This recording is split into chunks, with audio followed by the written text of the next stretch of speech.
Chapter 808. The next morning. Zhang Feng got up early, which was rare for him. He sneaked out of the crowd and found Cripple Wang. Cripple Wang was so excited when he heard Gao Can say that Zhang Feng was looking for him that he almost jumped 3 feet high. Since he took over the business of making beer cans, he had the final say in the market of bamboo and wooden barrels in the Chang'an brewery. Because of Zhang Feng's appearance, Cripple Wang and his family, as well as the veterans in the reclining workshop, could not only fill their stomachs, but also find a good match on the mountain. How could Cripple Wang not be excited? As soon as he entered Zhang Feng's room, Cripple Wang was so excited that he almost bowed down and worshipped him. Zhang Feng did not wait for him to react. He hurried out of the room and whispered in his ear, "Come with me." Although he did not know what Zhang Feng was doing so mysteriously. However, Cripple Wang was someone who had been on the battlefield, so he still had a discerning eye. He hurriedly put away the excitement on his face and vigilantly pulled out the hatchet from his waist. He held it tightly in his hand and followed Gao Can to Zhang Feng's left and right. Zhang Feng didn't say anything. He led the two of them around the stone road that was being paved at the construction site. After that, they went to the forging workshop to take a look. Then, they went into another valley beside the forging workshop. This mountain valley looked ordinary and unremarkable. But basically, everyone in Mount Shao knew about it. The pine trees here couldn't be compared to others. Not to mention the pine trees that required 3 people to wrap around. Even the pine trees that required 10 people to wrap around were everywhere. And all the wooden things in Xianxia Academy were made from this place. At this time, Cripple Wang could not help muttering in his heart. This place not only produced pine trees, but also a kind of wild rabbit that specialized in eating wild rabbits with pine nuts. The meat of this thing was very famous even in Chang'an. Could it be that the dean called them here early in the morning to hunt rabbits? However, before the 3 of them entered the woodworking factory that was covered with white bark, they heard 2 loud shouts and hearty laughter coming from the corner in front. "Ha ha ha, Chen Tinyu, you've lost. Hurry up and give Lao Tzu 10 shots. Bull *T. You're the one who cheated, okay?" Lao Tzu even chased the hare into the tree hole. Don't tell me that Lao Tzu didn't know to catch it himself. Hearing Chang Chumo's familiar voice, Zhang Feng was a little confused. These people were the kind of people who wouldn't get out of bed until the sun was up. Why were they here so early? It was as if the sun had risen from the west. Without waiting for Zhang Feng to take any action, a loud sound of wind breaking could be heard. Gao Can's hair instantly stood on end. He couldn't care about anything else and rushed towards Zhang Feng. It was also at this moment that a wooden stick as thick as an arm swept over the top of their heads. "Chen Tinyu, are you trying to take Lao Tzu's life?" Zhang Feng was finally angry. Looking at the wooden stick not far away, his eyelids twitched wildly. If it really hit him, not to mention breaking his arms and legs, he wouldn't even be able to keep his life. Chang Chumo and Yuchi Baolin, who were fighting together, were shocked when they heard this. Li Chengqian and the others, who were squatting at the side, were also shocked. They hurriedly got up and rushed over in a panic. The moment they saw Zhang Feng, their expressions changed abruptly. "Fengzi, why are you here?" F***CK. "Gao Can, are you a blockhead? Why didn't you tell us that Fengzi was coming?" "Fengzi, are you okay?" The few of them hurriedly propped Zhang Feng up and pinched here and there. Zhang Feng was a little annoyed. "Let me ask you, what are you doing here so early in the morning?" Seeing that Zhang Feng was fine, the few of them breathed a sigh of relief. They mysteriously brought Zhang Feng to the place where they were just now. This was the place where all the beams, purlins, and doors and windows were made on the abandoned mountain. It was convenient to use the local materials. The few of them also made a few small wooden houses with wood here, which looked quite artistic. Entering one of the slightly larger wooden houses, the first thing that entered his nose was the smell of rosin. There were also 3 roasted hares roasting in the fire in the middle of the wooden house. "Fengzi, isn't it because I saw you talking to those old fellows too late last night? The few of us were thinking of getting some wild game to satisfy your cravings." Zhang Feng didn't believe that these people would be so kind. He asked suspiciously, "Really?" Li Chengqian pointed at the hares on the fire, and then pointed at the pile of rabbit skins outside the door. "Look, these are still fresh. We were planning to have a good drink when you woke up. You are unaccountably solicitous. Tell me, what do you want?" Zhang Feng immediately became alert. Li Chengqian was taken aback when he heard that. Zhang Feng, we brothers have been smoking for the past 2 days and nearly smoked ourselves to death, not to mention you. We brothers think that you need some nourishment, so we're thinking of changing your name. Fine, if you don't want to eat it. We can eat it. Hearing that, Zhang Feng breathed a deep sigh of relief. In the past few days, he was really scared of being extorted by these people. At this time, hearing what they said, Zhang Feng felt that they were really greedy and came to get hairs. Chapter 809. They shouted that they had been wronged. Zhang Feng didn't think much of it. He flipped through the golden rabbit and slowly took out a few bottles and jars from his bosom. Instantly, the eyes of Li Chengqian and the others lit up. Zhang Sun Chong was even more surprised as he asked, "Could it be that you're also here to hunt this game? Do you think Lao Tzu is as lazy as you?" Zhang Feng rolled his eyes. "Lao Tzu is here for something important. Who would be like you? You're tired of eating beggar's chicken, so you're here to hunt game behind my back? Hey!" Cheng Chumo couldn't take it anymore. He pushed Yuchi Baolin and said, "It's all because of this kid. The three of them said they wanted to give you a gift and came to us early in the morning. In the end, it was Li Gon who spoke. We thought about it and felt that you don't lack anything except delicious food. So we asked a few people and learned that the wild rabbits here are good. That's why we came here to hunt some wild rabbits for you." Iron Bull, it's my fault. I didn't tell Fengzi in advance. This is my fault. Since Brother Fengzi doesn't like it, I'll go down the mountain now. Come on, you guys. Stop acting. You're not cut out for it. Zhang Feng was speechless as he looked at their clumsy acting skills. This time, I really didn't come here for this. Otherwise, have you ever seen me wake up so early? Seeing that Zhang Feng had exposed them, they didn't feel embarrassed. Instead, they asked curiously, "Then what are you doing here?" Zhang Feng tore off a rabbit leg and said as he chewed, "Do you remember that I was looking for carpenters?" Hearing this, Li Chengqian's eyes flashed. "Are you talking about the carpenters that your father-in-law found for you?" Zhang Feng wanted to explain, but he was too lazy to do so. Anyway, these people wouldn't believe him. He nodded and said, "That's them. Didn't you notice that there was a group of people in the forest who were also doing carpentry?" When they heard this, they thought for a while and really remembered. A group of mysterious craftsmen came to this forest. They didn't cut down trees every day. Instead, they wandered in the forest and finally carried a few odd-looking trees or roots the size of an arm into a bamboo forest. No one knew what they were doing. As long as they were strangers, they would immediately stop and hide the things they made as if they were treasures. So it turned out that these people were found by Fengzi, this kid? A few people couldn't help but come forward and ask, "What are these people doing?" Anyway, I heard that it's quite mysterious. Mysterious? Zhang Feng smiled. You'll know soon enough. While speaking, Zhang Feng called for a few people to eat and drink together. After eating and drinking to their heart's content, Zhang Feng let out a long sigh and waved his hand.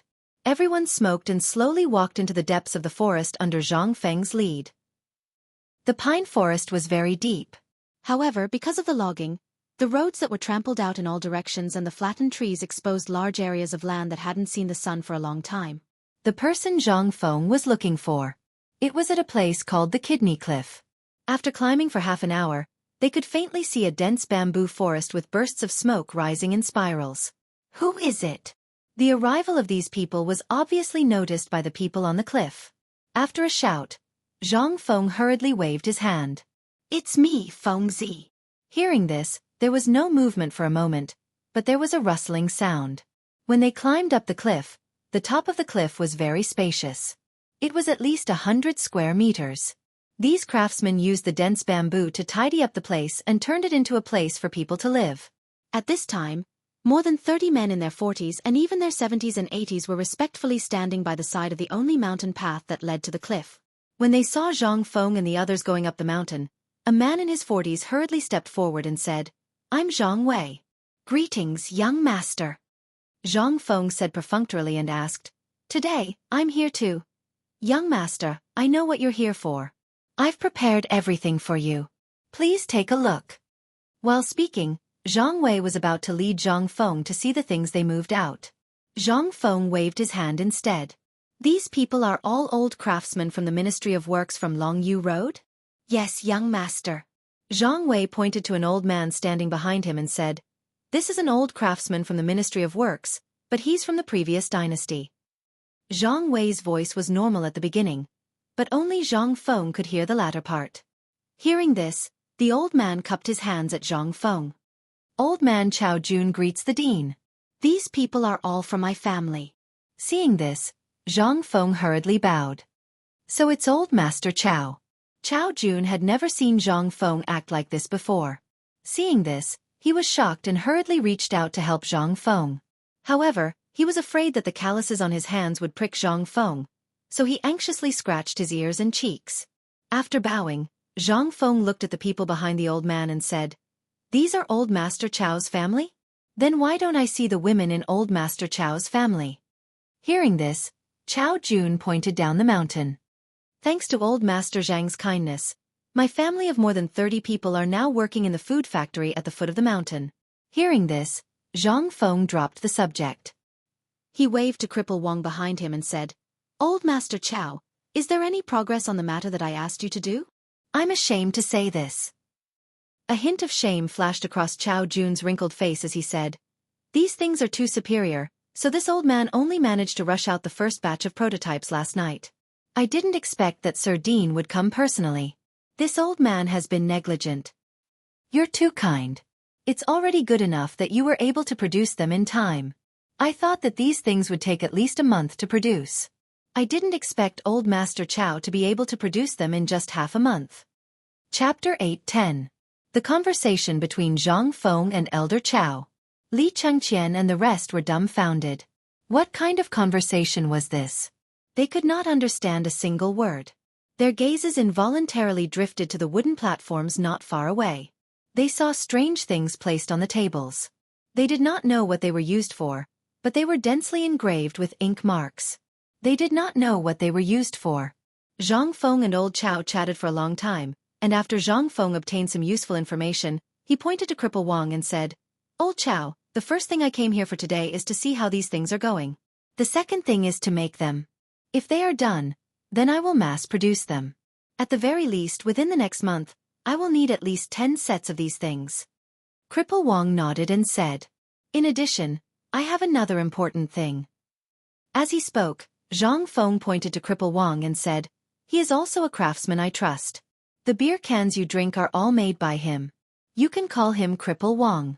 As for his name, I don't know.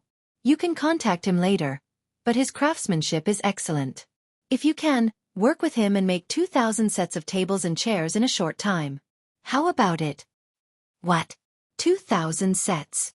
This?" Elder Chao was almost scared to death. 2,000 sets a month. Wasn't this asking for his life? Cripple Wang seemed to be prepared for this. He did not say anything and still stood behind Zhang Feng, unmoved. However, Zhang Feng waved his hand and said, "You don't have to say anything else. Let me take a look at what you have made.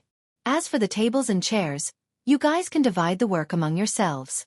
Cripple Wang has 300. How many people does Cripple Wang have?" 329 brothers who know carpentry. "Old Chao, don't worry. These people are all veterans. They will not share your share. We only need to take care of their food, accommodation, wine and meat." Chao Jun heaved a deep sigh of relief when he heard this. Li Chengqian and the others couldn't help but look at Zhang Feng in surprise. If there was a need for tables and chairs, tens of thousands of them could be found in Chang'an City. Why was he in a hurry to make them now? Come, Lord Ju, please." Without waiting for Li Chengqian and the others to ask, Chao Jun hurriedly led Zhang Feng to see the treasures that Zhang Feng had ordered. Li Chengqian and the others hurriedly followed. They wanted to see what Zhang Feng was up to, acting so mysteriously. However, when they came closer, they discovered that the semicircular object in Zhang Feng's hand was dug out from something that looked like a tree root. Not only that, there were 2 holes on it, and there were also some markings on it that looked like a ruler. Li Chengqian couldn't help but walk around Zhang Feng. He picked up a triangular ruler from the table and asked curiously, "Hey, Fengzi, what is this thing?" At this moment, Zhang Feng felt some admiration for Chao Jun. Although it wasn't an iron compass or a triangular ruler, it was exactly the same as the template that he had made. Zhang Feng couldn't help but be speechless. This thing is the teaching aid that I mentioned before. You don't recognize it? Li Chengqian's pupils constricted. Teaching aid? You want us to be carpenters? Chao Jun's eyes lit up when he heard that. Although Li Chengqian and the others didn't know their identities, they looked quite extraordinary from the way they were dressed. Chao Jun couldn't help but feel a little excited. Zhang Feng looked at Li Chengqian as if he was looking at an idiot. When did I say that I wanted you to be a carpenter?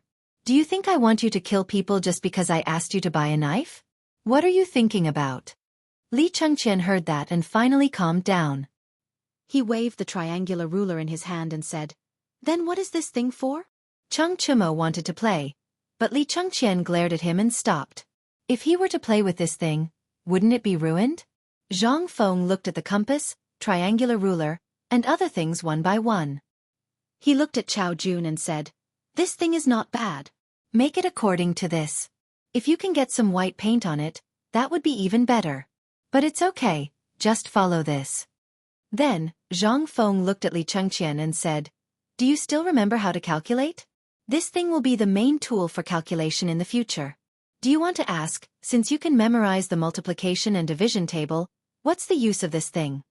Zhang Feng didn't wait for Li Chengqian to ask. Instead he asked directly. Li Chengqian nodded. "Because what you have learned is just the tip of the iceberg." After that, Zhang Feng took out a blueprint from his chest and waved his hand to get Old Chow and Cripple Wang to come closer. Zhang Wei, Li Chengqian, and the others instantly surrounded him. They saw Zhang Feng's blueprint. Blueprints of modern desks and benches were laid out on the paper. Zhang Feng looked at Chao Jun and said, "How is it, Elder Chao? Are you confident? Can you make this thing?" Chao Jun and Cripple Wang both frowned and stared at the blueprint for a long time.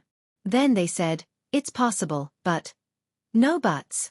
Old Chow, I will be in charge of the materials and you will be in charge of the mortise and tenon. How about that?" Cripple Wang patted Chao Jun's shoulder with certainty. Chao Jun thought for a while, then finally narrowed his eyes and nodded slowly. "Okay. Since Brother Wang has said so, then this old man would like to see if my Chao family's men can rush out these tables and chairs within a month." Chapter 8:11. Deep in the Imperial Palace. Inside Li Yuan's palace. An old eunuch hurriedly entered Li Yuan's palace with a jade box in his hands. At this time, inside the palace, there were water wheels made with strange and ingenious skills placed all around. The rows of water wheels formed two winding lines, like a miniature version of mountains and rivers. In an instant, the stuffy and hot aura suddenly disappeared without a trace. In the front hall of the sleeping quarters, a dozen or so scantily clad women were currently singing and dancing on the waterside pavilion surrounded by water on all sides. And right above the waterside pavilion, Li Yuan was embracing four women, waving a golden poker on a high platform and killing in all directions. And as soon as the old eunuch entered, there were instantly 12 female guards carrying Modeo swords in their hands, blocking the old eunuch's path. The old eunuch hurriedly shouted, replying to the young masters, "This is a gift that His Highness the Crown Prince asked someone to bring from Shao Mountain to retired emperor. Please inform him." Actually, Li Yuan's personal old eunuch had already seen his arrival long ago. He deliberately delayed for a moment, then slowly walked forward, asking neither coldly nor warmly, "Eunuch Zhou, what are you here for?" The old eunuch who just came in hurriedly bowed and said, replying to Eunuch Ling, "This one is under the Crown Prince's orders to deliver a good toy to retired emperor." The Crown Prince brought it down from Shao Mountain. Hearing this, Eunuch Ling's pale eyebrows raised. He hurriedly took the jade box from Eunuch Zhou's hands, then waved his hand and said, "Wait." Then, he hurriedly bypassed the waterside pavilion, stepped into the pavilion on the second floor, and handed the jade box to Li Yuan. "Retired Emperor, this is something that His Highness the Crown Prince brought down from Shao Mountain." Li Yuan, who was in high spirits, stopped playing cards when he heard Shao Mountain. He grabbed the jade box in Eunuch Ling's hands and asked with a face full of curiosity, "What is this?" Replying to retired emperor, "This servant does not know." Without waiting for Eunuch Ling to finish speaking, Li Yuan already opened the jade box with a click. Something from Shao Mountain, and sent by Li Chengqian, it should be a good thing without a doubt. But after Li Yuan opened the jade box, he was somewhat dazed. Only to see inside the jade box. Rows of white things as thick as a little finger were neatly lying inside. Li Yuan could not help but be stunned. Eunuch Ling, where is the person who sent this thing? Waiting outside the hall. Pass. Li Yuan was also not the least bit sloppy. He had seen this white paper a few days ago, and it was very comfortable for him. He was planning to go to Shao Mountain to take a look. How long had it been? What did this brat come up with again? Not long after, Eunuch Zhou bowed and followed Eunuch Ling forward. At this time, Li Yuan no longer had the mood to enjoy the singing and dancing and playing cards. With a wave of his hand, he dismissed the crowd. Holding the cigarette in front of his nose, he sniffed it and asked, "Let me ask you, did the Crown Prince really bring this thing down from Shao Mountain?" "In reply to your Majesty, it was His Highness the Crown Prince's personal bodyguard who sent him back to the palace." Eunuch Zhou quickly prostrated himself on the ground. Li Yuan asked again, "What is this? Tell me clearly, what is the use of this thing?" Seeing this, Eunuch Zhou prostrated himself even lower. "Replying to your Majesty, this thing is called a cigarette. It's also called a cigarette by the Crown Prince and the others. It was created by Prince Zhang. This thing can refresh the mind and... To refresh the mind? Cigarettes?" Hearing this, Li Yuan's eyes brightened. Following Eunuch Zhou's instructions, Li Yuan gently lit the cigarette above the oil lamp. However, that snatching smell made Li Yuan cough involuntarily. When those female bodyguards saw this, their expressions changed greatly. They shouted in unison and were about to chop off Eunuch Zhou's head. Eunuch Zhou seemed to have guessed it long ago. He hurriedly shouted, "Your Majesty, this thing will be like this for the first time. His Highness the Crown Prince said that this thing is like Prince Zhang's wine. Would your Majesty please allow this servant to demonstrate a thing or two?" Quick, quick, quick. Where did all this nonsense come from? Li Yuan drank a large jar of water. Only then did he stop coughing. He looked at the cigarette in Eunuch Zhou's hand with some surprise. Eunuch Zhou climbed up and took out half a cigarette from his bosom.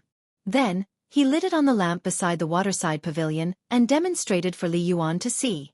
Seeing this, Li Yuan came to a realization. According to the old eunuch's instructions, after 3 cigarettes, other than his head being a little dizzy, everything else was fine.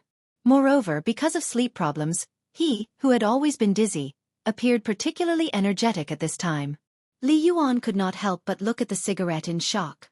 Then Zhan asks you, "Did you Shernan and the others have any comments on this thing?" You Shernan and the others were on the mountain. It was impossible for them not to know about this matter. Whether it was good or bad, as long as they asked, they would know. Eunuch Zhou could not help but be stunned. After hesitating for a moment, Li Yuan frowned slightly. "Summon the Crown Prince's bodyguard commander to come see Zhan quickly." These people did not know? But how could he not know about the bodyguard commander who stayed on the mountain all day? Seeing this, Eunuch Ling flung his whisk and stood at the entrance of the hall, shouting, "Come, summon the Crown Prince's bodyguard commander to see His Majesty." At this time, Li Yuan was even more eager to go up the mountain to take a look. While smoking, Li Yuan walked out of the main hall. Without waiting for Li Yuan to walk out of the main hall, Li Chengqian's Hu-Wei commander had already appeared at the entrance of the main hall.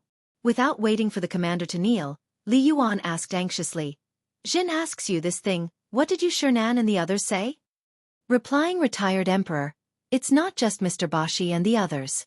Right now, everyone on the mountain is holding this thing in their mouths. They say that people who don't smoke don't have the ability. People who don't have the ability don't deserve to stay on the mountain." Chapter 8:12. Li Yuan carefully inquired about the situation of the people on the mountain. Even the matter of Gao Can and Li Chengqian getting drunk on cigarettes, as well as the blunder caused by Zhang Feng smoking for the first time, entered Li Yuan's ears. Li Yuan looked at the wisp of smoke rising in spirals from his hand, his eyes shining. "Good stuff, simply good stuff. We ask you, where does your Majesty have it?" "Yes, the various dukes sent it to the imperial palace yesterday. However, the strength of yesterday's cigarette was too great. The Crown Prince felt that your Majesty would not be able to bear it. As a result, when Prince Zhang's improved cigarette was produced today, the Crown Prince hurriedly ordered this lowly subordinate to deliver it to retired emperor immediately." At the beginning, Li Yuan was still somewhat annoyed. However, after hearing the imperial bodyguard commander say that the improved cigarette was delivered, his anger turned to joy. "Not bad. At least this fellow has a bit of conscience. Come, come, come. Eunuch Ling, distribute the cigarettes, one for each person. Accompany us to have a taste. This is the treasure of Mount E. Hearing this, the eyes of Li Yuan's concubines instantly brightened.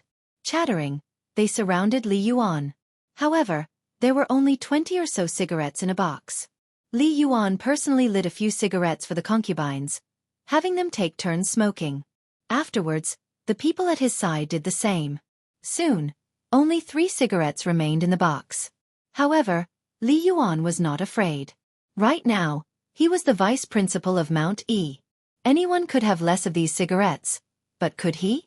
The crowd held this novel toy, looking left and right. Immediately, amidst Li Yuan's loud laughter, the crowd coughed one after another. Just as the harem was in a state of chaos, the matter of Zhang Feng's cigarettes slowly spread throughout the imperial palace.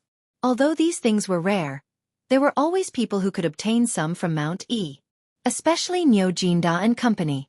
At this moment, in Taiji Palace, Zhang's son Wu Go was in the middle of discussing something with Princess Chengel.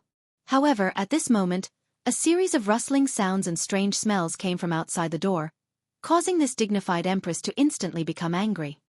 Who is outside? The noise outside immediately stopped. Afterwards, a series of kneeling sounds could be heard. Flustered eunuchs and palace maids hurriedly said, "Empress, no, nothing was done." Zhang's son Wu Go frowned. "Come in and talk to me." As he spoke, he hugged Princess Chongping, who was only a few years old, and looked coldly at the people who had just opened the door. As soon as everyone entered, they saw Zhang's son and Wu Go's gloomy and cold expression. They couldn't help but feel apprehensive in their hearts as they knelt on the ground before the 2 women. "Why were you waiting outside just now? What is this smell? Little Hua, what is that in your hand?" Zhang's son and Wu Go instantly saw the burning white thing that Xiao Hua hid behind him. It seemed to be very similar to the white paper that the emperor brought back. When little Hua heard this, his face turned pale. In reply to the empress, this is a cigarette. Cigarettes? Empress Zhang's son was a little puzzled. "Bring it up for me to take a look. Wasn't this something similar to incense? Where did this incense come from? Why use such expensive white paper?" Little Hua didn't dare to delay in the slightest. Although Empress Zhang's son was an easygoing person, once she got angry, it wasn't something that ordinary people could endure. Little Gizi hurriedly handed the cigarette in his trembling hand to Zhang's son and Wu Go. After observing it closely, Empress Zhang's son still couldn't understand the use of this thing. Empress Zhang's son couldn't help but ask curiously, "Where did this thing come from?" "It's from the emperor." Xiao Huazi was so excited that he opened his mouth and gave Empress Zhang's son a big fright. "What?" "It was given to this servant by the emperor's eunuch, Little Gizi." Hearing this, Zhang's son and Wu Go let out a deep sigh of relief. "Tell me, where did this thing come from, and why would such expensive white paper be used for this thing? Tell me in detail." This empress naturally won't delve into it. "If you dare to lie, this empress will make your skin split open." How could little Hua endure this? In a panic, he spilled out everything. So this thing came from Mount E. The first person Zhang's son and Wu Go thought of was the guy she saw in the small tavern last time. Zhang Feng. Other than him, no one dared to waste white paper like this. And most importantly, this white paper was made by him. What else wouldn't he do? Little Hua confessed in full detail. Zhang's son and Wu Go couldn't help but frown. Nonsense. This is simply nonsense. Since when did the palace become so chaotic because of one thing? Empress, please forgive me. This humble one. Little Hua and the others turned pale with fright and repeatedly begged for mercy. Zhang's son and Wu Go smelled the smoke and threw the burning cigarette to Little Hua in disgust. "From now on in this empress bedroom, you're not allowed to smell this thing. Otherwise, this empress will hold you accountable. You can all leave." "Leave." As if thinking of something, Zhang's son and Wu Go asked when they were about to be released, "Where is the emperor now?" Little Hua trembled when he heard this. In the imperial study. Prepare the imperial study. Chapter 8:13. In the imperial study. Li Shimin was lying on the soft couch with his clothes in a mess. Yu Qigong, Niu Jinda, Chang Yaojin, and Qin Qiong were sitting on the benches next to him, smoking and bragging. They were talking about the interesting stories of Zhang Feng in the academy. Li Shimin laughed and said, So, Fengzi's research institute is open just like that? No one knew what Li Shimin was talking about. Niu Jinda couldn't help but ask in confusion, Your Majesty, what is the research institute you are talking about? Haha, you won't understand even if I tell you. But those craftsmen from the western regions came at the right time. Dear Niu, tell me, what reward do you want? Niu Jinda and the others were not fools. From the emperor's words just now, they could tell that something was amiss. Although they didn't know what the research institute was, when the emperor talked about these people, they instantly thought of something. When Niu Jinda heard this, he put the cigarette in his mouth and stood up. Your Majesty, if you really want to reward me, why don't you give me Zhang Feng's first batch of firearms? No. Cheng Yaojin's eyes turned red. Your Majesty, there is no room for discussion. You promised me that when this thing came out, it would be in my barracks. Come on, the emperor is talking about the invulnerable shield and spear. When did he say he would give you the guns? Yuchi old second, tell me, am I right? Yuchi Gong touched his beard and slowly glanced at Niu Jinda. I seem to have forgotten what it is, but the emperor did talk about it that day in the imperial study. What a joke. The Chang'an barracks was now his and Cheng Yaojin's territory. The reason why they were stationed near Shao Mountain was that it was convenient. How could he let the meat that was about to enter his mouth slip away? Although they were brothers, there was no room for discussion on this matter. Li Shimin chuckled as he watched the three of them fight. At this time, he was already a little dizzy.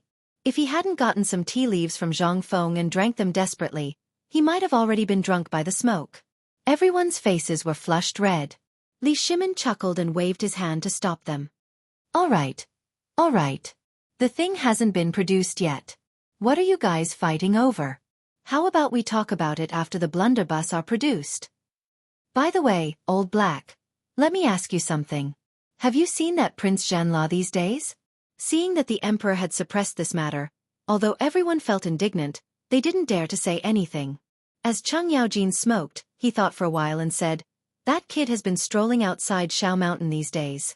I don't know what he wants to do. Your Majesty, do you want me to send someone to bring him back to Honglu Temple? Besides, he has been in the Tang dynasty for a long time. Should we send him back? No. Li Shimin waved his hand. At this time, Zhen La's situation is still unclear. If I drive him back now, the cunning King Zhanla may misunderstand that I won't help them. This is not good for the Tang dynasty. Forget it. It seems that he wants to go to Fengzi's academy. Just turn a blind eye and let him in. As for the rest, let Zhang Feng take care of it. Okay. When Cheng Yaojin heard this, he sat back down resentfully. Your Majesty is really in a good mood. At this time, Empress Zhangxuan's somewhat angry voice sounded at the door. As the voice sounded, Shao Gizi helplessly pushed open the door of the imperial study.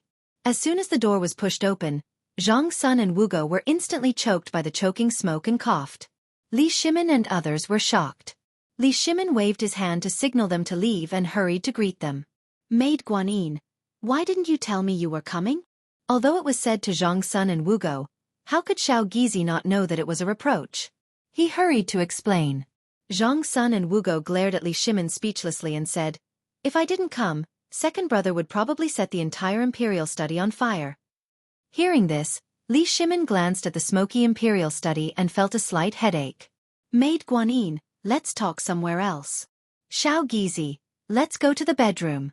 While speaking, Li Shimin followed Zhang Sun and Wugo. Along the way, Zhang Sun and Wugo were very annoyed. It was full of the smell of smoke. Even the eunuchs they met along the way smelled like this. It was not that she hated this smell. It was that the smell of this thing was simply too unpleasant. It was uncomfortable. Your Majesty, this thing smells so bad. Why is it that all I see, smell, and hear along the way is this? What's so good about this thing? Seeing Empress Zhang Sun grumble. Only then did Li Shimin realize something. He smiled faintly and said, This thing was made by that brat Zhang Feng. You don't say, this thing is really magical. Before this, I had to take a nap at noon every day, and I would have a headache every night. But now that I have this thing, I feel 100 times more energetic. Chapter 8:14. Zhang Sun Wugo rolled her eyes at Li Shimin. I don't think this thing should be made.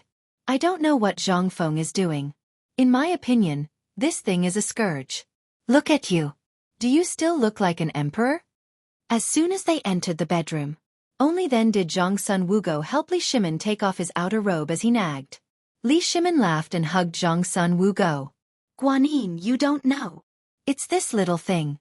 You don't know that everyone on Shao Mountain is smoking it now. There's even a rumor that people who don't smoke aren't men. There's also a ballad that says that a person who doesn't smoke isn't a man. There's also a ballad that says that a cigarette before a meal is a celestial being, and a cigarette after a meal is a joyful life.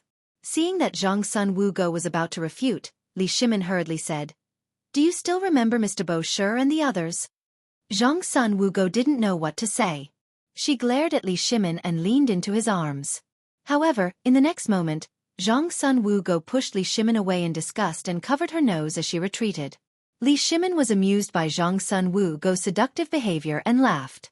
He sat on the soft couch and said, Since Mr. Bo Shi and Dr. Sun came to Shao Mountain, the pork, which is hated by scholars like them, has become a necessity for their meals.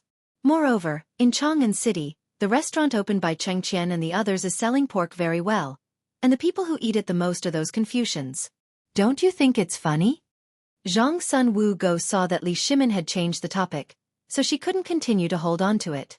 Sitting next to Li Shimin, she asked, This boy's pork is good. I don't know how he made it. Did he develop it together with Dr. Sun?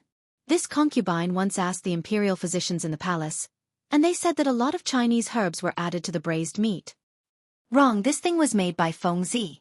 If Dr. Sun could make this thing, he would have done it long ago. Li Shimin smacked his lips.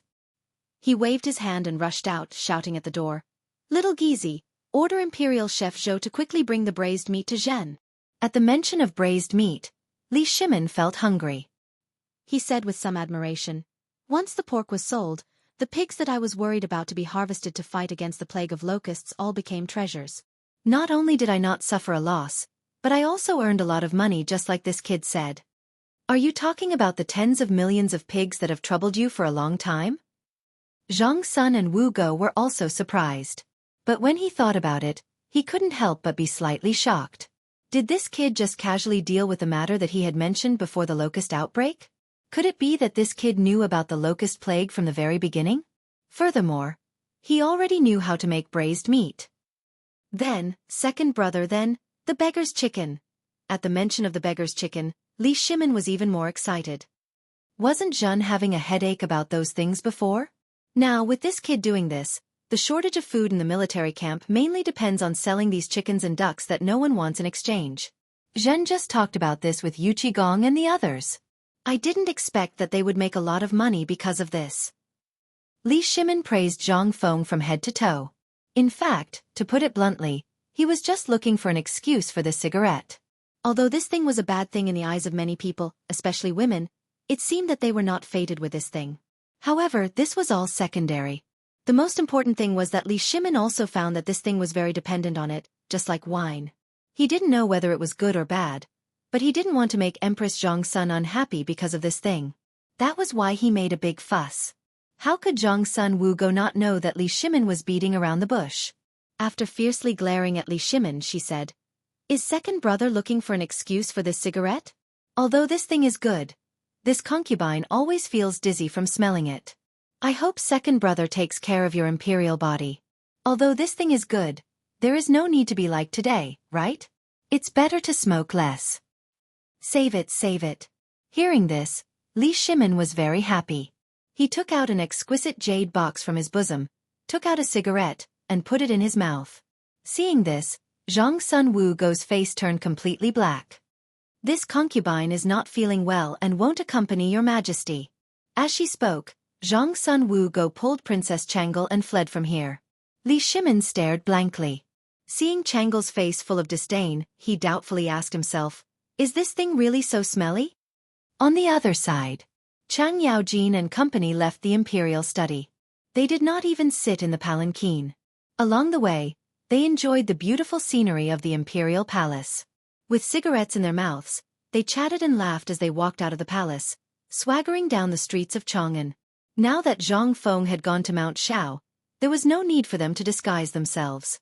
They only wore ordinary clothes and strolled around the streets. Old Hey, your son's restaurant is up ahead. Aren't you going to invite me to eat a bowl? When the group passed by Ping'an district in the Easter market, Yu Qigong stood motionless. Hearing this, Niu Jinda and Qin Shubao could not help but rub their stomachs. Feigning astonishment, they asked, Old Hey, when did your son know how to do business and open a restaurant? Come. Let's go sit. How could Chang Yaojin say anything? Seeing the restaurant signboard, he could not move. Seeing this, he waved his hand and said, What are you talking about? Could it be that my family's iron bull is not worthy of opening a restaurant? Come. If I don't get you bastards drunk today, I, Cheng Yaojin, will write my name backwards. Just like that, the few of them walked into the restaurant while shouting loudly. But as soon as they entered, they couldn't help but step back. Then, they rubbed their eyes and stared blankly at the restaurant that was shrouded in smoke and dust. I say, when did Chong and City have these cigarettes? Old Hey, are you trying to line your own pockets? Chapter 8:15. What did you say? This is the son-in-law's doing? Zhang Mansion. Zhang Shan looked at the box of cigarettes handed to him by the old Xiaocai in surprise. The old Xiaocai stroked his beard and sipped his tea leisurely. He smiled and said, Of course it's him. I don't know what this brat is doing on the mountain. Yu Shernan and the other old guys don't care about him. But this is really good stuff. Feng Zi was too busy before and didn't have time. This morning, he just remembered and sent me some to give to you. How could Zhang Feng think of his cheap father-in-law? He really just remembered Chong and university this morning. If Li Changqian hadn't mentioned it during breakfast, Zhang Feng wouldn't have remembered anything. Now that Li Changqian mentioned it, he remembered and hurriedly asked the people in Tonghui Feng to make a large batch of cigarettes. He sent a big box of cigarettes to Li Gang and the old Xiaocai. While Cheng Chumo was smoking one cigarette after another, Yi Qianqian's eyes lit up. The old Xiaocai was so angry that he picked up the broom and chased Cheng Chumo out. Then, the two old men followed Cheng Chumo's example and squatted in the study. After smoking for 2 hours, they realized that the thing that Bo Shi loved so much was really good stuff. But this time, the old Xiaocai was not happy. He looked at the braised meat and beer on the table while smoking. He sighed and said, Alas! I don't know what this old village chief is doing. If this goes on, Feng Zi's ability will be ruined by these scammers. Li Gang waved the white paper in his hand and looked at it. He exhaled a puff of white smoke and said, Old man, this thing is really good stuff. Although this brat has a tendency to be a prodigal, you also know that pigs and chickens and ducks are a big burden to the Tang dynasty now. This brat solved this problem in an instant. This can be considered a matter that will be passed down in the Zhang family for hundreds of generations. When he heard the Zhang family, only then did the old Xiaocai remember Zhang Feng's father-in-law. He took out a big handful from the basket, and then put down half of it with some heartache. Finally he thought for a while, and then took out a large bamboo tube and put 2 bamboo tubes in it. Only then did he slowly walk out of the academy while smoking. At this moment, Zhang Shan interrupted the old scholar's imagination and asked curiously, This thing, you've tried it before? The old scholar didn't say anything. Instead, he took out a wooden box from his bosom and took out 2 cigarettes, one for each of them. He lit the cigarettes and said, Yes, I have. And you know Dr. Sun and Mr. Bo Shi, don't you? The few people on the mountain had all gotten their hands on it, and they loved it so much that they couldn't bear to part with it. Hey! I've also heard that anyone who doesn't smoke on the mountain is treated as a monster. They even say, no cigarettes, no alcohol, no hard work, but as long as there are cigarettes, alcohol, and books are common. What kind of nonsense was that? Was this thing really that good? Zhang Shan could not help but look suspiciously at the smoking device. It was like the incense of his ancestors. It was a little strange. But at this moment, he couldn't say anything. He could only follow the old Xiaocai and smoke. But the old Xiaocai was more careful and told him over and over again how to smoke without choking his lungs. Slowly. Slowly. Zhang Shan was surprised to find that this thing was really good. After all, he was a businessman. What happened to paper had already made his heart ache. And that pork and other things. He secretly cursed Zhang Feng for being a wastrel. But after all, they hadn't really become in-laws, so he could only shake his head and sigh. On the one hand, He thought about the benefits of Zhang Feng's actions. Otherwise, he would have vomited blood because of Zhang Feng. But now that he met the old Xiaotsai, Zhang Shan couldn't help but ask with a worried face, "Old Xiaotsai, I can see that you treat Feng as your own son, right?" Hearing this, the old Xiaotsai's face became serious. Nonsense. Old man cherishes talent. But as soon as he finished speaking, the old Xiaotsai shook his head and sighed again. In fact, in his heart, Zhang Feng had long been treated as his own son. But he also knew that with Zhang Feng's temper, he would definitely be unwilling. But he also didn't want to see Zhang Feng's talent go to waste. But since he met Li Yuan and Li Shimin, he realized that he was overthinking. Zhang Feng's achievements would only be an existence that he could only look up to in the future.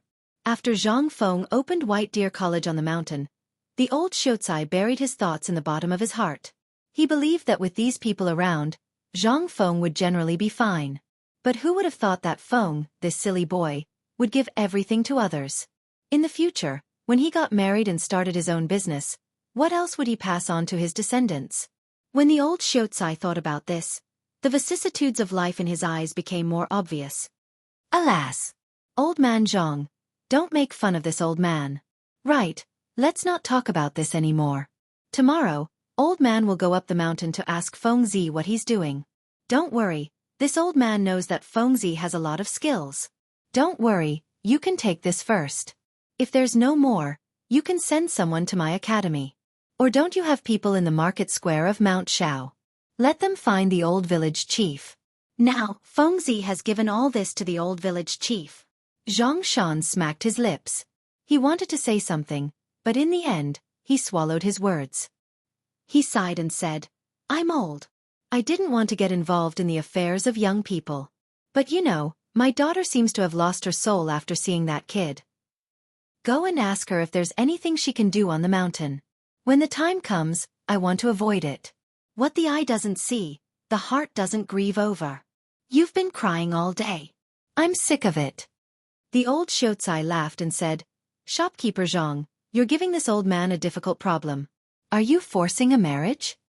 Chapter 8:16. Zhang Shan didn't say anything. He just smiled bitterly. The point is that gossip is a fearful thing. It can be said that the entire Chang'an knows about the matter between Feng Zi and my Yu Yao. If others were to gossip about it, then I wouldn't mind. The key is that my wife and my daughter. Fine, fine, fine. You don't have to say anything. I'll go up the mountain tomorrow and ask around for you, okay? The old scholar hurriedly interrupted Zhang Shan. He was also anxious about this matter. But Zhang Feng was not anxious at all. What could he do? He couldn't just kidnap him, could he? But on second thought, the old scholar couldn't help but have an idea. If you didn't mention it, I would have forgotten that Feng Zi was always tricked on the mountain. No one would wash his clothes or comb his hair. If someone could take care of him. Hearing this, Zhang Shan's eyes lit up. He slapped his thigh and said, "Great! In this way, my daughter won't have to sigh at home every day. Besides, if the two of them stay together for too long, won't." While speaking, Zhang Shan put his thumbs together. Then the two of them couldn't help laughing out loud. "Ha ha ha, I'll come again tomorrow. If Miss Zhang can go up the mountain, I won't have to worry so much." Good, good, good. Yu Yao can't wait to go up the mountain. Although she's at home, her thoughts have long flown away. Now, I'll have a good life. Then I won't disturb you any more. While speaking, the old scholar left with a smile on his face. Zhang Shan rubbed his hands and wandered around the living room for a long time. Then he slapped his thigh and said, "Servants!" "Master." The maidservant waiting outside had already heard their conversation. Moreover, they had kept their voices low.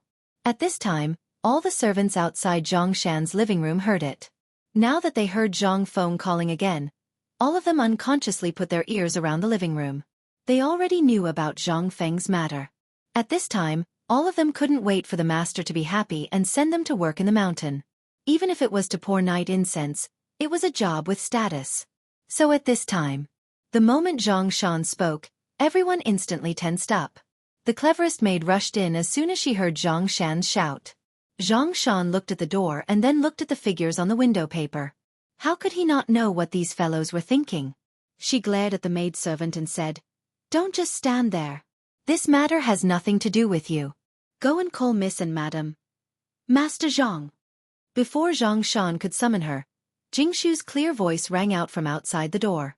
When Zhang Shan heard this, he instantly knew that the news of the old scholar's visit had already reached the ears of the two girls.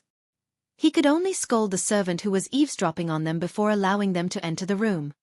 After Mother Zhang entered the living room, Xiao Cui closed the door. Zhang Shan scanned the crowd, and his gaze finally landed on the half-grown steamed bun who was following Jingshu. He had seen this little girl before. She was as skinny as a match and had a yellowish appearance. However, ever since she started following Jingshu, this little girl really had the makings of a beauty. Zhang Shan could not help but sigh. That brat Zhang Feng had taken advantage of him again. You all know that the old scholar came to our mansion today, right? Then I won't say much. This brat has been fooling around on the mountain during this period. His skills have almost been exposed by those guys.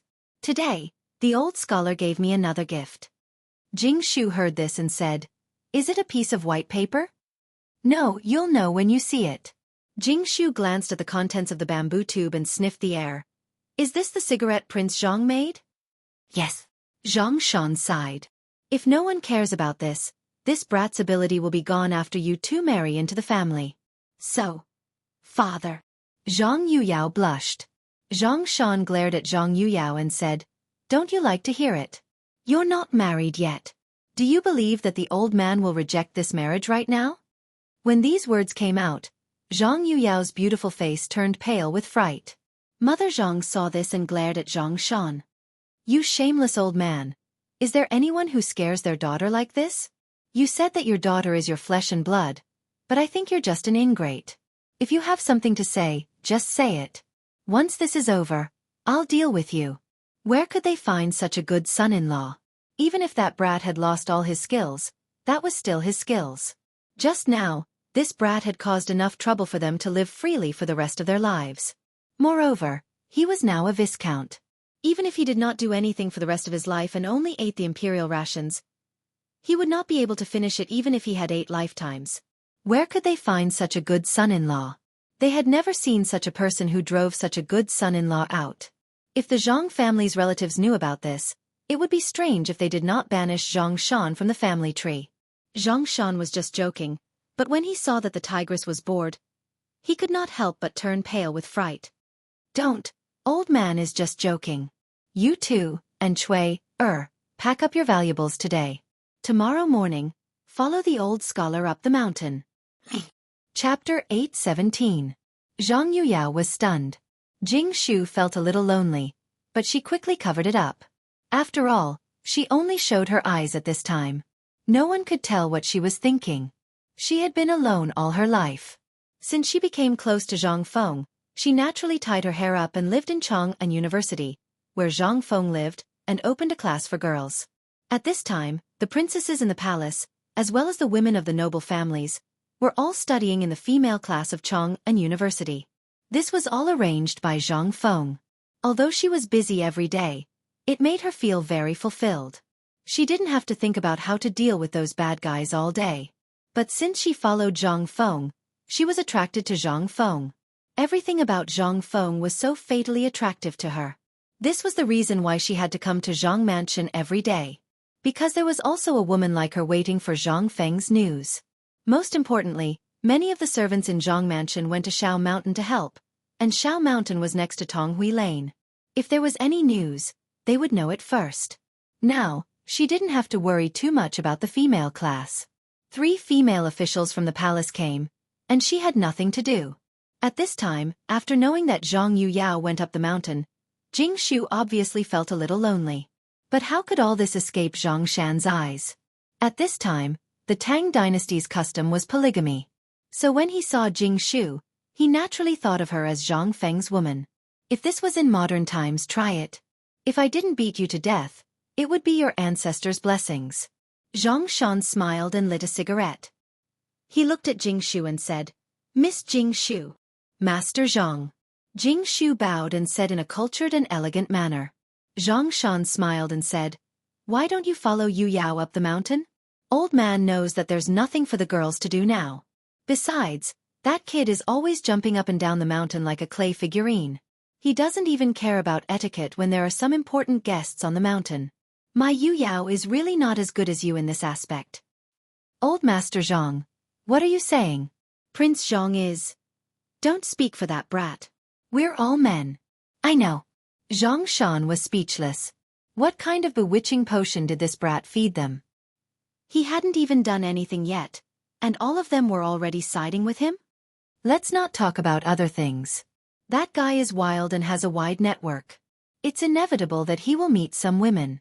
Since both of you are going to be Fengzi's wives, I want you to go to the mountain to accompany him this time, so as to avoid the rumors. When the time is right, you will. Father! Aren't you ashamed? Zhang Yuyao couldn't listen anymore and blushed. After all, Zhang Yuyao's mother was experienced. She rolled her eyes and understood what Zhang Shan meant. She pointed her finger at Zhang Yuyao's forehead and said, "Good girl, your father is doing this for your own good. That brat is so pretentious. Didn't you hear the servants say that as soon as he went down the mountain, those women would rush to him like flies smelling blood? If you don't keep an eye on him, you too will cry when the time comes. Men should be watched carefully. Do you want to have more than a dozen freeloaders in the family before you get married?" Zhang Shan had a headache. He hurriedly interrupted Zhang Yuyao's mother, who was feeding the two girls poisonous chicken soup, and said, "In fact, it's not that serious. Now that the brat is on the mountain, there is no one to take care of him. You two go up the mountain. One of you is in charge of external affairs and give the brat some ideas. Miss Jingshu should work harder, and you are in charge of internal affairs to help him dress up. Don't be like a bumpkin all day long. Yu Yao, remember this. Men should pay attention to their appearances. You should pay attention to the way he dresses every day. If you clean him up, you will be proud, right?" "But, father..." At this moment, Zhang Yuyao's face was as red as a kind of fruit produced in Qinling. "But, how can you go up the mountain like this? After all..." Zhang Yuyao's mother stared at the stammering Zhang Yuyao and said, "Wicked girl, if you wait any longer, you want to see other women go up the mountain first, right? Hurry up and keep an eye on that brat. Don't let him attract other women outside." Zhang Shan had no choice but to drive Zhang Yuyao and the others out while Zhang Yuyao's mother was nagging. As soon as the two women went out, they looked at each other and instantly blushed even more. "Sister Jingshu, if we go up the mountain like this, then... what will the people on the mountain think of us? It's really embarrassing. How would Jingshu know?" Now she was excited and looking forward to it, but she was also a little conflicted. She was not like Zhang Yuyao. Zhang Yuyao was the mistress of the house the moment she married into the family. What about her? Zhang Yuyao was officially married, but she was, with a sigh. Jingshu could only hug Zhang Yuyao, who was in a panic, and said, "Good sister, don't worry. Let's go up the mountain tomorrow. Don't you look forward to going up the mountain every day?" "Who said that? Let's go and see what we need to prepare. Didn't you make a set of clothes for Prince Zhang? Don't forget." The two women chatted for a while. Zhang Yuyao was excited again. She counted with her fingers what she needed to bring one by one. But she didn't notice that her personal maid had already taken the steamed buns to Zhang Mansion to show off. Chapter 818. Chang'an City, the residence of the 16th prince. In the Yuqi mansion. At noon, Yuqi Gong was lying on a soft couch.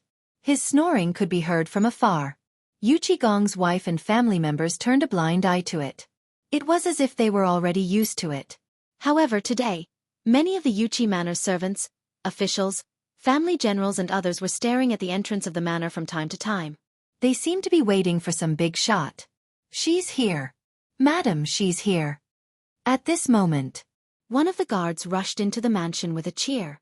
Madam Yuqi's eyes lit up when she heard that. "Where is she?" As she said that, Madam Yuqi glared at the snoring Yuqi Gong. "Go and wake that dead man up. She's already here, and he's still in the mood to sleep?" The god was a little scared when he heard that. Who would dare to go forward when Yuqi Gong was sleeping? They would be beaten to death. However, they didn't dare to refuse the woman's order. They could only glare at the new soldier. In the end, the new soldier shrunk his neck and stammered to Yuqi Gong's side. When they woke Yuqi Gong up, he fell asleep. When he woke Yuqi Gong up, Gong wiped the saliva off his face and knocked him out. Dead man, you can really sleep? She's already here, and you're still sleeping? Why don't you sleep like a log?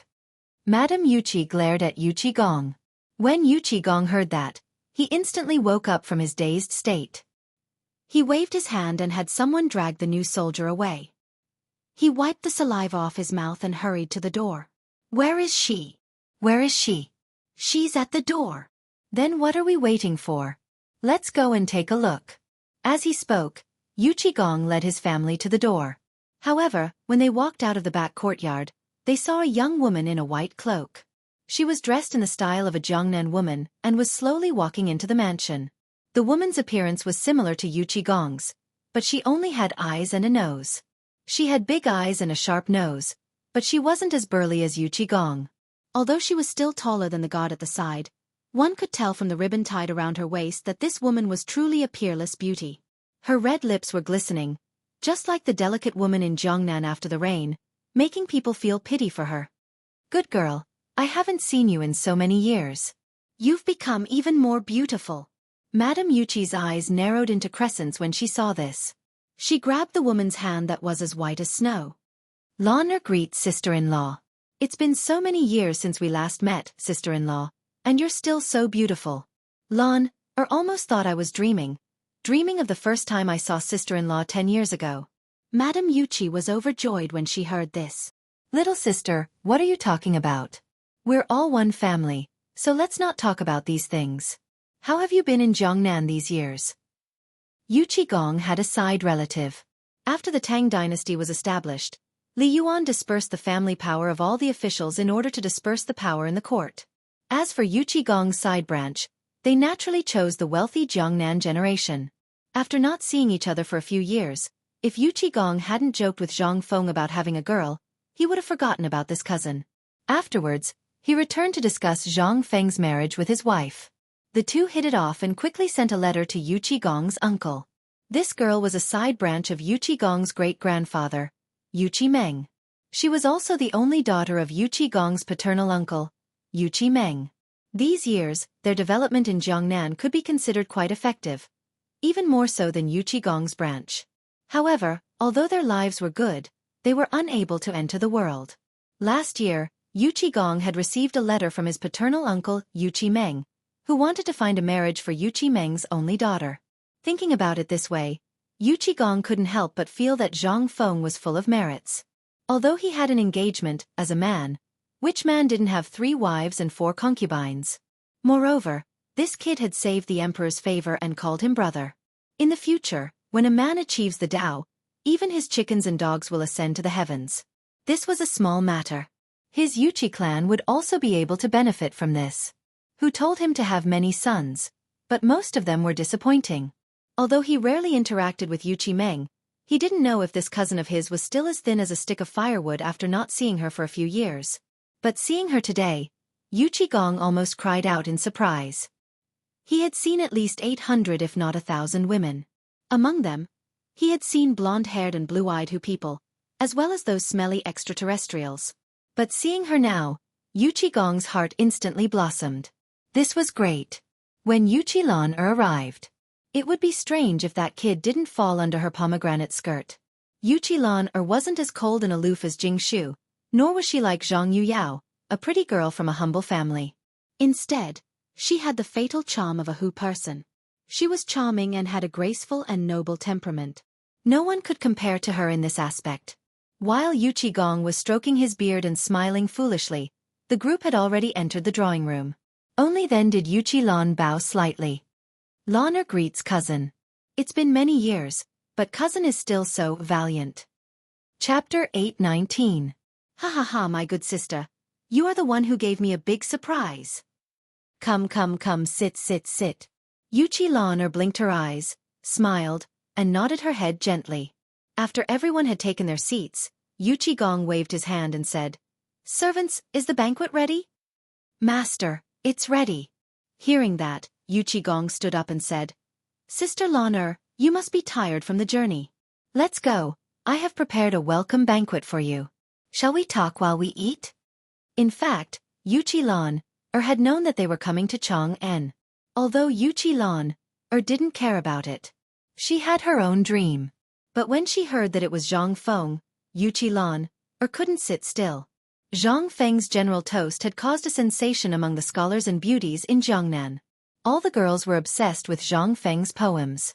As long as one of Zhang Feng's poems was spread to Jiangnan, it would cause a great fight. Yuchi Lan wasn't that crazy, but she had already given her heart to him. After knowing that they were coming to Chang'an from her father, Yuchi Lan couldn't care less. After knowing that Zhang Feng was engaged to the first beauty in Chang'an, Miss Jingshu, how could she stay calm? The three of them sat down. Yuchi Lan asked, "Madam, why didn't I see my nephews?" They went to the mountain a long time ago. Although she had guessed it, Yuchi Lan was still shocked. "I heard that the crown prince and the others..." Shoo! Before Yuchi Lan could finish, Yuchi Gong stopped talking. "There are some things that you just need to know. Also, did your father tell you about what happened here?" Yuchi Lan didn't know that Yuchi Gong would be so serious about this. She nodded and said with a serious face, "I know." "That's good. Come, let's eat. You haven't eaten these things before, right? They are all good." As he spoke, Yuchi Gong pointed at the braised meat on the table, the beggar's chicken, and all the dishes Zhang Feng had made. Only then did Yuchi Lan lower her head to look. A few moments later, Yuchi Lan covered her mouth and chuckled. "Cousin, did you forget something? Yesterday's drumming in Chang was heard in Jiangnan during the lantern season?" Yuchi Gong heard this. Although he knew nothing about these things, he could still understand the meaning behind it. It seemed that the table of delicacies that he had carefully prepared had already been eaten. He smiled embarrassedly and said, "I didn't expect this. I thought I could give you a surprise." "Forget it, when you go up the mountain, that kid knows a lot of things. I'll ask him to cook for you." "Cousin." Yuchi Lan covered her mouth and giggled. When Madame Yuchi saw that the topic had been led to this point, she waved her hand and said, "Someone, go and bring the jug of wine that master hid." "Woman, you were the one who hid it, okay? I was wondering where my jug of wine had gone. If I don't hide, how are you going to entertain Lan today? Come, Lan let's eat." "Ignore him." Madame Yuchi poured wine for Yuchi Lan and asked, "Lan if sister-in-law remembers correctly, you're already 18 years old this year, right?" This was the first time Yuchi Lan had seen this kind of wine that was as clear as water, yet fragrant and sweet. She was a little surprised, but when she heard Madame Yuchi's question, she smiled faintly and said, "Madame Yuchi really has a good memory." When Madame Yuchi heard this, she smiled and glanced at Yuchi Lan's chest that was twice as big as a normal person's. She nodded in satisfaction. Come, let's drink. This is something that only our residence has for now. It's hard to say whether the other public houses and the Imperial Palace have it or not. You don't know, but this wine was also made by that kid Zhang Feng. But, didn't you say that the beer was made by him? Sigh. How long ago was that? When we go up the mountain tomorrow, I'll teach you a good lesson about that silly kid Zhang Feng. Come, let's eat first. We'll talk after dinner. That kid knows things that you can't even imagine. This time, I'll tell you this much, but there's one thing that depends on you. Although that kid is only a viscount now, he's still the chancellor of White Deer College. But I can guarantee with my head that the number of ladies who have their eyes on that kid can line up from here all the way to Mount Shao. Yuchi Lan still believed in this point. However, at this moment, she had a better understanding of Zhang Feng's talent and knowledge. She couldn't help but be more eager to see what kind of person Zhang Feng was. Report. At this moment, someone rushed into the living room and whispered something in Yuchi Gong's ear. Yuchi Gong's expression changed abruptly. "Oh no." Hearing this, Yuchi Lan and Madame Yuchi turned pale with fright. "What's the matter? What happened?" After Yuchi Gong waved his hand to dismiss the person who came, he said in a serious tone, "Do you still remember that kid's confidant? And his fiancée?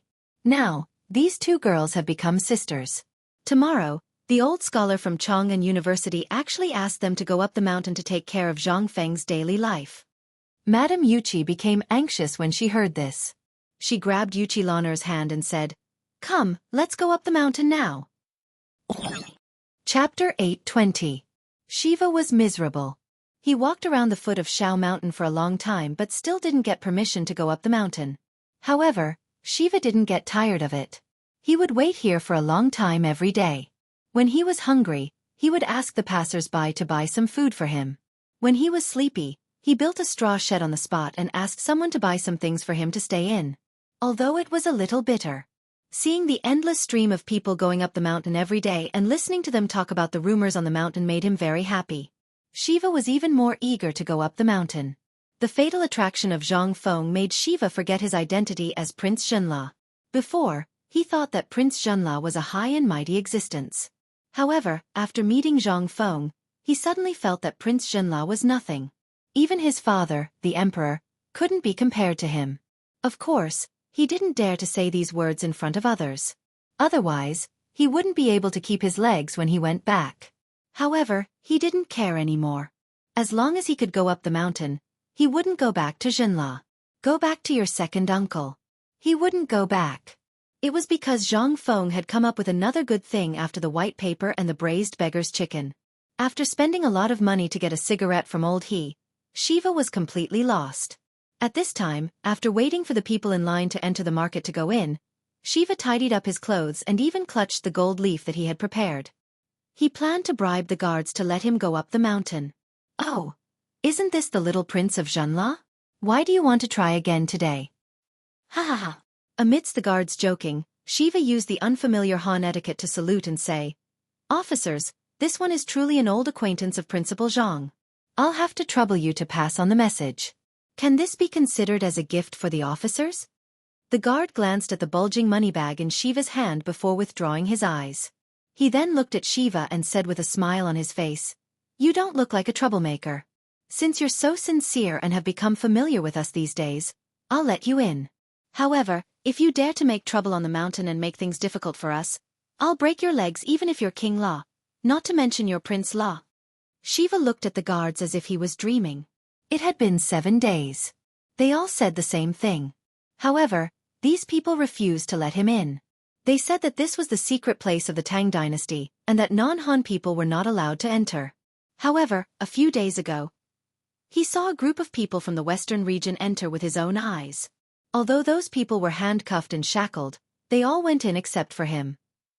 He even brought the clearance documents and even had people from the Ministry of Works and the Ministry of Personnel to verify the clearance. However, he still couldn't go in. But now, he could go in? Shiva couldn't help but be overjoyed. He stuffed the money bag in his hand to the guard. However, the guard glared at him and waved the modeo in his hand. "What are you doing? What do you think we Tangs are? Keep your money bag. If you go up the mountain and the dean really takes you in, you should keep this bag of money. It might not be enough to cover your expenses." Shiva didn't understand what he meant. However, he still thanked him and entered Shao Mountain.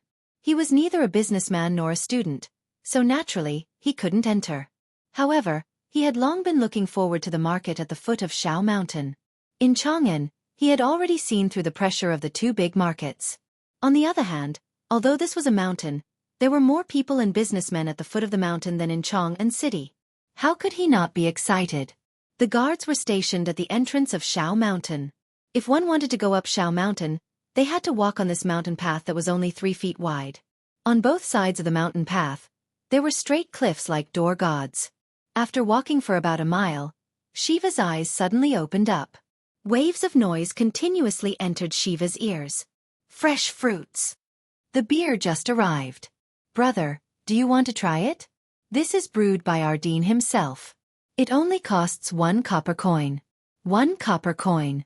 The fragrant glutinous rice wine, the dean's favorite glutinous rice wine. Come, all of you come and try it. It's free if it doesn't taste good." Shiva looked around as he walked. It was as strange as a wild child in the mountains entering the city. The market was very big. On both sides of a mountain path with no end in sight, there were houses built with red bricks that Shiva had never seen before. There were also some houses built with wood and bamboo. The ground was made with an unknown material that was as hard as stone. There were also smooth stones of different colors inlaid on the ground. It looked very beautiful. On this road, although there were many peddlers, no one dared to spit or throw away rubbish. Even if there were a few leaves, someone would take the initiative to pick them up. This made Shiva even more curious. Most importantly, everyone here had a cigarette in their hands. They held it in their mouths and walked with their heads held high. Those who didn't have cigarettes lowered their heads and hurried past. This made Shiva even more curious. He pulled over a Hu merchant and curiously asked, "Brother, why do these people all have cigarettes in their mouths? Why do those who don't have cigarettes have their heads lowered?" The barbarian merchant first looked at the man who was dressed similarly to him as if he was a monster. After a while he said strangely, "Kid, give me a cigarette. Let me tell you, where does Shiva have a cigarette?" He hurriedly took out a golden leaf from his money pouch. The barbarian merchant looked around like a thief before putting the leaf into his sleeve as if nothing had happened. "Kid, on Shao Mountain, if you don't smoke, you're not a man. Do you understand? Those who don't have cigarettes don't deserve to stay on Shao Mountain. Brother, let me give you a piece of advice. There's a shop in front of the food factory that specializes in selling cigarettes. Go buy a box. Otherwise, if you stay too long, you'll drown in the spit." Chapter 821. There's such a rule? Shiva was shocked and quickly asked again, "Brother, who set this rule? When I met the dean, he didn't seem like such a person." When the barbarian heard that this dumb kid knew Zhang Feng, he couldn't help but be shocked. After looking Shiva up and down, he said in disbelief, "You know the dean? We all know the dean. A few days ago, Lao Tzu and I even talked to the dean. So what? This rule wasn't set by the dean. It was set by everyone here. Also, don't ever throw trash on the ground. If someone sees it." Shiva hurriedly asked, "What will happen?" "Hee." The barbarian laughed evilly. "You'll have to use your tongue to lick the entire floor before you stop." Shiva was shocked. "What kind of rule is this?" "This isn't a rule." The barbarian pointed at the ground and said, "Do you know what this is? This is the cement that the dean spent a lot of effort to create. It's also called concrete. It's for the convenience of us.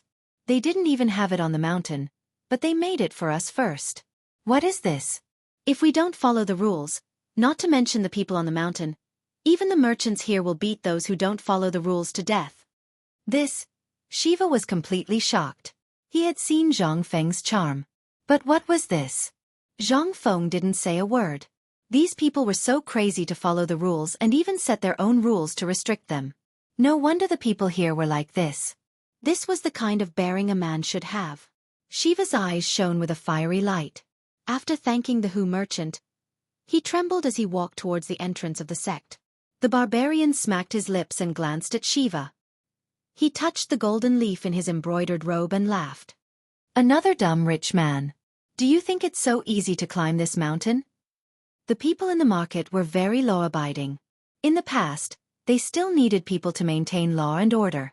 However, since Zhang Feng built 2 commercial streets for the people here, the people who used to maintain law and order here had long disappeared. Don't ask why. Where was this place? This is a mountain. Who dared to disobey the rules here?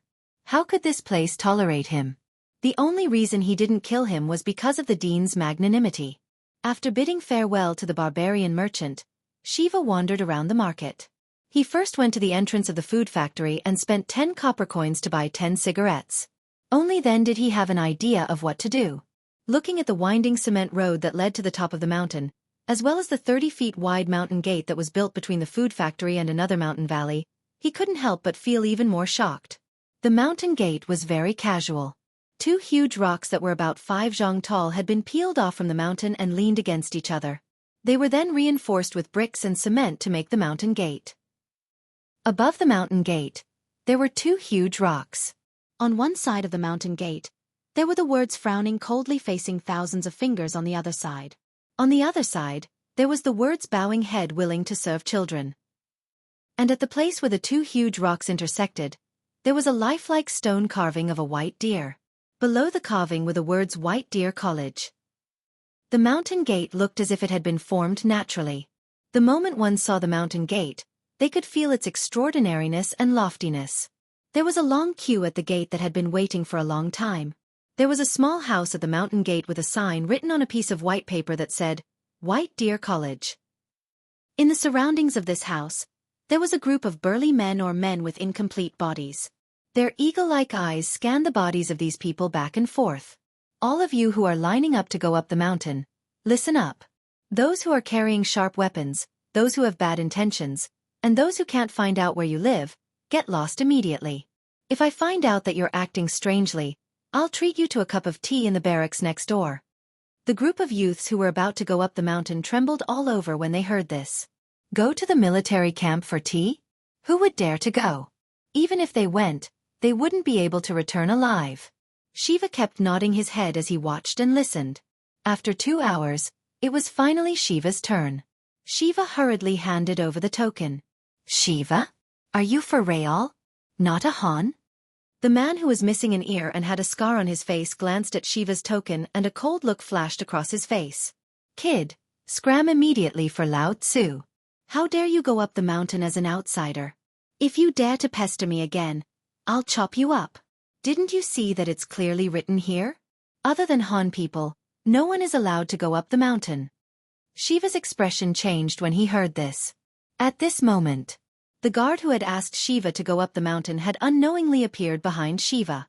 He patted Shiva's shoulder and said, Old son, this is the order of the higher-ups. Let him in. The higher-ups? These people all belong to Nyo Jinda, and only Nyo Jinda dared to order an alien to come up the mountain. The scar-faced man couldn't help but put his fingerprint on Shiva's letter of introduction and threw it to Shiva. Next. Shiva thanked the guard profusely before he happily went up the mountain gate. Standing at the mountain gate, Shiva raised his head and looked at the faintly discernible buildings that were under construction. His heartbeat quickened. White Deer College, Shiva, am here. Chapter 822. Zhang Feng was too lazy to be idle these 2 days. He spent the whole day in the forging workshop, tinkering with something. This made Cheng Chumo and the others arrogant. Especially since Cheng Chumo got Zhang Feng's sunglasses, he had a cigarette in his mouth all day and returned to the appearance of the 4 great devils in Chang'an. Sitting on a sliding pole, he patrolled the construction site. At this time, Cheng Chumo just finished patrolling the construction site and sat down on the recliner. Instantly, the recliner made an unpleasant groan. It seemed that the recliner would fall apart in the next moment. Li Chengqian, who was reading a new textbook, was shocked. Tainyo, get up. If you break this thing, Fengzi will kill you when he comes back. And the thing on your eyes, give it to me. The first sentence. Li Chengqian was still talking about business. But after hearing the last sentence, Cheng Chumo couldn't help but put his sunglasses back into his pocket. No. No matter what you say, I won't give it to you. Seeing this, Li Chengqian looked around and glared. I asked you to give it to me. Hearing this, Cheng Chumo reluctantly handed the sunglasses to Li Chengqian and muttered, You only know how to use your identity to oppress people. What's wrong with me oppressing you? You don't agree? I agree. Cheng Chumo hurriedly begged for mercy. This pair of sunglasses was made by Zhang Feng when he was at the foot of the mountain. But ever since he went up the mountain, he didn't know if Zhang Feng had forgotten about it or not, but he hadn't used it. Cheng Chumo had a bad idea. All of them knew about this. But Zhang Feng was always there, so they couldn't fight for it. They could only stare at Cheng Chumo with jealousy. Tainyo, don't do this all day. If my father goes up the mountain and you meet him, you can wait to go home and lie down for a month. Li Chengqian warned Cheng Chumo. Cheng Chumo was shocked when he heard this. He hurriedly got up and asked, Master Li, have you been up the mountain? No, but it should be here soon. This thing should be used by Master Li and Old Master Li now, so you better take it easy on us. Otherwise, we'll beat you to death when the time comes and you're implicated by us. While smoking, Zhang Sun Chong shook his legs and said. At this moment, Cheng Chumo heaved a deep sigh of relief. He took a puff of his cigarette and said, I thought they would come. It's good that they didn't come. Anyway, sunglasses is now in Li Gon's hands. He'll be the one getting beaten up first. Sunglasses? At this moment, Zhang Feng and Gao Can entered the living room. Before they entered the door, they heard the sunglasses and couldn't help but ask in surprise. But in the next moment, when he saw what was in Li Gon's eyes, Zhang Feng was so angry that he blew his beard and glared at Li Gon. Well, Li Gon, when did you learn to steal things? Li Chengqian didn't know that Zhang Feng had returned at this time. He hurriedly took off his sunglasses and pointed at Chang Chumo. It's him. I was just about to come over. This guy stole it. Zhang Feng heard this and looked at everyone. At this time, Wei Shuyu, Niu Jinda's son, Niu Jianghu, and the others pointed at Chang Chumo. Even the Yuchi brothers who had always been on his side betrayed Chang Chumo. Chang Chumo couldn't help but feel a headache coming on. Fengzi, listen to me. This matter is really not what you think. Let me ask you. I heard that someone has been sitting on a pole all day these 2 days, wearing sunglasses and patrolling the construction site. Don't tell me it's you? Zhang Feng stared at Chang Chumo and asked. Chang Chumo's expression froze. Which bastard is it that's barking everywhere? Chang Chumo's eyes flickered as he defended himself. Fengzi, don't believe in rumors. These are all rumors. Lao Tzu, no, when did I do this? Zhang Feng rolled his eyes.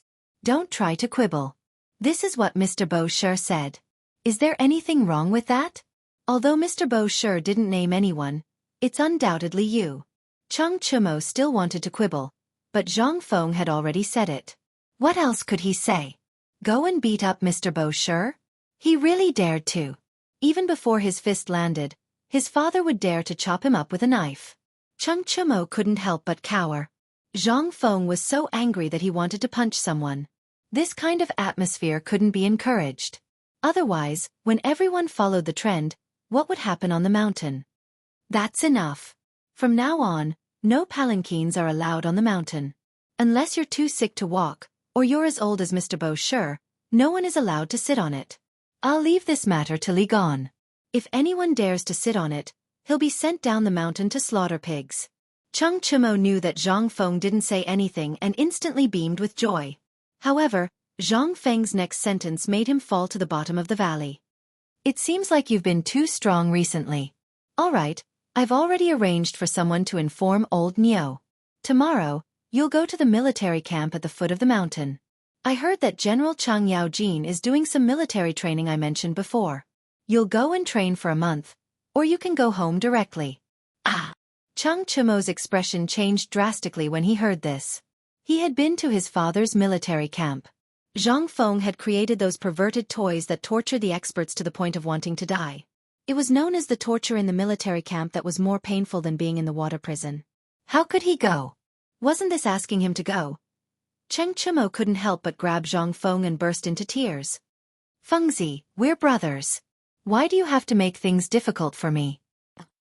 Chapter 823. When Niu Jianhu and the others heard this, they couldn't help but turn pale with fright. Yuchi Baolin and his brother didn't say anything. They just stood behind Chang Chumo and didn't say anything. Well, Fengzi, not everyone can enter this military camp. Let this guy go. If he goes in, he will definitely lose a layer of skin. Li Chengqian hurried to persuade Zhang Feng. Zhang Feng waved his hand, but Chang Chumo wouldn't let go no matter what. He even hugged Zhang Feng's legs, so tight that Zhang Feng could only roll his eyes. Let go of me. No, if you don't agree, I won't let go. Hey! Damn it, are you going to let go of Lao Tzu or not? No, unless you don't let me go down the mountain. Mother Cur, my leg is going to break because of you. Zhang Feng struggled and shouted in pain. Li Chengqian saw Zhang Feng's face turn red and turned pale with fright. He hurried forward and pulled Chang Chumo away with the 2 Yuchi brothers. Zhang Feng lay on the recliner. Wei Shuyu and Zhang Sun rushed forward and quickly massaged Zhang Feng's legs. Zhang Feng took a breath and said, I heard from old Nio that this is Lord Zhongxuan's order. The emperor knows about the military studies in our academy. Lao Li is really too much. He actually told the emperor about such an important thing. Now the emperor is interested and wants to see the results. That's why he ordered old Nio to pass a message to me. He asked me to ask someone with good conditions here to drive it. If you don't go, do you want me to go? Chang Chumo heard this and pointed outside the door. You go. You made this thing. If you don't go, who will? Zhang Feng rolled his eyes. Bastard. Didn't you want to join the army? To put it bluntly, this is something that I, Lao Tzu, specially made for you. Either you follow Li Gon and do Dabing's example and memorize the multiplication and division table within half a month, or you can scram down the mountain. Custom made for them? When Cheng Chumo, Wei Shuyu, Niu Jian, Hu, and Yuchi heard this, their eyes instantly lit up. However, when they thought of the miserable state of the army camp, they couldn't help but feel apprehensive. Iron Bull. Do you miss the heavy cavalry? Do you want to be the first to get an impenetrable shield and armor? Big Idiot Bug, do you too still want the special weapons that I've prepared for you and… Dean, I want it! Without waiting for Zhang Feng to finish speaking, Gao Can excitedly grabbed Zhang Feng's shoulder. It was so painful that Zhang Feng sucked in a breath of cold air. His hands desperately hit the thing that was clamping his neck. After a while, Zhang Feng finally reacted. He glared at Gao Can and said, "Damn it, Lao Tzu will set another rule. From now on, if anyone dares to touch Lao Tzu will make sure that they won't be able to learn what they want to learn for the rest of their lives." Gao Can was shocked when he heard this and hurriedly knelt down. However, when he thought of Zhang Feng's previous rule, 2 streams of tears flowed out of his eyes. When Zhang Feng saw this, his heart softened. Go. If you want that thing, go with Iron Bull. When you come back every night, Lao Tzu will teach you more advanced things. Yes. When everyone heard this, they could not help but widen their eyes. Zhang Feng was actually going to impart private training. Everyone knew that Zhang Feng's book on the art of war and the training method were only half of it. This kid was unwilling to take out anything more precious. Now, he was going to impart them to Cheng Chumo? Yuchi Bao Lin and his brother hurriedly said, "Fengzi, I want to go. I'm not afraid of hardships." "I'll go. I'll go too. Fengzi, I'll go. Me, I'll go." At this moment, Wei Shuyu and the others' eyes almost popped out. They were all fighting to be the last. Only then did Cheng Chumo realize it. He was about to hug Wei Shuyu's leg again, but Wei Shuyu and Zhang Sun each sent him flying with a kick. "Fengzi, I didn't say I'm not going." Cheng Chumo wanted to cry, but no tears came out. Zhang Feng looked at everyone with satisfaction and said, "Don't worry. Gao Can, Iron Bull, Niu Xiaohu, and Yu Lin, the 3 of you go first. Otherwise, if everyone else leaves, we can't stay on this mountain." Hearing this, the few people who were named by Zhang Feng cheered, but Wei Shuyu and the others were regretting it. Go, get out of here now." When Zhang Feng saw that these people had gone crazy, he hurriedly threw them out. After they ran away while wailing like ghosts and howling like wolves, Zhang Feng then sneakily took out a wooden box from his bosom and threw one to each of them. "Come, I have a lot of this. One for each of you. Here." Everyone opened the box curiously and saw that there were brand new sunglasses lying inside. They could not help but be excited. But why would Wei Shuyu and the others care about this? They hurriedly asked, "Fengzi, the custom-made weapons you mentioned." Hearing this, Wei Shuyu and the others almost hugged Zhang Feng and kissed him. Seeing this, Zhang Feng hurriedly begged for mercy. "Everyone has one. I'll give you a surprise during the new year. Don't worry now. This thing can't be made in a short period of time. When I have time, I'll tailor it for you, okay?" At this moment, Cheng Chumo returned and said, "Oh no, Fengzi, the fool you tricked before is here again. He's here to cause trouble." Chapter 824. When Zhang Feng heard this, he was a little confused. What? When did Lao Tzu cheat people? Zhang Feng really couldn't remember this. As he asked curiously, he got up and walked out of the door. Cheng Chumo blocked Zhang Feng and said, "Isn't it that person called Shiwa? Have you forgotten?" When Li Chengqian heard this, he couldn't help but think of Shiwa's appearance. He asked with a strange face, "Why did that kid go up the mountain? How did he go up the mountain?" Cheng Chumo shrugged. He heard that Uncle Niu told him to go up the mountain. Hearing this, Li Chengqian suddenly understood and looked at Zhang Feng with a strange expression. Although Zhang Feng didn't know about this mountain, it had already become a forbidden area in the imperial court. Without the approval of several generals, Li Chengqian's guards, and the Jianghu guards, or special certificates, no one could enter, let alone outsiders. Outsiders were either merchants with a clear background or slaves. No one else was allowed to enter. After Zhang Feng encountered the immortal bomb, Li Shimin was furious and set up an unwritten rule. Whoever barged in would be killed. No matter who it was.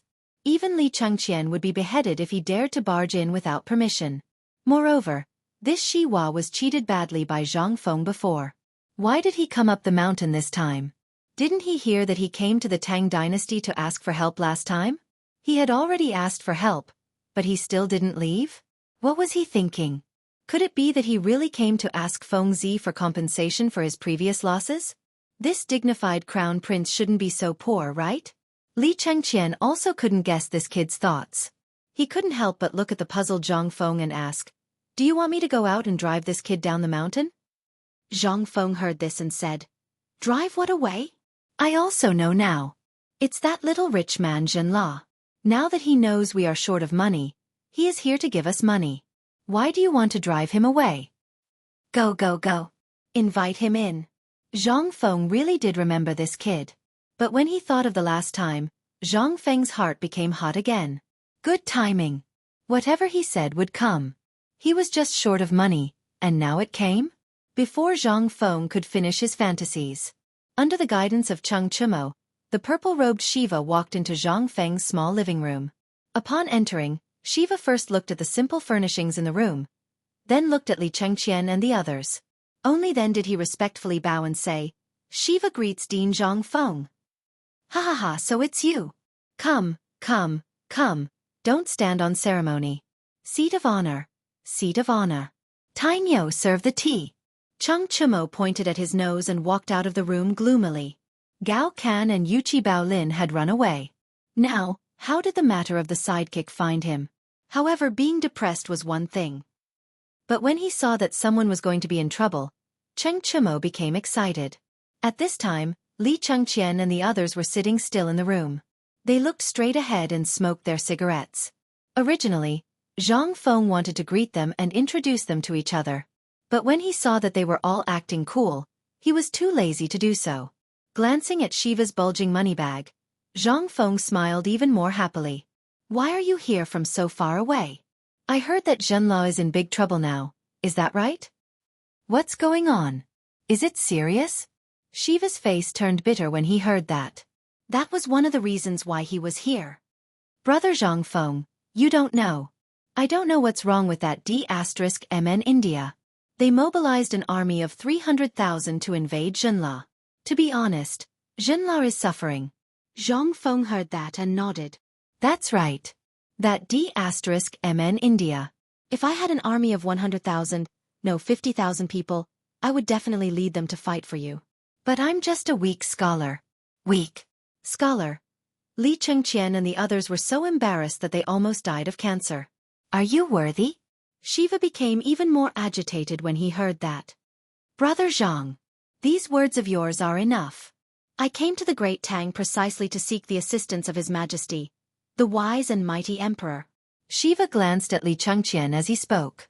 Li Chengqian pretended not to see it. Shiva continued, "But 10 days have passed, and I still haven't seen any response from the Tang dynasty. I'm worried that if this drags on, Zhenla will be destroyed. Brother Zhang, you have a lot of ideas.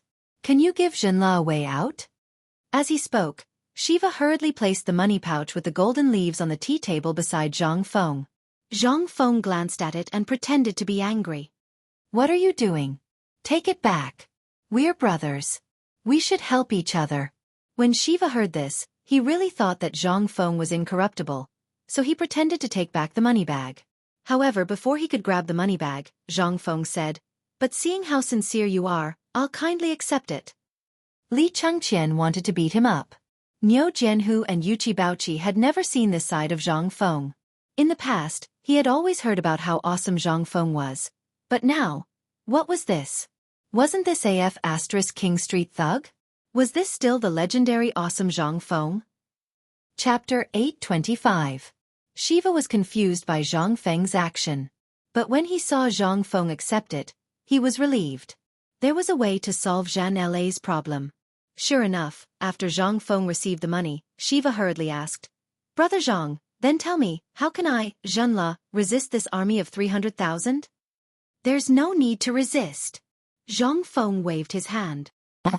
Shiva was surprised and hurriedly asked, "Brother Zhang, what good plan do you have? If you can solve my problem, I'll definitely give you a big gift." After thinking for a while, Shiva gritted his teeth and said, "We're willing to give you all the profits from our trade with the Tang dynasty for half a year." Hiss. Hearing this, Li Chengqian couldn't help but suck in a breath of cold air. Half a year's profits? Although the price was very low now, Li Chengqian knew that each trade was worth tens of thousands of taels of gold. Wouldn't that be 60,000 taels of gold in half a year? Damn it. Didn't he already give a solution? This was a huge scam. Li Chengqian wanted to slap himself.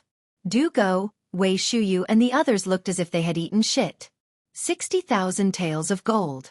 F*ck his uncle. They were scammed by this kid just like that? They already knew that Shiva was blocked outside. If they knew that this kid was so generous, how could they let him go? Zhang Feng glanced at them and didn't even bother to look at them. Instead, it was Shiva who looked at them with surprise. Among these people, he had only seen Li Chengqian before. Although he was surprised that Li Chengqian was here, Shiva wasn't an idiot. Since Li Chengqian didn't say anything, it wouldn't be good if he did. Seeing that Zhang Feng didn't say anything, Shiva said worriedly, "Brother Zhang, this is the most I can do. Can you take pity on me, Zhenla, and help us? If you like the jade and jewelry from last time, I'll give you 10 carts on your wedding day. How about that?" Puff. Li Chengqian and the others rubbed their chests tightly and desperately resisted the urge to vomit blood. 10 carts. Oh my god. Scammer, you big scammer. They couldn't help but curse Zhang Feng in their hearts. They were even wondering how much they should take from Zhang Feng when the time came. When Zhang Feng heard that, he sighed and said, "We're all brothers, what are you saying this for?" All right, since we're brothers, I'll tell you now." Shiva immediately sat up straight. Zhang Feng coughed and lit a cigarette. Then, he gave one to Zhang Feng. However, Zhang Feng's fingers were trembling. "If my guess is correct, 200,000 of these 300,000 soldiers are Turks. You don't know, but I heard from the returning merchants in Shao Mountain Market that the Turks had mobilized 200,000 people. But in the end, the whereabouts of these 200,000 people were unknown. Then there was internal strife in Tubo, and then there was riots in India. Think about it, both Tubo, India and Tubo were affected by the locusts, and they mobilized 300,000 people? If their stomachs weren't full, why would they mobilize so many people?" When Shiva heard that, he couldn't help but frown and think for a while. Then he nodded. Zhang Feng took a puff of his cigarette, crossed his legs, and said, "Let's talk about other things. You're Prince Zhenla, so you should have countless spies in the country, right? You should know the actual number of soldiers in India, and you should also know about this disaster. Why did he suddenly put pressure on Zhenla? But how long has it been, and he's still slowly nibbling away at the border? If he really had 300,000 soldiers, he would only need 5 days to destroy you. But think about it, why didn't he do that?" When Shiva heard that, his face turned pale. Zhang Feng was right. That was really the case. Shiva couldn't help but ask again, "Brother Zhang, what does India mean? So you're saying that 200,000 of these 300,000 people are Turks?" Zhang Feng nodded. He took out a piece of white paper, then took out a bamboo stick, burned it in the oil lamp, and drew a map on the paper. "Look, this is your Zhenla. On the top is the Tang dynasty. Who's on the left?" "On the left is Tubo. Now that there's internal strife in Tubo, and your Zhenla encountered this problem, the Turks mobilized their troops again. But the Tang dynasty's Long Yu Dao is fine now. Why is that?" Shiva stared at the map and fell into deep thought. Li Chengqian and the others finally couldn't pretend anymore. They also came forward. Zhang Feng waved his hand and asked everyone to come closer. Then, he poked the bamboo stick in his hand on the 2 words, Tang Dynasty, and said, "It's because they don't know who the Tang Dynasty is helping. So they don't dare to start a full-scale war. That's why I said you don't have to worry. With the Tang Dynasty around, India really doesn't dare to make a move. Now, who doesn't know that Zhenla is under the protection of the Tang Dynasty? If they dare to make a move, they have to consider the revenge of the Tang Dynasty. And to be honest, the Tang Dynasty has already mobilized their army." "The Tang Dynasty has already mobilized? Why didn't I know?" Shiva was completely stunned by Zhang Feng's words. He hurriedly asked, "Brother Zhang, this is a serious matter. Please don't joke about it." Chapter 826. As long as the Tang Dynasty was delayed, Zhenla would suffer for another day. Although Zhang Feng was right. The Indian army did not launch an all-out attack, but no one dared to be careless with a knife on their head. Zhang Feng saw that Shiva did not believe him, so he did not say anything. Instead, he continued to smoke. Shiva was anxious. How could Shiva, who had been taught a lesson before, not know what Zhang Feng wanted to do? He gritted his teeth and searched his chest for a long time before he took out an amber pendant. He handed it to Zhang Feng with a pained expression. "Brother Zhang, this was my mother's favorite when she was alive. I hope you will accept it." "Accept it? A relic from her mother." Zhang Feng's face darkened. He said with certainty, "Shiva, who do you think I am?" "This is your mother's relic." "Where is this?" "This is the academy." "I, Zhang Feng, hate those who do not follow the rules of filial piety.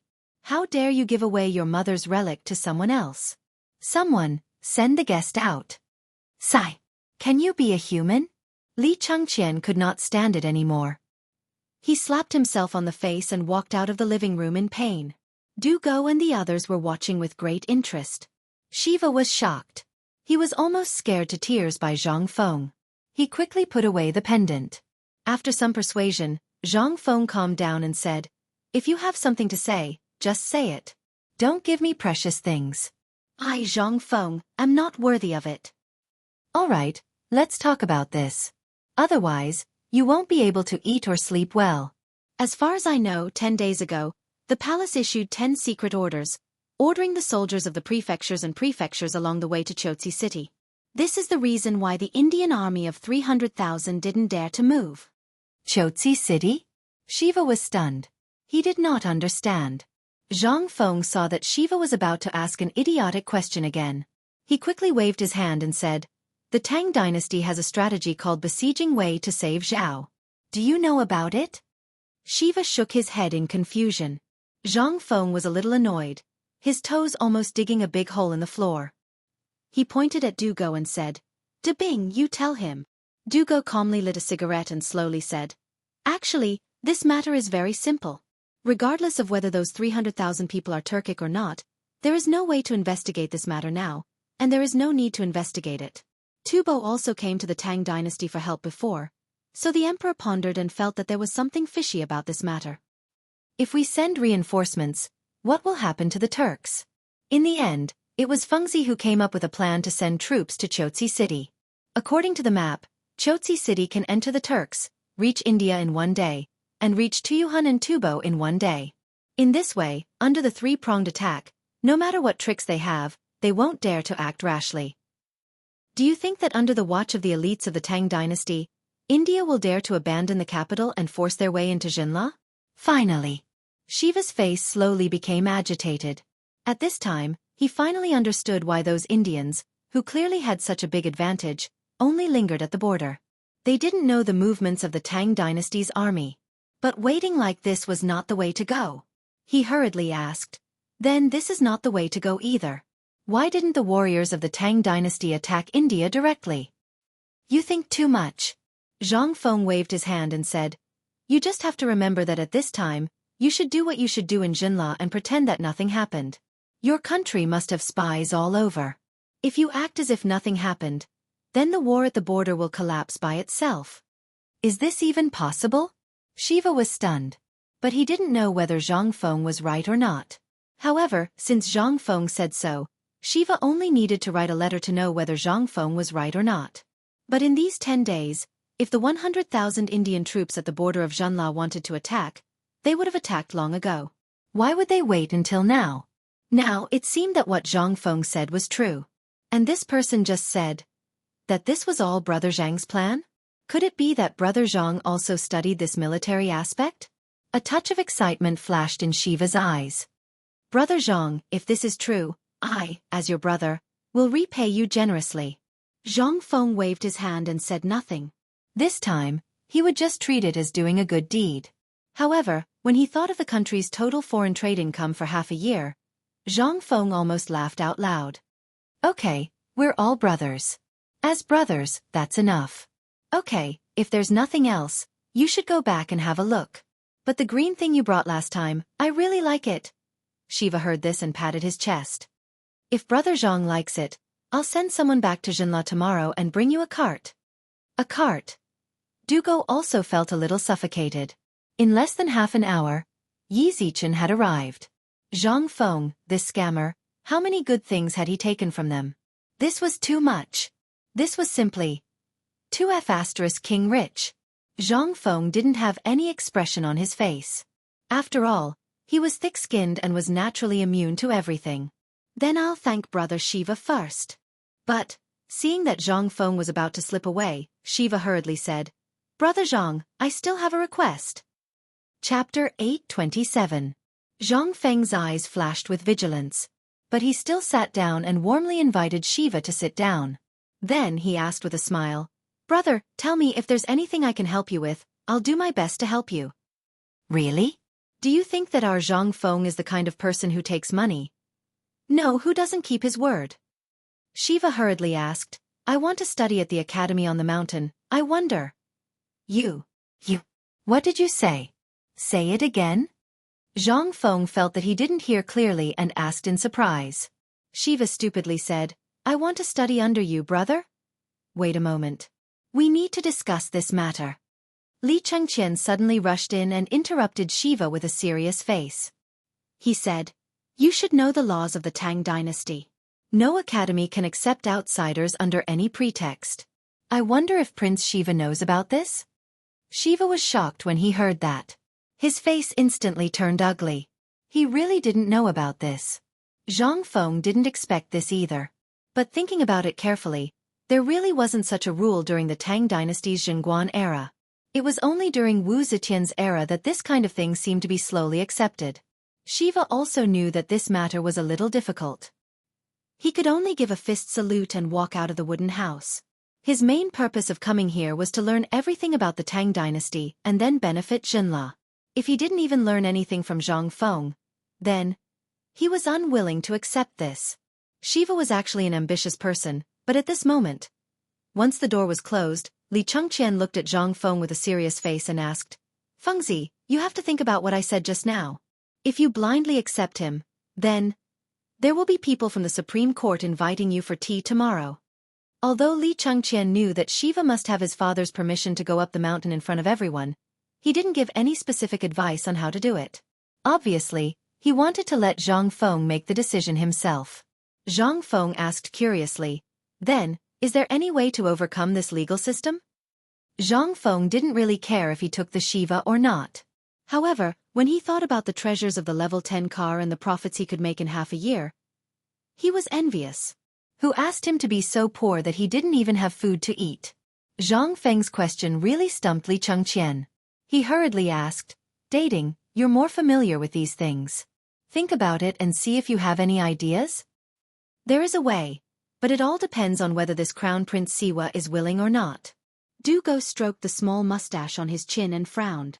Merchants can stay on the mountain, but there are also slaves. If this Shiwa is willing to be Fengzi's slave and come to the mountain as a slave, then that's fine. But it's not like you don't know that slaves aren't qualified to enter the school. Li Chengqian interrupted Dugo. Dugo glanced at Zhang Feng and said, Who said so? Look at Fengzi. Now, everyone in the academy can study in the academy. Does this rule work on him? Look at how many slaves there are in the academy now. As he spoke, Dugo took out a thick register from Zhang Feng's bookcase with a cigarette in his mouth. He patted it and said, Up until now, there are 2003 people in the academy. More than half of them are slaves. What do you think? Li Chengqian was stunned. So many? Although he didn't know if this was the right thing to do, but Yu Shernan and the others hadn't seen this register yet. He didn't dare to say anything.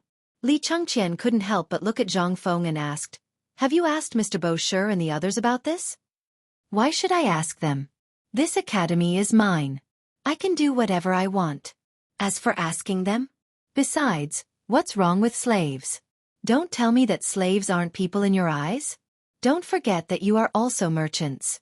Besides, I remember that there was a precedent of slaves becoming grand scholars. Besides, look at all the Confucians in the world. How many of them were born poor? Hearing this, Li Chengqian really didn't have anything to say. However, he still felt that this matter was too hasty. I feel that we should at least discuss this matter with Mr. Bo Shi and the others. Otherwise, if those Confucians come to cause trouble, Even if the imperial palace doesn't want to interfere, they can't do anything about it. At that time, White Deer Academy will become the target of public criticism. Zhang Feng hadn't thought of this point. He remembered that when he told the old elementary scholar about this matter, the old elementary scholar didn't say anything. Although he couldn't see through the old elementary scholar, many people seemed to know that the old elementary scholar was a great Confucian scholar. If he didn't say anything, what could Mr. Bo Shi and the others say? Zhang Feng couldn't help but feel frustrated. All right, go ask Mr. Bo Shi. I'll wait here. It's so annoying. When Li Chengqian heard this, he hurriedly walked out of the small wooden house. Once he was out, he ignored Shiva and hurriedly ran in the direction of the waterfall. Shiva, who was bowing to the air, froze in mid-air. After Li Chengqian left, a trace of loneliness flashed across Shiva's eyes. Chapter 828. Yu Shinan was very excited these days. But he also had a headache. Facing the reprimands from countless Confucian scholars, Zhang Feng's letter, and the fact that this kid was not doing his job, he was tinkering with something in the forging workshop all day long. Finally, the matter of the white paper was settled. They didn't see him again. They drank tea, looked at the waterfall in the distance, recited poems, and touched the white paper with a smile. From time to time, they even dipped it in their mouths. Then, they let out a satisfied sigh of admiration. It was as if the white paper was very fragrant. At this moment, in front of the bamboo house, Li Chengqian's voice slowly sounded, and they couldn't help but feel a little surprised. Student Li Chengqian greets the gentleman. Li Chengqian still paid attention to etiquette. When there was no one around, he had the image of an elegant young master. Yu Shinan and the others nodded in satisfaction. Get up, sit. Li Chengqian didn't stand on ceremony. After sitting down, Yu Shinan asked again, looking at your face, did that kid cause some trouble again? Li Chengqian's face twitched. He wanted to say something, but now he couldn't say anything at all. He hurriedly said, What are you saying?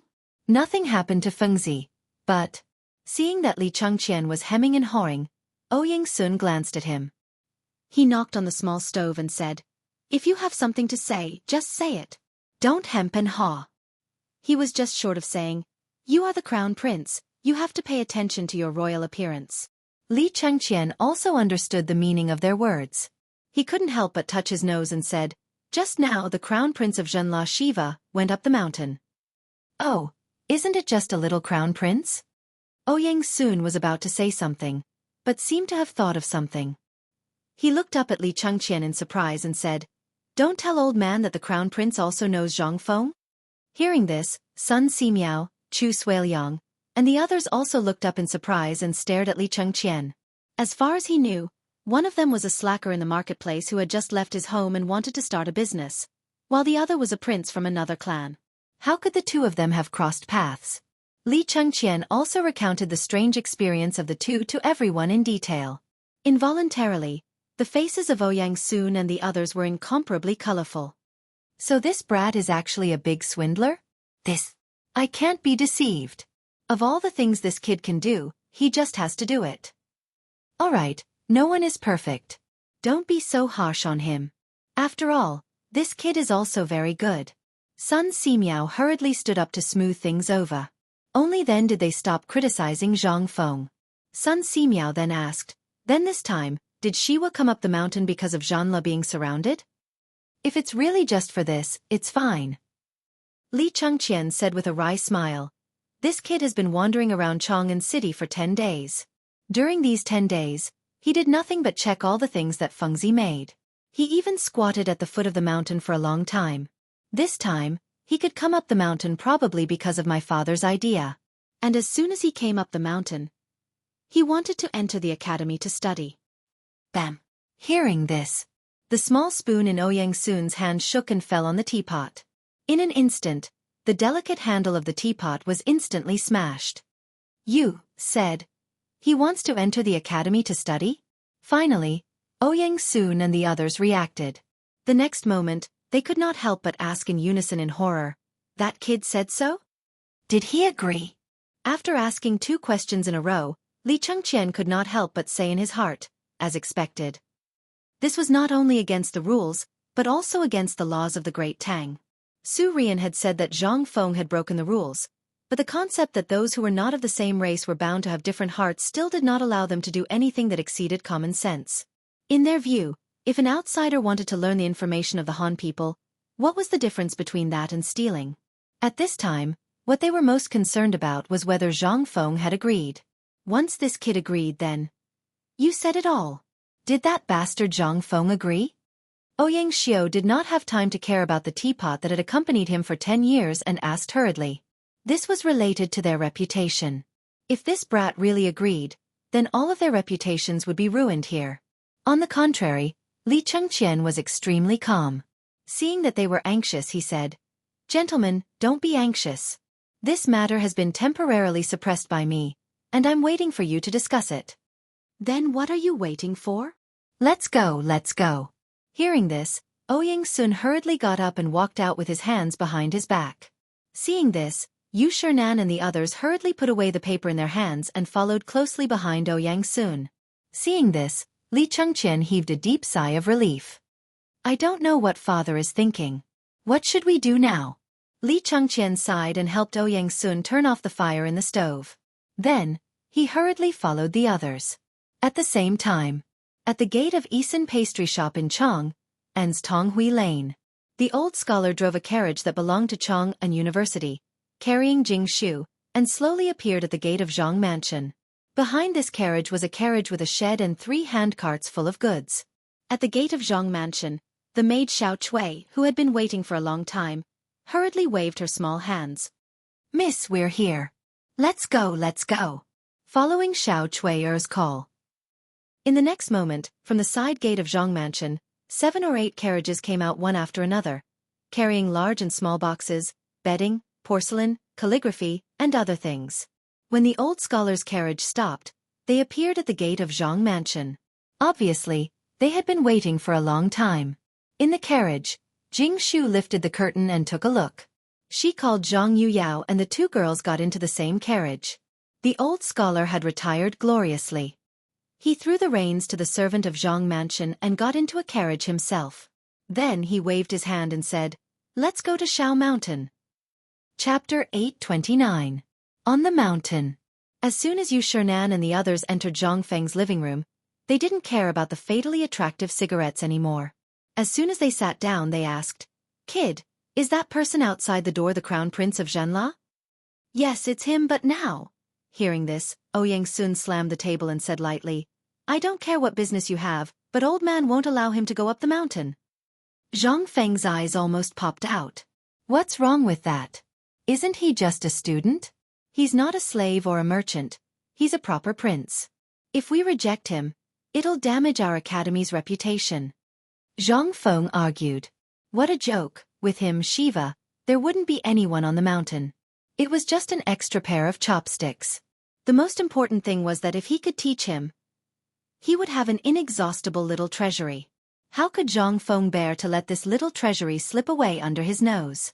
Besides, the other party had already agreed to so many things. If he were to reject them now, wouldn't it mean that everything he said before would be in vain? Wasn't this a joke? Lao Tzu worked for nothing and had to fork out money to play with them? When Lao Tzu ran out of money, wouldn't they just leave? Respected teachers. There's a saying in Confucius and Mencius, there's no distinction between nobility and lowliness, and there's no distinction between learning. Old Man Kong even said that there's no discrimination in education. I've already mentioned this before. Moreover, Li Yuan from White Deer College simply followed Old Man Kong's teachings. I don't know what wrong I've done, but I hope that respected teachers can enlighten me. Ouyang Sun was choked by Zhang Feng and was speechless for a long time. His face was flushed red, obviously angered by Zhang Feng. When Yu Shernan saw this, he quickly patted Ouyang Sun's shoulder and said, "Kid, what you said is right. However, I think you should know what this distinctionless education means. Then let me ask you, do you understand that those who are not of our race have different intentions? It's your business to pass on the knowledge in your head to the students you teach. After all, it's a benefit to the Tang dynasty. We're happy to help you. But now, it's obviously impossible for you to pass it on to outsiders. If you say this in 10 or 20 years, the old man won't even care about you. I believe that even if you don't say it, the emperor will issue such a decree. But not now. Look at your academy. Yu Shernan pointed at the door and said with a serious face, "The academy hasn't even opened yet, and you've already brought in an outsider. What do you think the others in the academy will think? What will happen to the people watching this place? Do you want to bear the crime of betraying the clan?" Zhang Feng's eyelids twitched. How could this have anything to do with betraying the clan? Do you really think that I, Zhang Feng, have never seen the world? This time, Prince Zhenlar is here. I don't know what he's here for. He's just here to be a minister. If all the ministers are so stingy, it's really hard for them to be successful. Zhang Feng also understood their thoughts. However, if they were all so selfish, how could the Tang dynasty flourish? Respected teachers, I feel that you're exaggerating a little. Actually, this matter isn't as serious as you've described it to be. Is this not serious? Ouyang Sun's hot temper rose again. He stood up with a swoosh and stared at Zhang Feng. However, Zhang Feng ignored him and said, "Trust me, teacher. Calm down first. Can you let me say 1, 2, 3, and then you can think about it?" Trust me. Calm down first. Let's see what this guy has to say. How about it? Yu Shernan and Sun Simiao hurriedly tried to persuade him as well. A moment later, Ouyang Sun angrily said, "If you want to say it, then say it quickly." Hearing this, Zhang Feng said, "In fact, you should have seen that the Tang dynasty is getting stronger day by day. Previously, countries as strong as the Turks can only play tricks to test the Tang dynasty. And this little one feels that this sort of probing will continue for a very, very long time. Even Tibet has submitted to become a vassal of my great Tang. So what of the surrounding small countries? For example, Goguryeo, Shirwei, Hui, and so on. For example, it's like a bandit's nest. Does the bandit leader only care about his own pleasure and not? Forget it. I'll change the metaphor." Zhang Feng shrunk his neck under Ouyang Sun's murderous gaze and hurriedly changed the topic. Take a wolf pack for example. The strength of a wolf pack does not represent the strength of the entire wolf pack. The strength of a wolf pack depends on how the wolf king distributes the food equally. If the wolf king in the wolf pack only cares about itself, then the wolves around it will become fewer and fewer. In the end, it will be the only one left fighting alone. At that time, even if it sees a bountiful prey, no matter how good the hunting opportunity is, it will only sigh. Although the Tang dynasty is strong now, it is still only temporary. The people who rely on the Tang dynasty all hope to be sheltered and learn something. Then, when they become stronger, the Tang dynasty will get more rewards. In this way, a huge net of interests will be formed. Then, who can defeat the Tang dynasty? Chapter 830. Zhang Feng's mouth flew up and down, and Ouyang Sun was really confused. Sometimes he frowned and thought deeply, and sometimes he gasped. Anyway, he felt that something was wrong. Yu Shernan and the others were the same at this time, but they were slightly better than Ouyang Sun. They could feel that Zhang Feng's mouth could even bring the dead back to life. Li Chengqian, who was standing at the door, was deeply shocked at this time. He felt that what Zhang Feng said now was reasonable, but in the end, he couldn't help but exclaim, "Fengzi, you are talking about the way to govern a country?" As soon as Li Chengqian's voice sounded, Ouyang Sun was instantly shocked and understood. "Fengzi, is what he said true?" Zhang Feng nodded.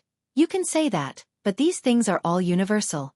So, Mr. Xianben, do you think what I said is right?" Ouyang Sun's face couldn't help but become serious. "National policy. This is national policy. How does this kid know so much?" Ouyang Sun couldn't help but anxiously walk around in the room, with his hands behind his back. After a while he asked, "Fengzi, I old man ask you this thing, other than here, who else have you told?" Zhang Feng was stunned. "What did you say? The national policy you just mentioned? I told you here, and Lao Li and the others also know about it. The matter of the drought in Longyu Road."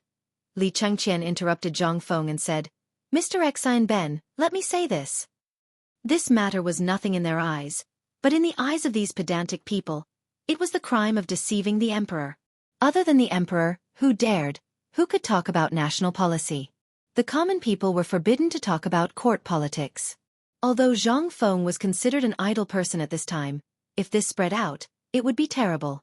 Therefore, Li Changqian felt that it would be best to use their identities to speak to these pedantic old fogies. When Li Changqian saw that they didn't speak, he said, "I'm sure you all know about the matter of Long Yu Dao. Although His Majesty has indeed implemented the strategy against the Turks and Tibetans, you may not know that this was calculated by Fengzi long before His Majesty came up with a plan. And at that time, I only knew about it from my father and uncles." Yu Shernan added, "That's right, this kid is not simple. The beer you drink and the fine salt you eat are all made by this kid. Do you believe me?" And Old Man also clarified one more thing. Sun Simiao said with a smile, "The bone-strengthening powder, the insecticide powder that smokes the locusts, and the nourishing porridge on the mountain are all made by this guy. Don't say that I made them. I really can't afford to take the blame." Hiss. Ouyang Sun almost couldn't breathe and fainted. Although he had always heard Yu Shernan talk about this, to be honest, he didn't believe it at all.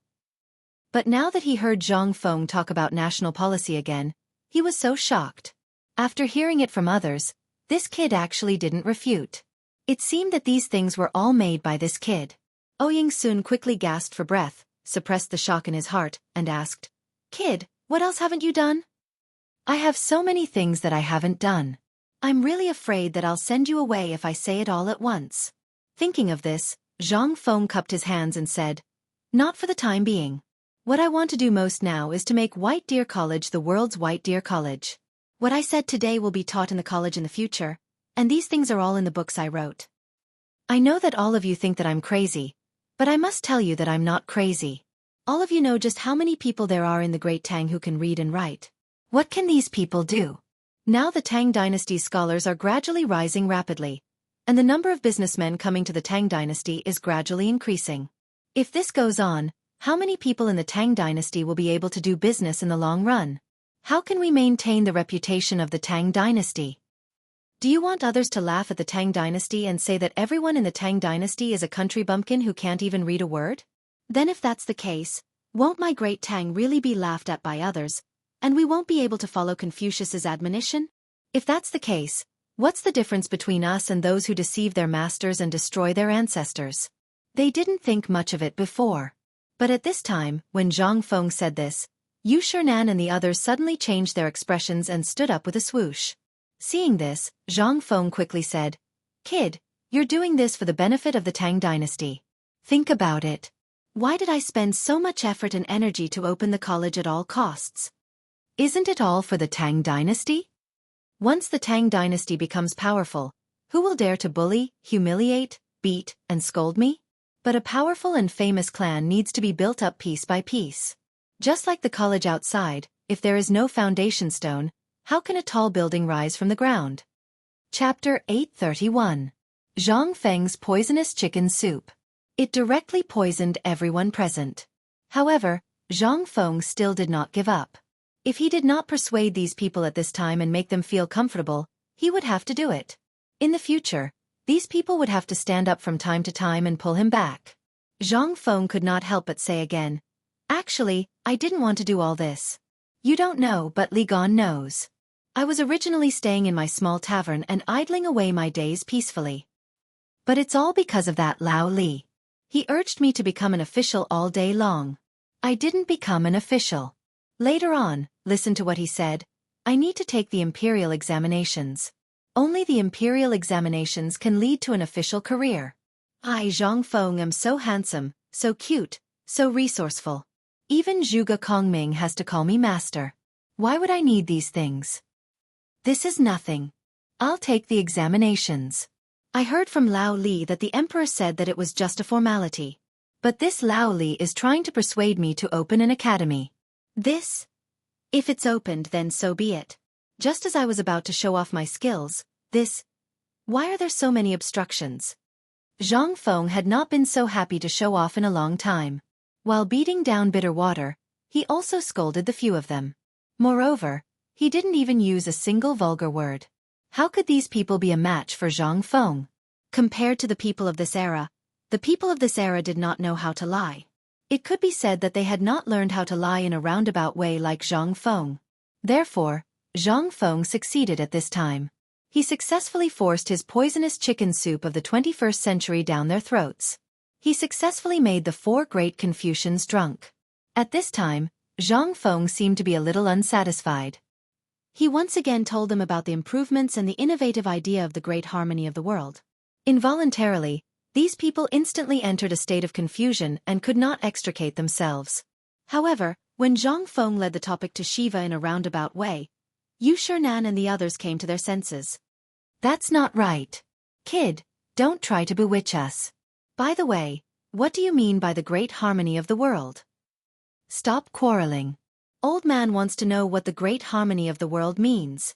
Ouyang Sun waved his hand and shouted loudly, causing everyone to quieten down.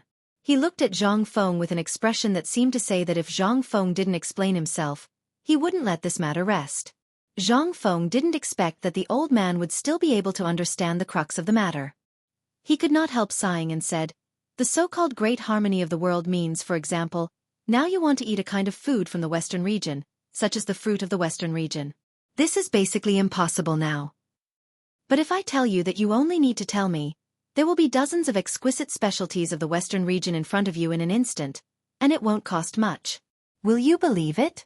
For example, now you are in Chang'an City. If you want to eat food from all over the world, there will be people delivering it to you in an instant. Even if you want to travel around the world, you can basically go to the place you want to go. This is the great harmony of the world. To put it in layman's terms, the great harmony of the world is the Tang dynasty. It has become a situation where everyone knows that when they see a Tang, they will make way for you with great respect and let you pass. This is the great harmony of the world. In fact, Zhang Feng did not say it correctly. To be honest, he really did not know what the great harmony of the world was. He could only give a general idea. Anyway, the general idea was enough. These people could not understand. Sure enough, Zhang Feng's words once again made Ouyang Sun fall into a long contemplation for a long time. Yu Shernan took a deep breath and said with a strange look, Boy, in the end, you just want to say that you want to accept Shiwa? Well, more or less. Only by letting more people understand the culture and language of the Tang dynasty, the influence of the Tang dynasty will be more far-reaching. This is a way to have the best of both worlds. Although what you see now is that they have secretly learned the things of the Tang dynasty, their roots are still in our hands. Think about it. 10 years later, all the vassal states around the Tang dynasty will be proud of the Tang dynasty's language, culture, customs, and clothes. Do you think they have secretly learned from us, or what? Silence. Dead silence. Everyone understood. He said a lot. This was the most important part of this sentence. It was just that they could not imagine a bearded Kunlun slave speaking fluent Guanzhong language and wearing the clothes of the Tang dynasty. What was this? What was this? Zhang Feng was right. The goal of these people in their lives was to maximize the spread of what they had learned, so that their ideas could spread. And to what extent did they achieve in hundreds of years? Although Zhang Feng's approach seemed a little exaggerated, if it was really so, wouldn't it be, at this time? The happiest and most excited person was Li Chengqian. His eyes were full of stars as he looked at Zhang Feng.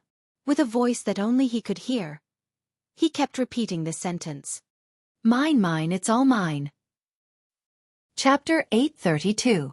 Although the old man doesn't know what you want to do, the old man wants to see what you'll do in 3 years. Sun Simiao touched his beard and lit a cigarette with trembling hands. He took a puff and said with a smile, I know why you asked me to come up the mountain. It's not about the pig, nor is it about this pot of nutritious porridge. You want me to teach you my medical skills on the mountain, right? Hearing this, Zhang Feng was about to say something. Sun Simiao quickly stopped him. Don't say anything. If you continue, I'll be so excited that I'll sell myself. You're very bad. Let me say it. Sun Simiao sighed. With his hands behind his back and a cigarette in his mouth, he looked at the group of old fellows who were in deep thought and said, Actually, your medical book is somewhat against common sense. Even if I study it in my lifetime, I won't be able to comprehend it in a short time. So, when you gave me the medical book, you already had a plan, right? Zhang Feng saw that his plan was seen through and laughed shamelessly. I didn't expect that even this couldn't escape Dr. Sun's eyes. I'm too stupid. You're very cunning. Sun Simiao scolded angrily. The old man has always been upright, but he has been led astray by you. From not having a good appetite to not being able to drink and smoke. If you leave now, The old man won't be able to eat anything else. Forget it. You don't have to ask the old man. I'll stay, but you must remember one thing. As long as I need it, no matter what you're doing, you must teach me, such as experimenting on mice. Zhang Feng saw this and almost hugged Sun Simiao and kissed him. Okay, as long as you need it, even if it's growing flesh and bones, I can teach it to you. When will you stop bragging? Maybe you'll be a first-class official by now. Sun Simiao was speechless and stared at Zhang Feng. He naturally didn't believe in growing flesh and bones. How could there be such a magical thing in this world? Alright, let's talk about the kid outside first. After Sun Simiao walked around twice, he looked at Li Chengqian and said, You mean to say that your father agreed to this matter? After Li Chengqian nodded, Sun Simiao lowered his head and pondered for a moment. Then he patted Yu Shernan and the others on the shoulder and said, Old friends, the matter of whether we accept Shiva or not has already been decided. The few of them were stunned upon hearing this. Sun Simiao repeated, Li Gon's father. Sun Simiao emphasized the word father, and then continued, If he didn't agree, would the Li family servants at the foot of the mountain let him go up the mountain? You guys are also digging your own horns.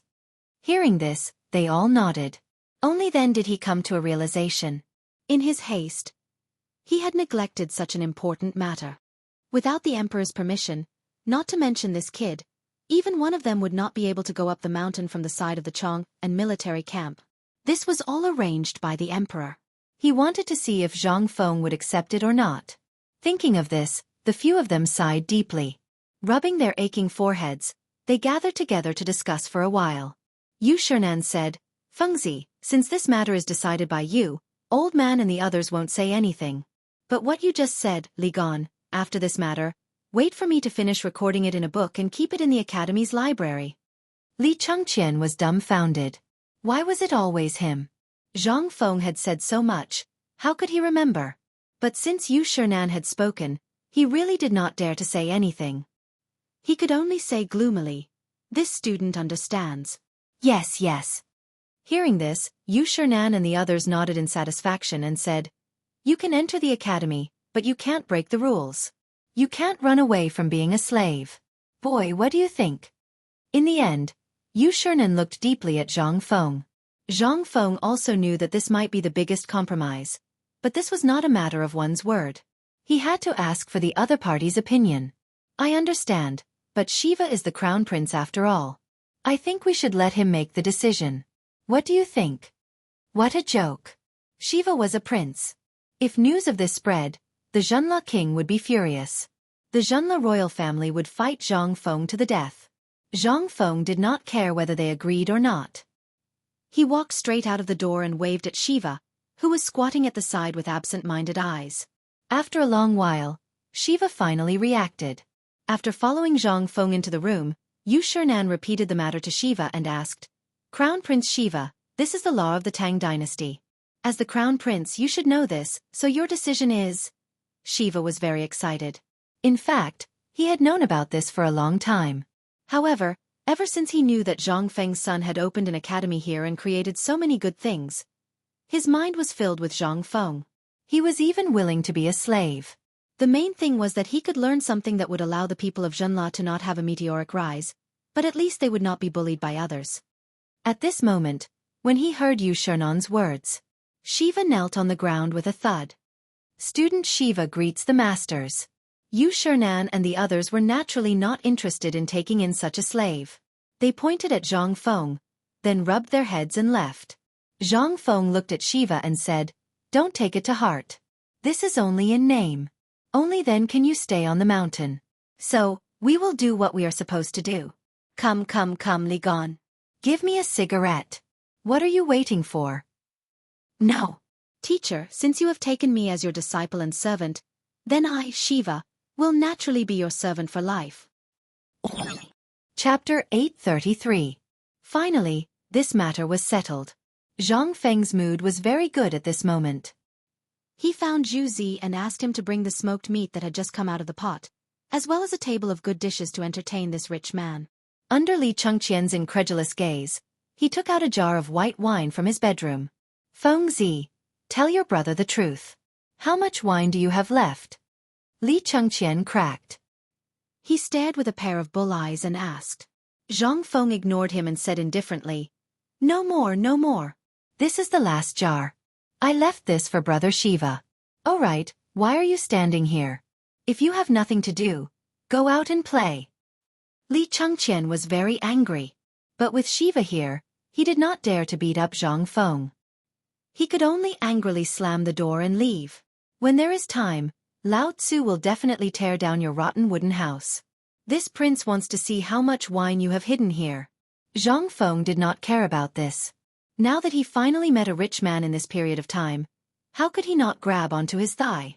He laughed and poured a cup of wine for Shiva, then said, "Since we parted last time, we haven't seen each other for 3 months, right?"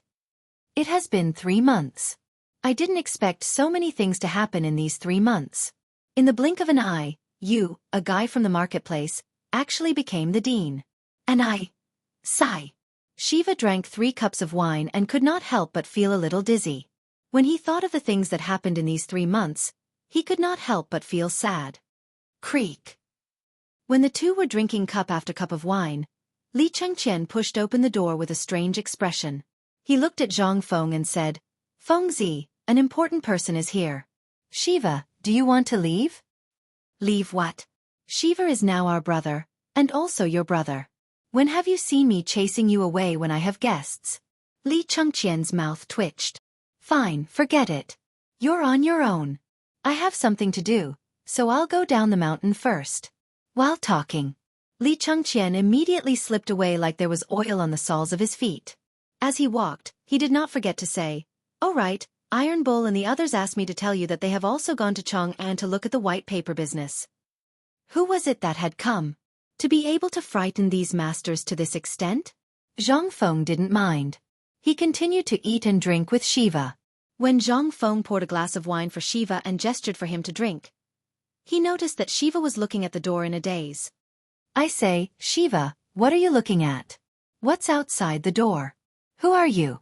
Before Zhang Feng could finish his sentence, he followed Shiva's gaze and looked at the door. The next moment, Zhang Feng couldn't help but be stunned. He asked an idiotic question. At the door, out of nowhere, a woman wearing a white strapless dress and a fiery red gauze dress had appeared. The woman was very beautiful and charming, the kind that was seductive to the bone. Zhang Feng thought that he had seen many beautiful women. Whether it was the famous female lead of the action movies in the future or something else, he had seen them all. He had even met the #1 beauty in Chang'an, Jianghu, when he came to the Tang dynasty. And that inexplicable fiancé, Zhang Yuyao. Both of them were top beauties, but, at this moment compared to this woman, there was nothing left of them. The woman's eyes were very big, and the corners of her phoenix eyes were slightly upturned. She had a charm that could devour one's soul. Even Zhang Feng, who had seen many beautiful women, couldn't help but feel a little overwhelmed. Damn, is this a demon? Daji? After looking at the woman for 10 seconds, Zhang Feng finally came back to his senses with a gasp. The woman at the door looked at Zhang Feng with a little surprise. Then she bowed and said, "Can I go in and have a drink?" "Yes, yes." Oh my God! This voice. Zhang Feng instantly felt that the blood in his body was boiling. But soon, Zhang Feng knocked into the oil lamp used to light cigarettes. Only then did he come back to his senses. He coughed and stared at Shiva, who was drooling, and said, "Get out. If you have nothing to do, find something to do." After hurriedly chasing Shiva out, Zhang Feng then welcomed the woman in. When the two of them stood together, Zhang Feng was once again stunned. He was 1.8 meters tall, but there were no high heels in this era. This strange woman was actually the same height as him. Zhang Feng took a deep look at the woman's proud place. Then, he obediently retracted his gaze. He poured a glass of wine for the woman and asked, "May I know why you are here?" The moment the question came out, Zhang Feng wanted to slap himself. What an idiotic question. What was wrong with him today? How could he ask such a question? And most importantly, Zhang Feng was shocked to find that his brain short-circuited several times when this woman appeared. Zhang Feng couldn't help but be alarmed. If this woman was sent by someone else to harm him, he would have knelt down by now. Zhang Feng's back was already covered in cold sweat. After taking 2 deep breaths, he returned to normal. As long as he didn't look at her eyes, nothing would happen. What was there to be afraid of? Thinking of this, Zhang Feng then cupped his fist and smiled elegantly. I haven't asked for your name yet. Sorry for being rude. The woman pursed her lips and smiled. Zhang Feng was so scared that he quickly lowered his head and looked at the wine glass. My surname is Yu. You can call me Yu. Chapter 834. Yu. What kind of immortal would come up with such a name? Well, the name is really appropriate. Just as Zhang Feng was pondering whether this name had appeared in history, a voice suddenly rang out. At the same time, Yu was also carefully examining her future husband. At first, when she learned about Zhang Feng's talent, she had fantasized about Zhang Feng's appearance. However, the feeling of being past his prime and seeing through the world of mortals in Zhang Feng's poem made Yu think that Zhang Feng should be an old man with white hair and eyebrows. However, when Yuchi Baolin and his brother brought her here and stood at the door and saw Zhang Feng, Yu's heart never stopped beating wildly. Zhang Feng was very handsome. Very handsome. He was not like those burly men, nor was he like those pedantic Confucian scholars, whose eyes were full of greed when they saw her. If it weren't for the fact that her uncle was the world-famous Yu Qigong, she would have been defiled by those men. Fortunately, no one dared to challenge the Yuchi family's authority. Zhang Feng was indeed a little obsessed with her eyes at first. Ever since she became a director, there had never been a man who hadn't been mesmerized by her eyes. However, this Zhang Feng was actually able to recover in the short time it took to drink a cup of tea. Clearly, his heart was very pure. At least in Yu's opinion. He was very pure and straightforward at this moment, which was the style of a real man. Once again, a good impression of him arose in her heart. Unconsciously, the corners of Yu's mouth curled up slightly into a beautiful smile. Don't you see the water of the yellow river coming from the sky? Masterson, Donchio, don't stop drinking when you're about to drink. Prince Zhang's poem really makes people yearn for it. I came here from Jiangnan because of this poem, just to see Prince Zhang's real face. Seeing that Yu took the initiative to change the topic, Zhang Feng was a little flustered. After all, he was plagiarizing someone else's poem. He did not know how Li Bai would look at him in the future. But, F***it, why care so much? He, it's good that Miss Yu likes it. Oh right, do you smoke? No, drink, let's drink. Zhang Feng's mouth twitched again. Yu pursed her lips into a smile. Looking at the evasive Zhang Feng, she teased. Could it be that there's something shameful on Yu's face? Why is Prince Zhang unwilling to even look at Yu? Zhang Feng's face darkened. Lao Tzu wanted to see it. But you? Isn't this asking for my life? Zhang Feng let out a hollow laugh. Then he forced himself to look at Yu and said, Miss Yu, what are you talking about? As he spoke, Zhang Feng stared into Yu's eyes for 11 seconds. Then, he hurriedly retracted his gaze. Using the excuse of drinking, he heaved a sigh of relief and said, I was rude. This cup of wine is my apology. As he spoke, Zhang Feng raised his head and downed the wine. He pointed at the dishes on the table and said, I heard that Miss Yu came from Jiangnan? Yes. Yu pursed her lips and smiled. If this little girl said that Yu came here for young master, would young master believe me? He. Zhang Feng let out a hollow laugh. Like hell I'd believe you. But he only dared to say this in his heart. Miss Yu must be joking. What did this little one do to deserve Miss Yu's attention? Just because of young master's 11 poems. Hearing this, Zhang Feng said, Those are all trivial things that I made up when I had nothing better to do.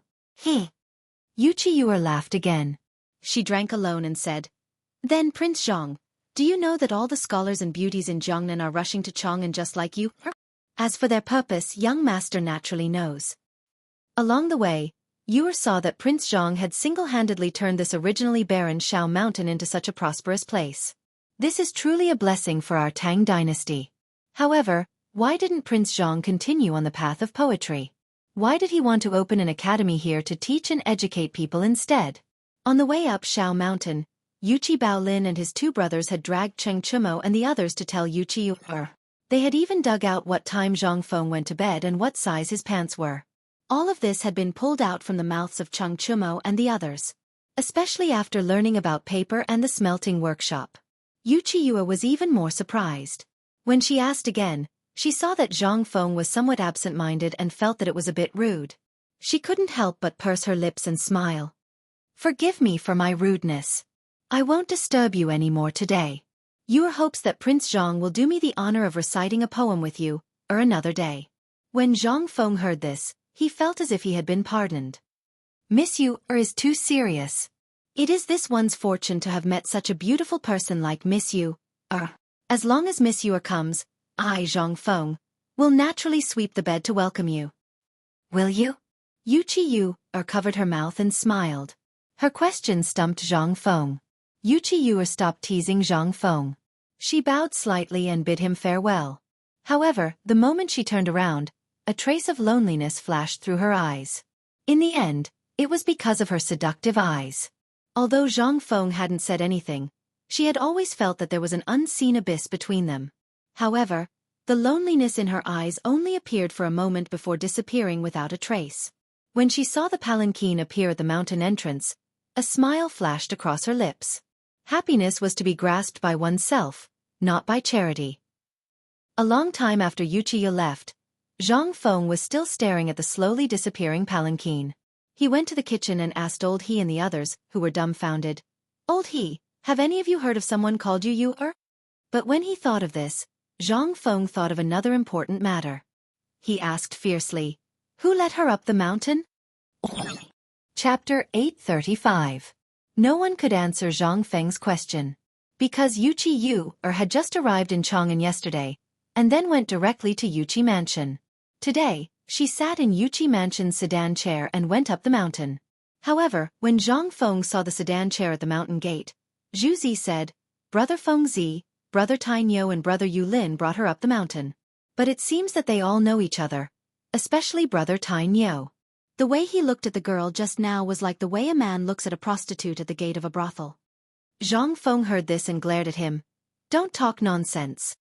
Zhu Zi shrunk his neck and said with grievance, "This is the truth. You can ask them. They all saw it. And these guys definitely have bad intentions." After taking the girl up the mountain, they ran away as if they were fleeing for their lives. Fleeing for their lives? But Zhang Feng thought about it and really believed it. Yuer's eyes were really not something an ordinary man could bear. He didn't know what kind of reincarnation of a demon she was. He didn't even remember such a person. It was reasonable to say that such a person should be very famous in history. But now, it seemed that there wasn't even a word or two about her.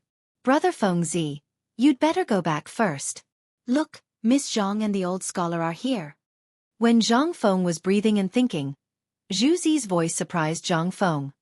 He looked at the mountain gate again and saw that the sedan chairs had already come up the mountain. He knew the sedan chairs of Chang'an University. Although he didn't know the sedan chairs of Zhang Mansion, he really couldn't find a second one in Chang'an City like little Chui's emerald green clothes. Seeing this, Zhang Feng's lungs were about to explode with anger. What the hell were these guys doing? Zhang Feng didn't care about anything else. Looking at the rows of carriages and handcarts, his eyelids twitched, and then he hurried to the mountain gate. When Zhang Feng arrived, the carriage had already stopped in front of Zhang Feng's door. Sedan chairs were not allowed on the mountain, but Zhang Feng's house was only a few hundred steps away from the mountain gate.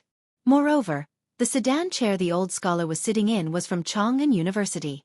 Everyone on the mountain knew that Chang'an University was also the property of the dean. Naturally, no one dared to block the way. Not to mention the sedan chair of the Zhang Mansion. What a joke! Even little Chui, Miss Zhang's personal maid, had come. What did that mean? That meant that the dean's wife was here as well. They dared to stop anyone, but would they dare to stop the dean's wife? Even if they were given 100 guts, no one would dare to do such a thing. "Old Xiaotsai, why didn't you tell anyone that you were going up the mountain?" When Zhang Feng saw the old elementary scholar get off the carriage from afar, he hurriedly walked over and cupped his fists. The old scholar glanced at Zhang Feng and didn't say anything. Instead, he asked, "What's the matter with that woman who just came down the mountain? How would Zhang Feng know what was going on?" "Well, she's Chang Tinia's relative. I don't know what she does either. She just came to sit for a while and then left." The old scholar looked at Zhang Feng suspiciously, but didn't say anything in the end. He pointed at the carriage behind them. Then, he went straight to Zhang Feng's small wooden house. Zhang Feng was stunned. He looked at Zhang Yuyao's carriage, which didn't move for a long time, and felt helpless. You said I was lifting the curtain?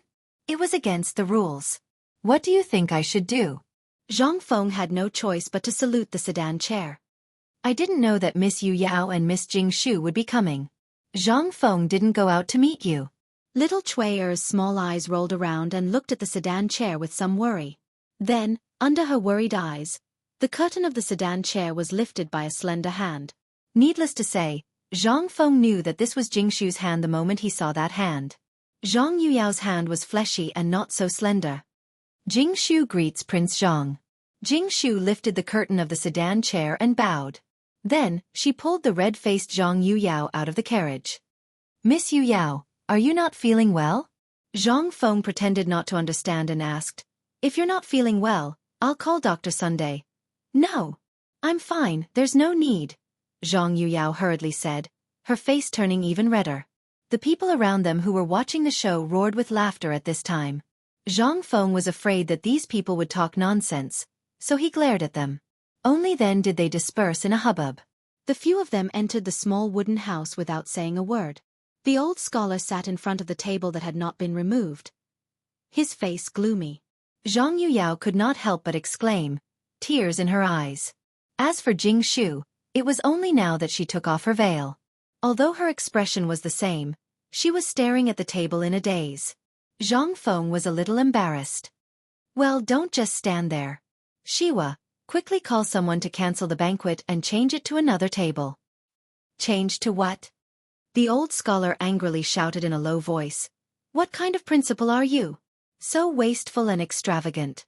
Do you want to spread this kind of atmosphere to everyone on the mountain? Zhang Feng was speechless. Sitting was not right, but standing was not right either. Jingshu was still the one who understood the big picture. Mr. Old Self, why, these dishes are basically untouched, which means that young Master Zhang and that girl only sat for a while. Also, look at this cup of wine. Jingshu pointed to the wine cup that Yuchi Yuer had just drunk from and said, There's only a little wine stain at the bottom of the cup, and the dishes are still warm. Don't worry about it. It just so happens that I haven't drunk Prince Zhang's white wine in a long time. Today, I'll borrow Prince Zhang's wine to toast you. Chapter 836. Zhang Feng was so excited that he wanted to hug Jingshu and kiss her. She was too virtuous. If this was the 21st century. Try it. If she didn't cry, make a fuss, and threaten to hang herself, you would be secretly happy. How could you ask her to intercede for you? That was something that he didn't even dare to think about. Zhang Feng couldn't help but love the Tang dynasty. It was a man's heaven. The old scholar and Jingshu had known each other for a long time, so he naturally knew what each of them was thinking. Seeing that Jingshu had taken the initiative to help Zhang Feng out of trouble, the old scholar didn't know what else to say. Forget it, forget it. We've been in a hurry all this time. Yu Yao and Jingshu were in a hurry to pack up early in the morning. It's already noon and we haven't eaten anything. Let's just put up with it. Hearing this, Zhang Feng hurriedly shouted, Shiva, where the hell have you been? Hurry up and ask the servants to serve the food. Are you trying to starve us to death? Shiva wanted to cry. Earlier he had chased him out, and now he was yelling at him. Didn't they say that they were brothers? Why did he still treat him like a servant? Nevertheless, Shiva still ran to the kitchen eagerly. Only then did Zhang Feng wipe off the sweat on his forehead. He shouted in his heart, Damn it, I won't do this kind of thing in the future. Stealing food, I really can't do it. After turning around, Zhang Feng returned to his original state. After rearranging the cups and chopsticks with the others, he asked, This time we're going up the mountain, let's stay for a few more days. Chang'an University should be fine, right? The old scholar drank lightly. The academy is fine, but there's an autumn hunt with the Imperial College. It's an activity organized by the Ministry of Works and the Ministry of Appointments. It's going to start in 10 days. This is the first thing we're going to do when we're up the mountain. Our Chang'an University still can't be compared with the Imperial College in terms of reputation and heritage. This time, the Imperial College took the initiative to have a friendly match with Chang'an University. We can't afford to lose. The old man went to look for a Kuju team, but until now, he hasn't found a foreman who is willing to take our place. Kuju. During the Tang dynasty, it had basically formed an industrial chain. Aristocratic families would basically fund a local foreman who specialized in Kuju. When the foreman received the money, he would recruit people who specialized in Kuju to compete with him, regardless of whether he won or lost. Of course, if he won, the aristocratic family would naturally reward him handsomely. However, there weren't many such academy versus academy competitions. Chang'an University was basically filled with those stubborn people from Chang'an. It would be strange if anyone was willing to come. If something went wrong, he would lose his life. If he kicked a certain stubborn person, he might even lose his life at night. Who would dare to come? The old elementary scholar could not help but worry. Zhang Feng frowned when he heard this. There are only 10 days left? Why did you only say so now? Jianghu saw the situation and said, originally, Jiangxuan's mansion agreed, but the foreman disappeared yesterday for some reason in Chang'an. So until now, we haven't found anyone who is willing to fight for us. I heard that the foreman and his men are all dead. Who was it? They were targeting him. Zhang Feng didn't even need to think about it. Let me think about it.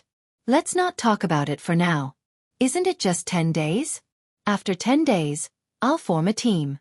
You can do whatever you need to do. At that time, I'd like to see who is the blind person who wants to harm me. Could you this thing? Wasn't it just football? Although Zhang Feng's football level was similar to that of the national football team, it was different in the Tang dynasty. 10 days was a piece of cake for him. The old elementary scholar seemed to have known that Zhang Feng could handle this matter. Hearing this, he didn't say anything and just focused on eating and drinking. After a while, several bowls of fragrant porridge were placed on the table. The old elementary scholar wrapped the porridge with pieces of fat streaky pork and ate and drank, ignoring Zhang Feng. Zhang Feng smiled and said, slow down, old elementary scholar. No one is going to fight with you. I still have things to do. As the old scholar ate and drank, he said, the second thing is about the cigarettes. It's best to let the people of Zhang Mansion handle it for you. After all, they're family, so don't worry about their safety. As for your brothers, you'd better not mess around with them. That woman just now doesn't look like a good person, so don't mess around with her. What could Zhang Feng say? He could only nod like a chicken pecking rice. Seeing this, the old elementary scholar nodded and wiped his mouth. After drinking the wine in the cup in one gulp, he said, the third thing this time is also the most important thing. I've talked to your father-in-law. You've seen the dozens of big and small carts outside the door, haven't you? Zhang Feng was a little confused, but he still nodded. The old elementary scholar continued, later, you can ask someone to move them into your house. Just now, I heard that your villa at the foot of the mountain is about to be repaired. Tomorrow, the old village chief will send someone to tidy up and move these things in for you.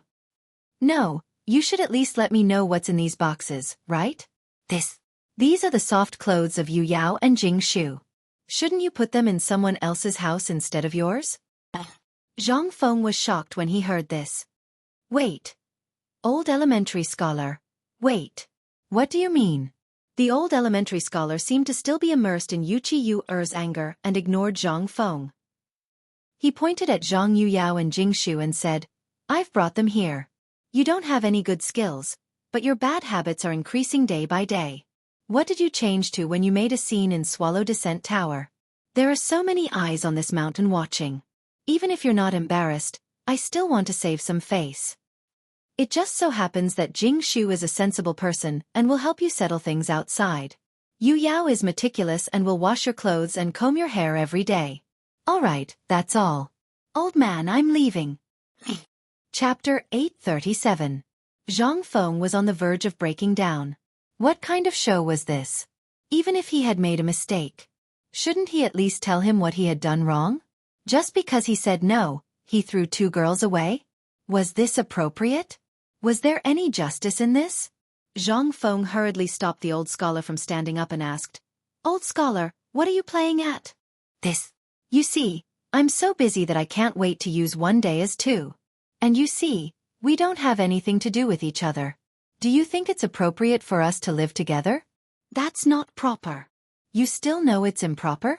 The old scholar sat down with a gloomy face. He took a cigarette from Zhang Feng's ear and lit it. He said, "Look at what you've done. Aren't you afraid of being laughed at by the people on the mountain? Aren't you afraid of being cursed by all the scholars? Now you're the director and a great scholar. You're no longer the carefree person you used to be. Whatever you do, you have to think about the consequences. I won't ask who that girl is. But don't worry. Now you can walk around the mountain and listen. Is this something that a director dares to do? I'm innocent. I'm F** King Innocent. Since when have I been flirting with girls? That's right. Even if I flirt, it doesn't matter, right? What's wrong with a talent matching a beauty? And that girl just now, where the hell did she come from?" Zhang Feng felt wronged in his heart. But he couldn't say it out loud. "Old scholar, if I say that I really don't know what's going on with that girl just now, would you believe me?" The old scholar took a puff and glanced at Zhang Feng. "It doesn't matter if I believe you or not, but you're now engaged and you fell in love with Jianghu at first sight. I don't care about that, but how do you expect them to live in Chang'an from now on? Originally, I saw that you were alone on the mountain and were instigated to do bad things by your bad friends, so I was wondering if I should let them come up to accompany you. But today, I see that you're living a very good life. In short, do you want them to stay or not?" It seemed that the old scholar was really angry. Zhang Feng was also a little nervous. After weighing the pros and cons for a long time, he pinched his nose and said, "Then, all right." Seeing Zhang Feng's reluctance, the old scholar didn't bother to say anything more. "I'll go look for Mr. Bo Shi and the others. I'll come back tomorrow." As he spoke, the old scholar pretended to leave, but when he reached the door, he turned back and said, "You really don't know what happened to that woman?" Zhang Feng shrugged. "Do you think I would have this expression if I knew him?" Hearing this, the old scholar's face turned serious. "I'll check it for you. Don't worry about it for now." As he spoke, the old elementary scholar left with a gloomy expression. What the old scholar hated the most in his life were those greedy and extravagant debauches. He was also an extremely pedantic person. Otherwise, he would not have been able to live in his shackles for as long as 10 years. When he was going up the mountain, he heard the people in Tonghui Lane telling him that there was a seductive woman who came up the mountain to look for Zhang Feng. He couldn't help but be furious. But now that he was sure that Zhang Feng did not know this woman, the old scholar became even more worried and angry. Was someone trying to use a honey trap on him? Zhang Feng's current achievements were a stumbling block in the eyes of many people. Many people wanted his life. He knew this. After all, in the previous dynasty, he saw with his own eyes the tragic story of Emperor Yang of Sui, who was incomparably valiant, but in the end, he fell into the depths of the tragic story of Emperor Yang of Sui. He didn't want to see Zhang Feng follow in his footsteps. Who on earth was targeting Zhang Feng? After the old scholar left, the atmosphere in the room suddenly became extremely awkward. Jianghu hid her hands in her embroidered robe and Zhang Yuyao lowered her head, like a girl who had done something wrong and was waiting to be reprimanded. Zhang Feng's head was about to explode. Behind Zhang Yuyao, Cui, who was dressed in emerald green, squatted on the ground. Her hand reached out from under Zhang Yuyao's armpit, grabbed a plate of braised meat from the table, and ate it like a cow. Other than the sound of Cui chewing, the room was strangely quiet. Zhang Feng finally couldn't help but cough and ask, "Well, did Uncle Zhang say anything when you came up the mountain this time?" "No. Father asked me to serve my husband, Prince Zhang well." Zhang Feng's head exploded when he heard this. She was really planning to settle down on the mountain. Forcing a marriage to this extent was simply unheard of. Would Lao Tzu run away? Zhang Feng looked at Zhang Yuyao painfully, then looked at Jianghu. Jianghu seemed to have sensed it. Without waiting for Zhang Feng to ask, she said, "I didn't have anything to do at the foot of the mountain, so I accompanied Sister Yuyao up the mountain." Sister Yuyao. Oh my God! Lao Tzu shouldn't have replied to Zhang Yuyao's letter. Back then, I really shouldn't have gone to Swallow Descent building with those few bastards. Damn it, is this retribution? Is it wrong to be handsome? Chapter 838. Zhang Feng finally managed to escape from the wooden house. He squatted in the kitchen and refused to go out. While smoking, he waited for Cheng Chimo and the others. "Feng Zi, you can't do this. Although you haven't married them yet, Miss Zhang and Miss Jingshu are still your women. Is it appropriate for you to ignore them like this? Yes, Fengzi, if you do this, those old things will scold you again. Go back. Under the persuasion of old He and Zhang Tufu, Zhang Feng could only return to the study room. He looked around the wooden house. This was the first house he saw when he first entered Shao Mountain. Zhang Feng was reluctant to tear it down. If he wanted to expand it now, it would be too late. There were only 3 rooms in the wooden house. One was Zhang Feng's bedroom. The other was the room of Chen Tiniu and the others. Now that they had slipped away and found a place to live, it was basically Zhang Feng's material warehouse. The last room was Zhang Feng's secret warehouse. There were 3 locks on the door, and it was guarded by Gao Kansas. Now that Gao Kan had slipped away, the house was empty. It was obviously impossible for people to live there. As for Chen Tiniu and the others' house, now it seemed that he could only arrange for the 2 women to live there. As for the villa, it hadn't been painted yet. How could he live there? Besides, even if he painted it, it would take a month to dry it. Otherwise, he didn't want to suffer from rheumatism so early. Thinking of this, Zhang Feng pointed to the room on the right side of the living room and said, Little Cui, after eating, go out and ask old He to find people to move Miss Zhang and the others' things into that room. You can squeeze in there for the time being. Tomorrow, I will find people to hurry up and build a house. Prince Zhang, don't trouble yourself. This place is very good. It's fine as long as we can live here. Zhang Yuyao glanced in the direction of Zhang Feng's finger and hurriedly said. After she finished speaking, she realized that Zhang Feng lived next door. She couldn't help but blush like a red egg. Zhang Feng was bored again. He could only rub his nose embarrassedly and say, Since that's the case, I have some matters to attend to first. You can leave the matters here to that purple-robed youth. Prince Zhang, you can leave if you have something to do. We will take care of the matters here. Jingshu was still so gentle and elegant, but when she walked to the door, Zhang Feng didn't know what to do. Once he went out, they would definitely gossip about him. His head hurt. But on second thought, Zhang Feng instantly figured it out. If the woman wasn't afraid, why would a man like him be afraid? Thinking of this, Zhang Feng was no longer embarrassed. Under Jingshu's surprised gaze, Zhang Feng coughed and said, I just had some inspiration now. I'll go inside and think about a new poem. You guys go ahead. If you have nothing to do, you can go to the mountain. After all, this place can be considered half a home in the future. After Zhang Feng finished speaking, he closed the door. Seeing this, Jingshu couldn't help but cover her mouth and laugh. How could she not see Zhang Feng's embarrassment? But after all, she was more intelligent. With a little thought she could understand the meaning behind it. Sister Jingshu, Jingshu patted Zhang Yuyao's hand, indicating that she didn't need to worry. Then she walked out of Zhang Feng's study with Zhang Yuyao and said, Prince Zhang is busy now. We don't want to disturb him. Zhang Yuyao opened her mouth to say something, but after hesitating for a long time, she didn't say anything. She could only sit at the door with Jingshu and watch the people of Tonghui Square happily fighting to move things for them. At this time, Jingshu recalled what had just happened.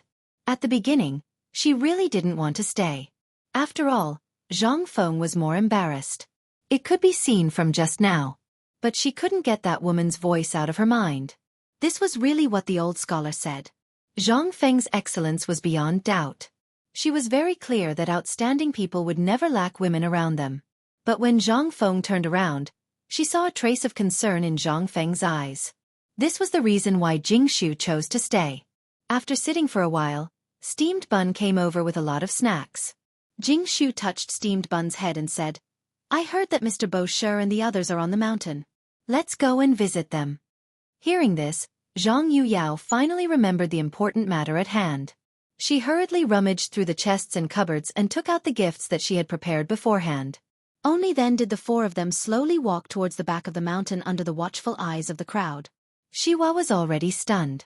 No matter if it was the fox-like woman he first saw, or the 2 now, they were all the best in the world. At least in Zhenla, he really couldn't find a woman as beautiful as them. Most importantly, these 3 women were Zhang Feng's women. This was the most shocking thing for Xiwa. After seeing them leave, Xiwa sighed and looked at Zhang Feng's room. He took out a small book and wrote something on it. Then, his eyes became even more passionate. Is this the attractiveness that the imperial tutor talked about? Brother Zhang is indeed Brother Zhang. If I can stay by his side for a long time, then I can also get this attractiveness, then. Thinking of this, Xiwa squatted in a corner and laughed foolishly. Chapter 839. How was Zhang Feng composing a poem at this moment? He hid at the door and watched Jingshu leave with some boxes through the crack of the door. Only then did he heave a deep sigh of relief. What kind of sin did he commit? Zhang Feng sighed again. He lit a cigarette and walked to the door. Looking at Shiva, who was laughing foolishly, Zhang Feng rolled his eyes and went back to his room. Then he simply fell asleep. And when Zhang Feng fell asleep, Yi Zichen was stunned. At the foot of the mountain, in an inn with the same name as the Uli Inn in Chang'an City, Cheng Chimo, Li Chengqian, and the others were pacing back and forth anxiously, while Yuchi Baochi was squatting at the door and smoking. His face was blue and purple. Obviously, he had been beaten up. Wei Shuyu and Zhang Sun were playing poker without a care in the world. They didn't even think about what happened to Zhang Feng. As for this, there were naturally people who were worried. After all, they weren't the ones who brought him up. Tap, tap, tap. Suddenly, there were hurried footsteps on the wooden stairs. Li Chengqian and Cheng Chimo couldn't help but be startled. They hurriedly looked at the door. Seeing the person, Li Chengqian asked, "How's the situation on the mountain? Did a fight break out? Who won? Is Fengzi okay?" Seeing this, the person hurriedly said, "Young Master Li, nothing happened on the mountain. That woman has already gone down the mountain. She didn't have any entanglement with Jingshu and the others."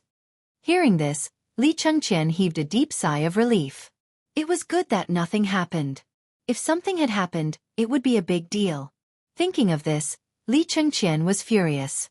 He kicked Yuchi Baochi hard and said, "It's all your fault. Your father is an old bastard, and you're following him. Who is that? That's your aunt. How dare you trick your aunt like this?" Well, what if it worked? Fengzi isn't married. Besides, which man doesn't have multiple wives? What did I do wrong? Yuchi Baochi muttered. Li Chengqian became even angrier when he heard this. "Tell me, one is your aunt, the other is Fengzi. How are we going to teach them in the future? What's his name? Your father, that old bastard, didn't think of this. Are you following in his footsteps?" "That's right. Why are you following suit?" Cheng Chimo also took the opportunity to slap him. Li Chengqian was so angry that he pointed at Cheng Chimo's nose and said, "This is all your rotten idea. Don't think that Lao Tzu doesn't know that Yuchi Baochi wouldn't do something like this. Which eye of yours saw me do it?" Cheng Chimo could not take it anymore. Li Chengqian didn't say anything. He only snorted. Cheng Chimo didn't say anything. He knew that it was useless to say anything. "Do you know the consequences if my father finds out about this? Who was old you? Who was Fengzi? If you let someone spread rumors about you, Tang Yo, you'll be harming old Yu's family, do you know that?" Cheng Chimo, Zhang Sun, and the others were shocked when they heard this. It really was like that. Yuchi Gong held an important position, and many people in the imperial court didn't like him. However, he had always been straightforward and didn't have any tricks up his sleeves. This saved the emperor from liking him. If Yuchi Gong married his younger sister to Zhang Feng in the past, it wouldn't be a big deal. Everyone would just chuckle. But now, Fengzi had mastered such important military skills, and he even had amazing methods of training soldiers. At this time, it was hard not to think too much about it. This was what Li Chengqian was most worried about. If someone in the imperial court submitted a memorial, Yuchi Gong would be in danger. Even the emperor wouldn't be able to protect him. At this time, Cheng Chimo also became anxious. Then, what's wrong with men and women getting married when they're of age? Can't Fengzi get married? Uncle Yu isn't wrong. Yes, they aren't wrong, but if you were in the past, no one would be wrong. However, the wrong thing is that the borders are in chaos now, and it's inevitable that there will be unrest in the imperial court. If someone wants to use this against you, then... Cheng Chimo and Yuchi Baochi turned pale with fright when they heard this. Even Wei Shuyu and Yu Baochi's expressions turned serious. What do we do? Then what do we do now? Li Chengqian pondered for a while, then looked at the gradually darkening sky. He muttered, "Let's go up the mountain. Let's go see how Fengzi is doing with her first. When they heard this, how could they dare to delay? They hurriedly packed up and ran up the mountain. Yuchi had left long ago. After all, her identity was special, and the longer she stayed on the mountain, the more rumors there would be. She wasn't a flower vase, so she naturally knew what was going on. Thus, she left as soon as she went down the mountain. This was also what made Xianxia and the others anxious. No one knew what had happened in the end, or what they had talked about. To be honest, Xianxia and the others had slept with many women, but Yuchi's eyes still made them lose their minds the moment they saw them. They were very worried about Zhang Feng's self-control. This kid was still a fledgling. His self-control towards this thing was. They were very nervous.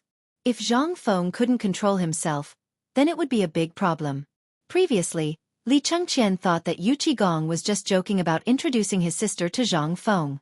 Who would have thought that Yuchi Gong was actually serious about it? This was simply. He was playing with fire. Li Chengqian anxiously went up the mountain with Cheng Chumo and the others. At this time, lanterns and bonfires were already lit on the mountain.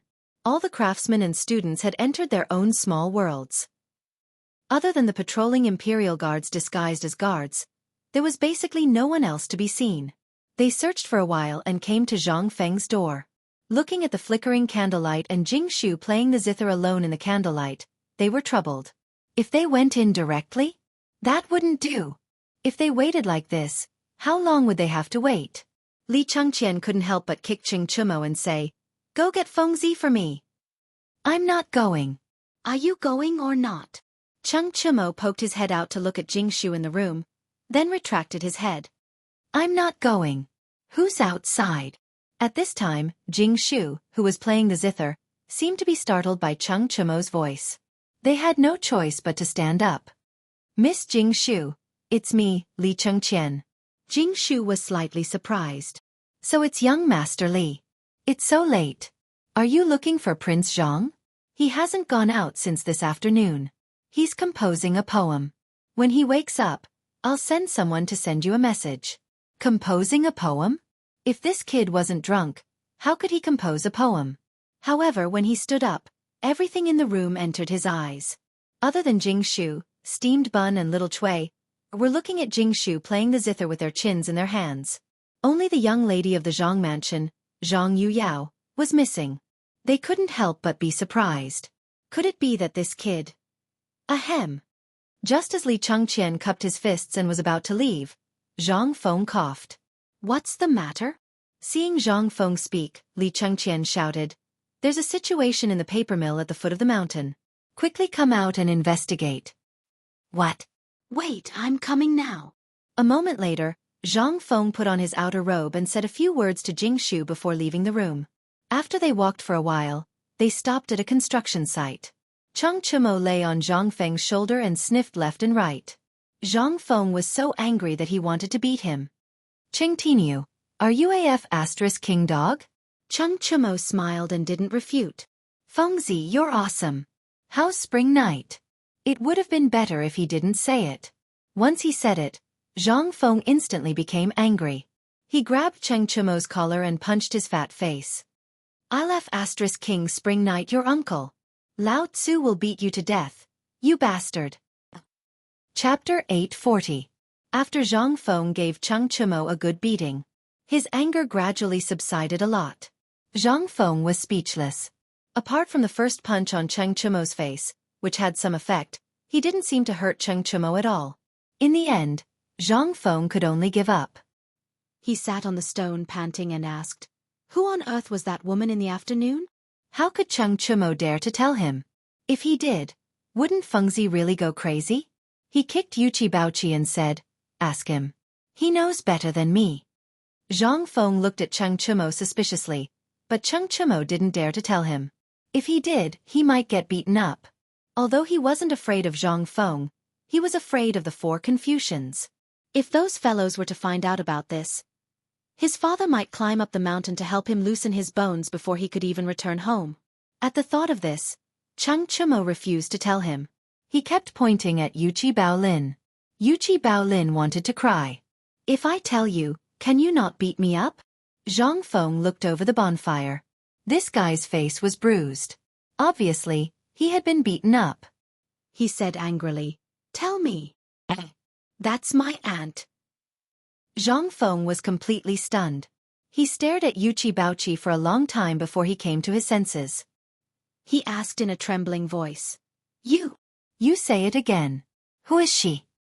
"My aunt. Buzz." Yuchi Gong's big flat face and Yu Yu Er's peerless beauty instantly appeared in Zhang Feng's mind. Even if the Photoshop guru of the later generation forced him to his death, it would still be difficult for him to Photoshop these two people into the same appearance. How were they similar?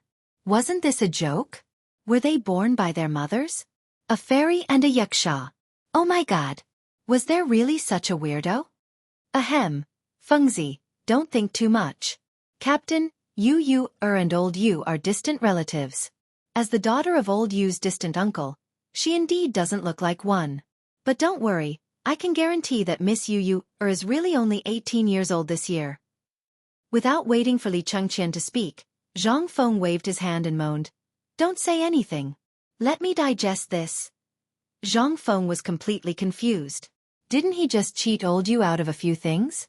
Was it necessary? Who asked him to choke her and lift her collar when they met for the first time? Who wouldn't get angry if they were in his shoes? Last time, he remembered that Old Yu had mentioned this when he was drunk. He had just taken it as a joke. But now, it seemed that this wasn't a joke at all. This was serious. Although Yu Yu was indeed very beautiful, Zhang Feng still did not want to die from exhaustion. Under those eyes, Zhang Feng always felt that his brain couldn't turn around. He had no control at all. This made him extremely unhappy.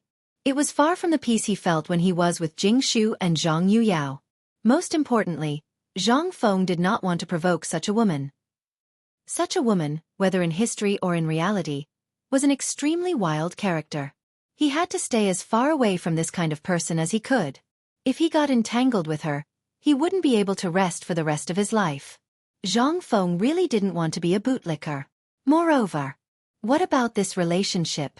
Although at this time, Old Yu and Lao Li of Huayu called each other brothers, and so did their son, it didn't matter. If they became even closer, wouldn't it be a mess? From now on, should he call Old Yu brother? Brother-in-law?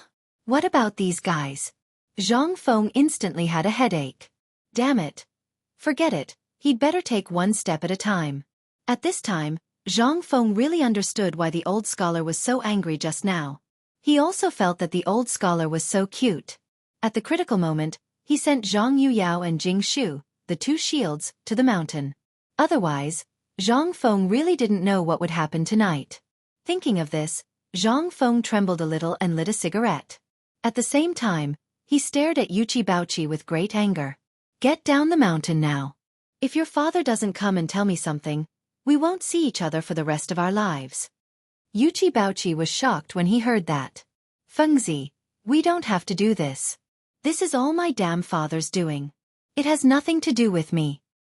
Get out. Zhang Feng was extremely irritated. I really don't know what your father is thinking. How could he do such a stupid thing? Is he kidding? Get out and Tainyo, you guys. From now on, until I'm not angry anymore, on the mountain. Cheng Chimo and the others stared at Zhang Feng with great fear. Especially after Zhang Feng gasped for breath, they became even more nervous. Fengzi, can you say it all in one breath? Li Chengqian asked with great concern. Zhang Feng really didn't know what to ask these guys to do. It would be embarrassing to dig up feces, but would they obediently carry bricks? After thinking for a while, Zhang Feng finally patted his head and pointed in the direction of the waterfall. I'll give you until the Mid-Autumn Festival. No matter what method you have, under the condition that you don't use the mountain labor, you have to draw water from the waterfall to me. Also, you have to level out a piece of land in the grassland behind the mountain. You have to build a drill ground with cement. Are you crazy? Chapter 841. Zhang Feng didn't care what method these people used. He didn't care about their pleas and slipped away, leaving behind a few people with a headache looking at each other. Brother Qian, what do we do now? Counting the days, there are only 21 days until mid-autumn. How can we draw the water from the waterfall in such a short time? It's impossible. Cheng Chumo complained without tears. Even if thousands of craftsmen across Shao Mountain were mobilized, it would still take 3 miles to reach the mountain gate from the waterfall. Additionally, there was a hollow between the mountain on the other side of the waterfall and the mountain gate. How could they draw the water here? This was simply a fantasy story. And that thatched pond, what could they do after flattening it? Although the thatched swamp was located between their dormitory area and the teaching building, it was not planned to be their living area. Wasn't it Feng Zi who allowed them to keep the thatched swamp? What kind of madness was this? They wanted to flatten it? Although flattening the thatched pond was fine, but the water, it was simply a dream. The most important thing was that this batch wasn't allowed to use the people on the mountain. What should they do?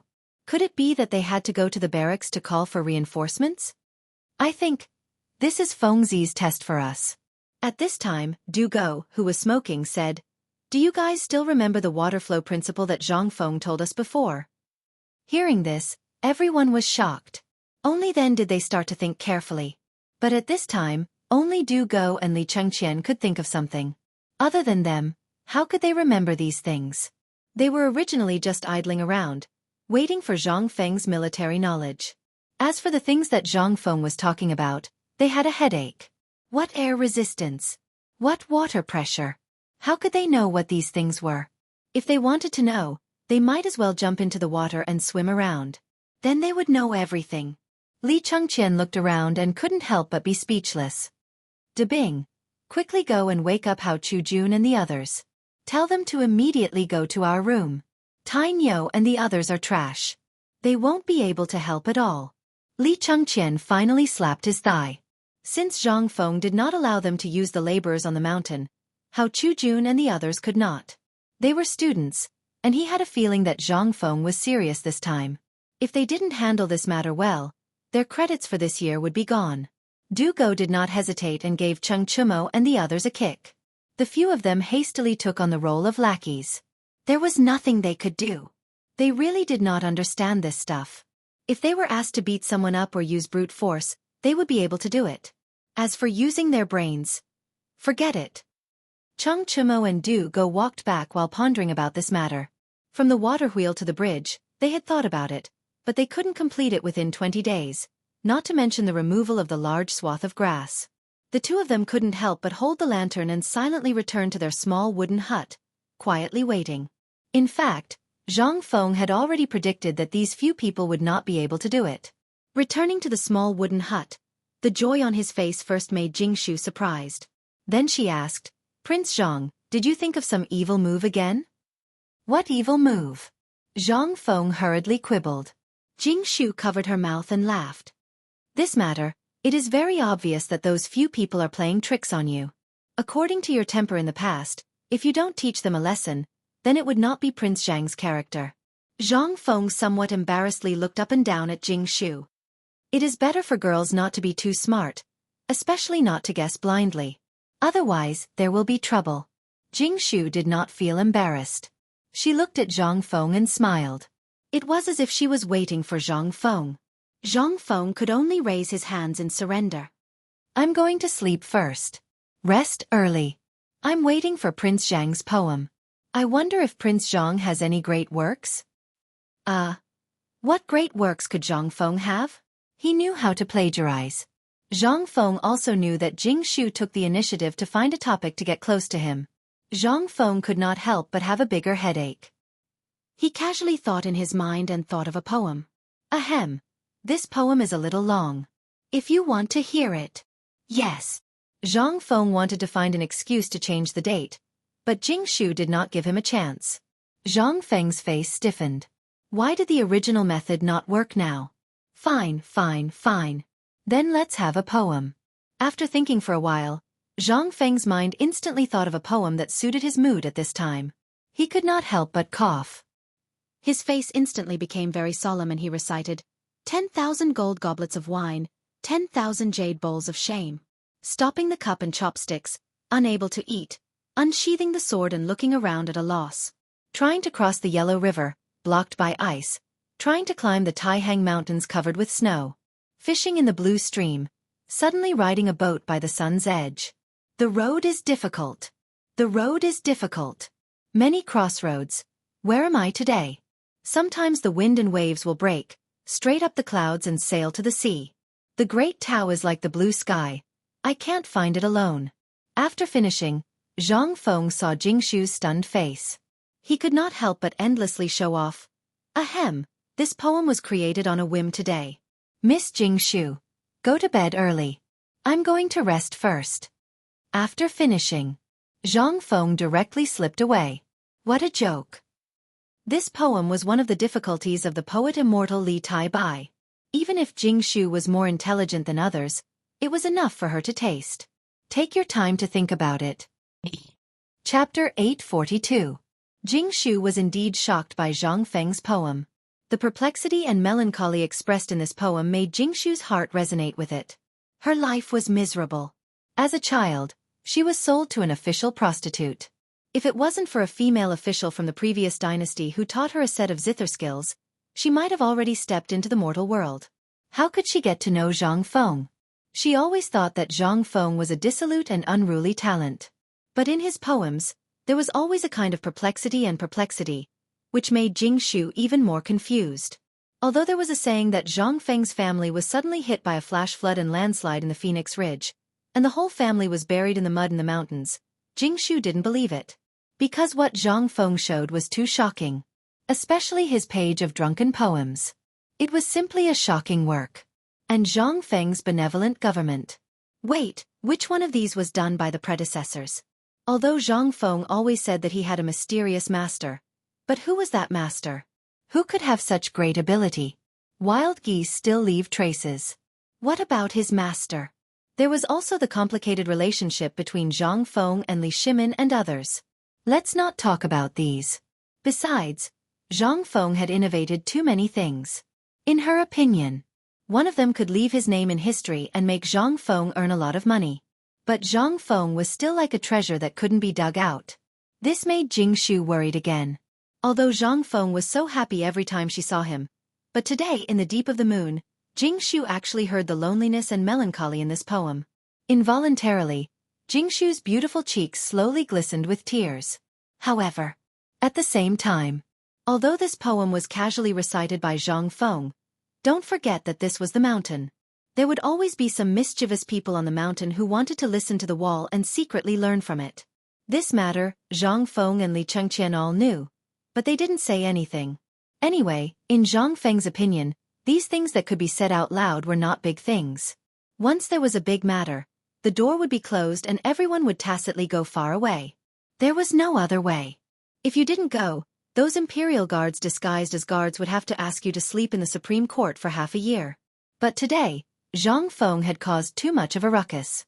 Everyone knew that Zhang Feng's 2 wives had come. Although most of the people were well-behaved and didn't secretly learn from them, there were still some people who curiously came over when they saw Zhang Feng return. Once they came, they couldn't be saved. Originally, they wanted to secretly learn some skills. After all, every time Zhang Feng gave private lessons to Li Chengqian, Hao Chujun, and the others, these students would drool. As time passed, it became a trend to listen to Zhang Feng's private lessons. Once they saw Zhang Feng close the door, they would run as far as they could. Once Zhang Feng didn't close the door, no one would care about you. You can listen if you want. At this time, when Zhang Feng was reciting the poem, coincidentally, there were 3 students who were squatting below Zhang Feng's window. Seeing the 2 people talking, they were wondering if they should leave. Zhang Feng's words made their eyes burst with a flash of ecstasy. President Zhang Feng was going to compose a poem. And it was a poem that took him an entire afternoon to compose. It should be known that Zhang Feng usually didn't compose poems. But once he did, he would open his mouth and compose several poems at once. President Zhang used an entire afternoon to compose these poems. They instantly took out their brushes and ink from their arms in ecstasy. They were so nervous that they were sweating all over. When Zhang Feng's voice faded away, they were dumbfounded. After looking at each other, the 3 of them frantically recorded on the yellow paper, bamboo slips, and even the book covers that they had prepared in advance to secretly learn. It should be known that Zhang Feng had a lot of famous sayings on the mountain now. Each one of them was worth at least 1,000 strings of coins. And they were priceless. Especially the road that no one walked on before became a road after many people walked on it. Because of this one sentence, Some people even called out the value of the first 2 pieces of gold, wanting to buy the right to use this word. But, at this time, the eyes of the 3 people couldn't help but turn into copper coins. After they finished recording, they ran away trembling all over as if they had epilepsy. Early the next morning, at the entrance of Yuchi Manor, a person wearing the special servant uniform of White Deer College anxiously knocked on the door. That person knocked on the door. After confirming that the person who came out was the housekeeper, he handed over a slip of paper and then hurriedly disappeared. To be able to become an official in the Yuchi mansion, how could he not have some skills? When he saw that this thing came down from Shao Mountain, he hurriedly sent it to Yuchi Gong's study. But when he heard the clamorous snoring sound, the housekeeper wanted to knock on the door but didn't dare to. He anxiously scratched his ears and cheeks. "Housekeeper, what's the matter?" At this time, Yuchi Yu leisurely came over. Seeing this, the old housekeeper's eyelids twitched. He hurriedly bowed. "There's a letter that came down from Shao Mountain." "But master, Shao Mountain?" Yuchi Yuer's eyelids twitched. Then she smiled and said, "Cousin is resting at the moment. Just give it to me. I'll give it to him later." The housekeeper hesitated for a long time. But in the end, he clenched his teeth and handed it to Yuchi Yuer. The matter of Yuchi Yuer going up the mountain to meet Zhang Feng, as well as Yuchi Gong wanting to introduce his cousin to Zhang Feng, had long been spread in the manor. So at this time, everyone naturally treated Yuchi Yuer as a member of Shao Mountain. It wasn't excessive to give it to her. After the housekeeper left, Yuchi Yuer lightly knocked on the door a few times. A moment later, Madame Yuchi yawned and opened the door. When she saw Yuchi Yuer standing at the door, she couldn't help but ask in astonishment, "You? What are you doing so early in the morning?" "Madam, this is a letter from Shao Mountain. I saw that the housekeeper didn't dare to knock on the door, so I did it on his behalf." Yuchi Yuer pursed her lips and smiled. Madame Yuchi waved her hand. "I was wondering what it was. That dead man is sleeping so deeply that even 8 horses can't pull him awake. Let's take a look first. If there's something urgent, we'll wake him up." Hearing this, Yuchi Yuer's eyes flashed. She supported Madame Yuchi into Yuchi Gong's study.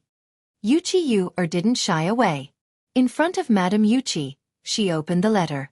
There were only a few short lines. But the moment she saw these lines, Yuchi Yuer's expression changed greatly. Chapter 843. Reporting. Your Majesty, urgent report. Li Shimin, who had just walked out of the court, had not yet entered the imperial study to review the memorials when he heard a hurried report at the door of Taiji Palace.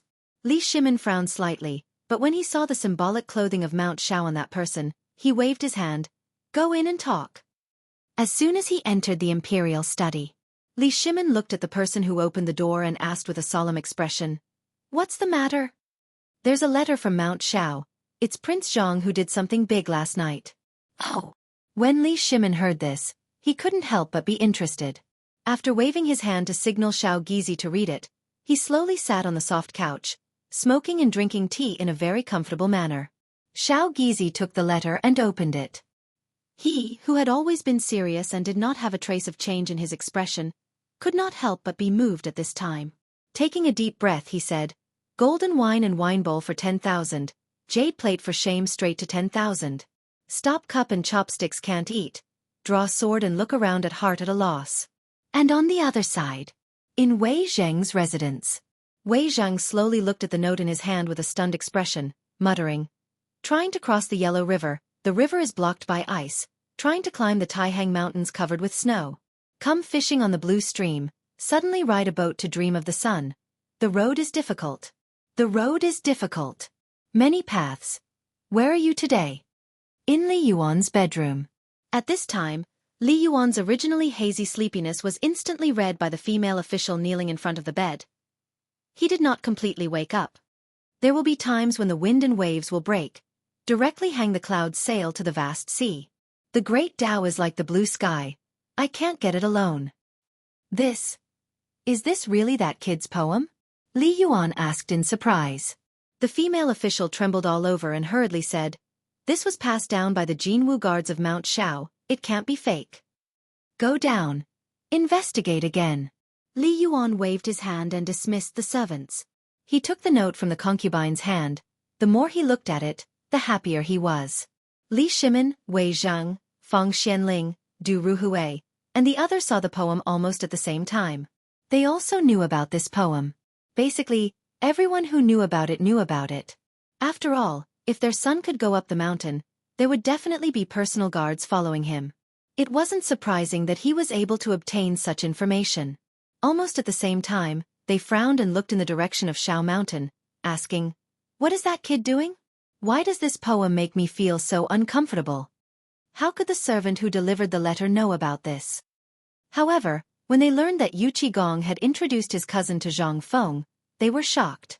At almost the same time, they immediately thought of the Taiji Palace. They all headed towards Li Shimin's imperial study room. Li Shimin also said, "Little Gizi, quickly summon the dukes. Especially that old man Yuchi. As long as he's not dead, you have to carry him here even if you have to." Seeing this, little Gizi's face twitched. Yes. Zhang Feng, this kid, had always been cheerful and carefree. These two women couldn't arouse his interest. At this time, giving him another one, wouldn't that be asking for his life? However, this kid didn't seem to be someone who couldn't control himself when he saw a woman, right? Otherwise, wouldn't that Jingshu have been taken in by him long ago? Could it be that there was something different about this Yu Qiyu?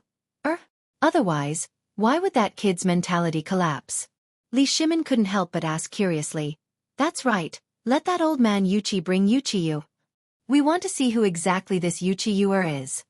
Little Gizi was stunned when he heard this. "Your Majesty, if Yuchiyu doesn't have status, she can't enter. Just say that we summon her." Little Gizi shrank his neck when he heard this, then hurriedly retreated. On the other side, Yu Qigong was woken up in a daze by the woman's needles. He was about to get angry, but Madame Yuchi threw the slip of paper in her hand at Yu Qigong's face and said, "This is your fault, so do as you see fit." Just now, the servants reported that Wei Zhang and the other old fellows have received it. They're all running around the palace, and you're still trying to wake me up like a corpse? Another 2 hours and you'll really be a corpse. Yu Qigong was shocked when he heard this. He hurriedly looked at the paper, but there was no rush. After carefully reading it, he was so shocked that his forehead was covered in sweat. He wanted to curse. However, he couldn't curse in front of Yu Qiyuer. If it weren't for this damned woman's incitement, this wouldn't have happened. He originally thought that with Zhang Feng's thick nerves, there wouldn't be a problem. Great. Now the matter had blown up. How could Yu Qigong dare to sleep? He hurriedly got up and shouted as he crawled, "Old Ding, quickly prepare the carriage. Lao Tzu wants to enter the palace." Men. As he put on his boots, Yu Qigong glanced at Yu Qiyu. Yu Qiyu was as calm as usual, as if this matter wasn't caused by her. Yu Qigong couldn't help but wonder if he had done the right thing. However, it was useless to say that now. As he ran outside, he pointed at Yu Qiyu and said, "You follow me into the palace." "Don't you think this matter has blown up?" Madame Yuchi wanted to scold him, but Yu Qigong retorted, "If she doesn't go, Lao Tzu will really be in big trouble. If His Majesty takes a look at you, this matter might really work." There was such a thing. Madame Yuchi and Yu Qiyu were both shocked. "Let's go, Grand Aunt. If we don't go now, none of us will have to go." Chapter 844. 2 hours later. In the Imperial Study, Li Yuan calmly sits on the side of the dragon throne, sitting together with Li Shimin. In the Imperial Study, Wei Zhang and the others are also whispering something, sometimes excited, sometimes serious. "Your Majesty, the Duke of Yi requests an audience." "Summon him." Li Shimin doesn't even think about it, directly waving his hand. Soon after, Yu Qigong carefully walks into the Imperial Study with his big belly.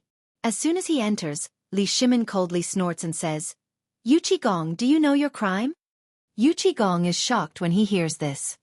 "Your Majesty, this old general doesn't know what crime I have committed." "What crime?" Li Yuan interrupts Li Shimin, slightly narrowing his eyes and asks, "You introduced your sister to that kid, what are your intentions?" Li Shimin rolls his eyes, wanting to say something, but after glancing at Yu Qigong, he finally crosses his arms and watches a good show. Chang Yaojin and the others are the same at this time, smoking while lowering their heads and frowning, as if thinking about something important. After a hurried glance, Yu Qigong's heart thumps, hurriedly saying, replying to retired emperor, this was a joke this old official played with Zhang Feng. You also know that I am henpecked. These things were all done by my fierce wife. It has nothing to do with this old official. Li Yuan smiles slightly, without a trace of change in expression. I know what you're capable of, but if you hadn't told anyone about this, your wife would have found out. We know your wife's temperament very well. Without your approval, would Yu have been able to ascend the mountain? Don't think I don't know what you are planning. If you marry that kid, won't your Yuqi family be able to achieve meteoric success? I don't care about this. I believe that the emperor is too lazy to care. After all, you are the duke, you have to think about me and the emperor. You want to push the emperor and me to the tip of the blade, to block the blade for the rise of your Yuqi family? Yu Qigong's face changes when he hears this. He hurriedly knelt down and said, retired emperor, this official has been wronged. I just saw that the kid was lonely on the mountain. Moreover, that kid is impetuous. I cherish talent. You also know the ability that kid has. If everyone were to guard him, there would be trouble. That girl of mine. Shut up. Li Yuan frowned slightly. You're quite thoughtful. Do you think that His Majesty and I haven't made any arrangements? Do I need you to worry about this? Does His Majesty and I have to thank you? Yu Qigong was shocked and quickly shut his mouth. Father. Seeing this, Li Shimin hurriedly called for a halt. Imperial father, although the Duke of Yi was rather impetuous in this matter, he did mention something that reminded us. You also know that some time ago, that brat discovered something called immortal ointment. We already had people experiment with it in the death row prison. That thing is truly harmful to people. If you eat it, you will be neither human nor ghost. For such a thing to suddenly appear in Shao Mountain is truly not a normal matter. The Duke of Yi is in charge of the safety of Shao Mountain, so it's only right for him to think about Zhang Feng. It's just that he didn't think about everything.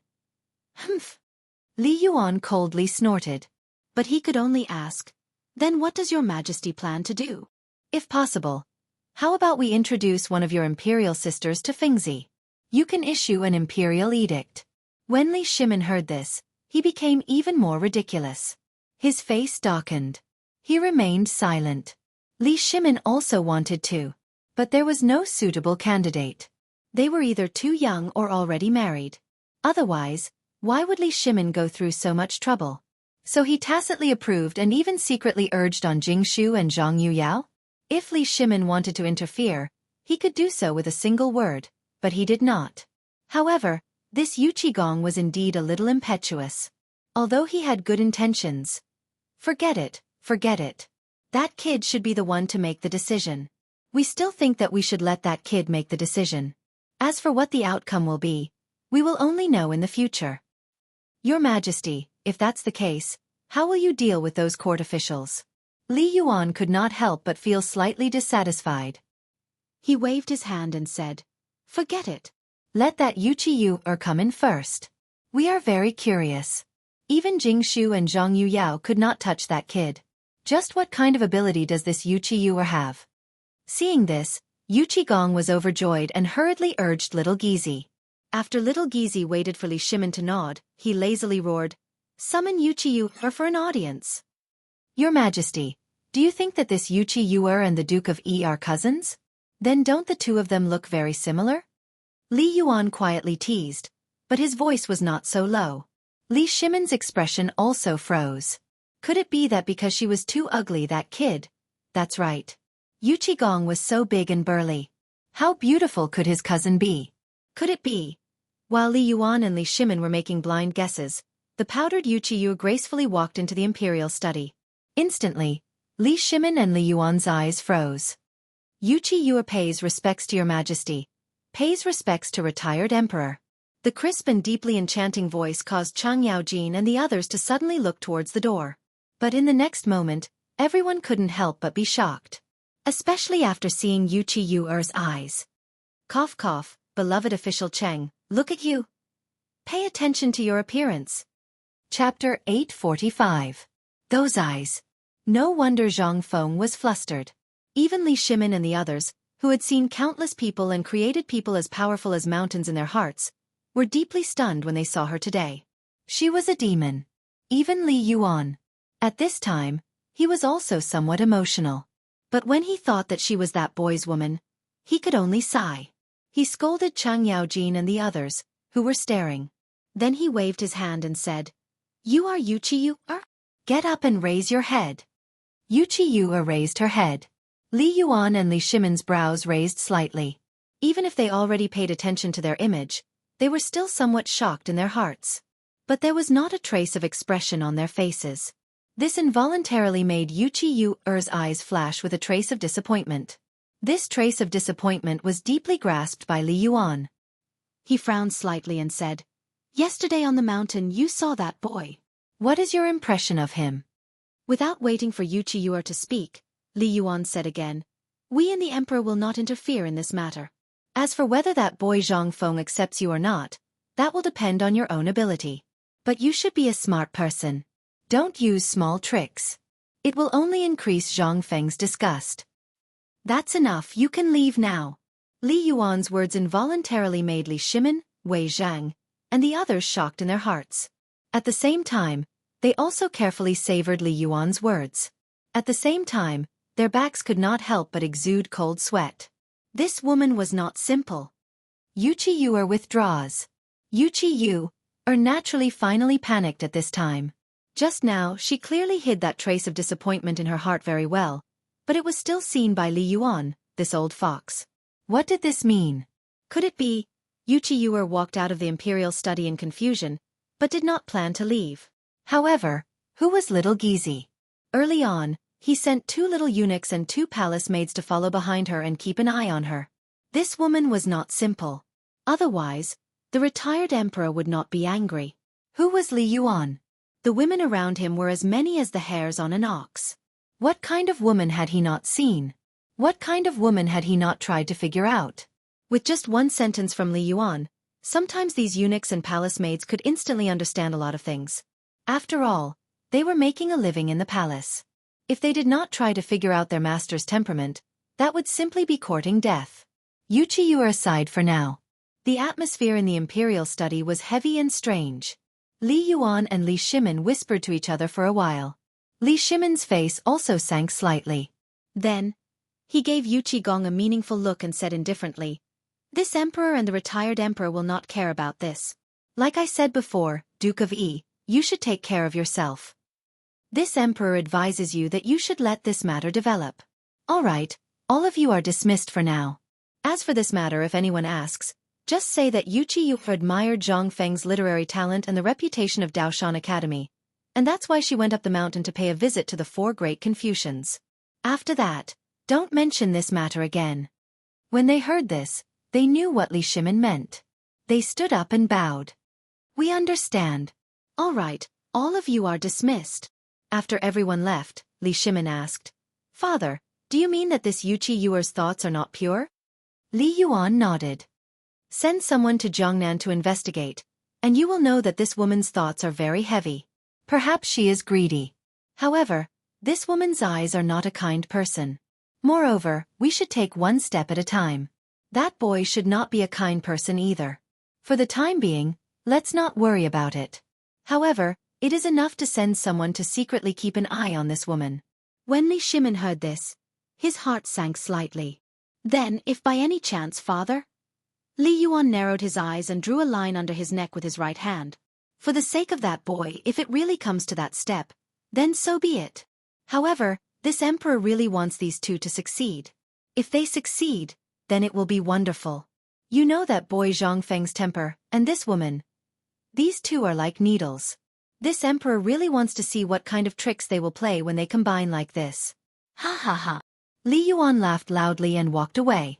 After Li Shimon pondered for a moment, he smiled and lit a cigarette.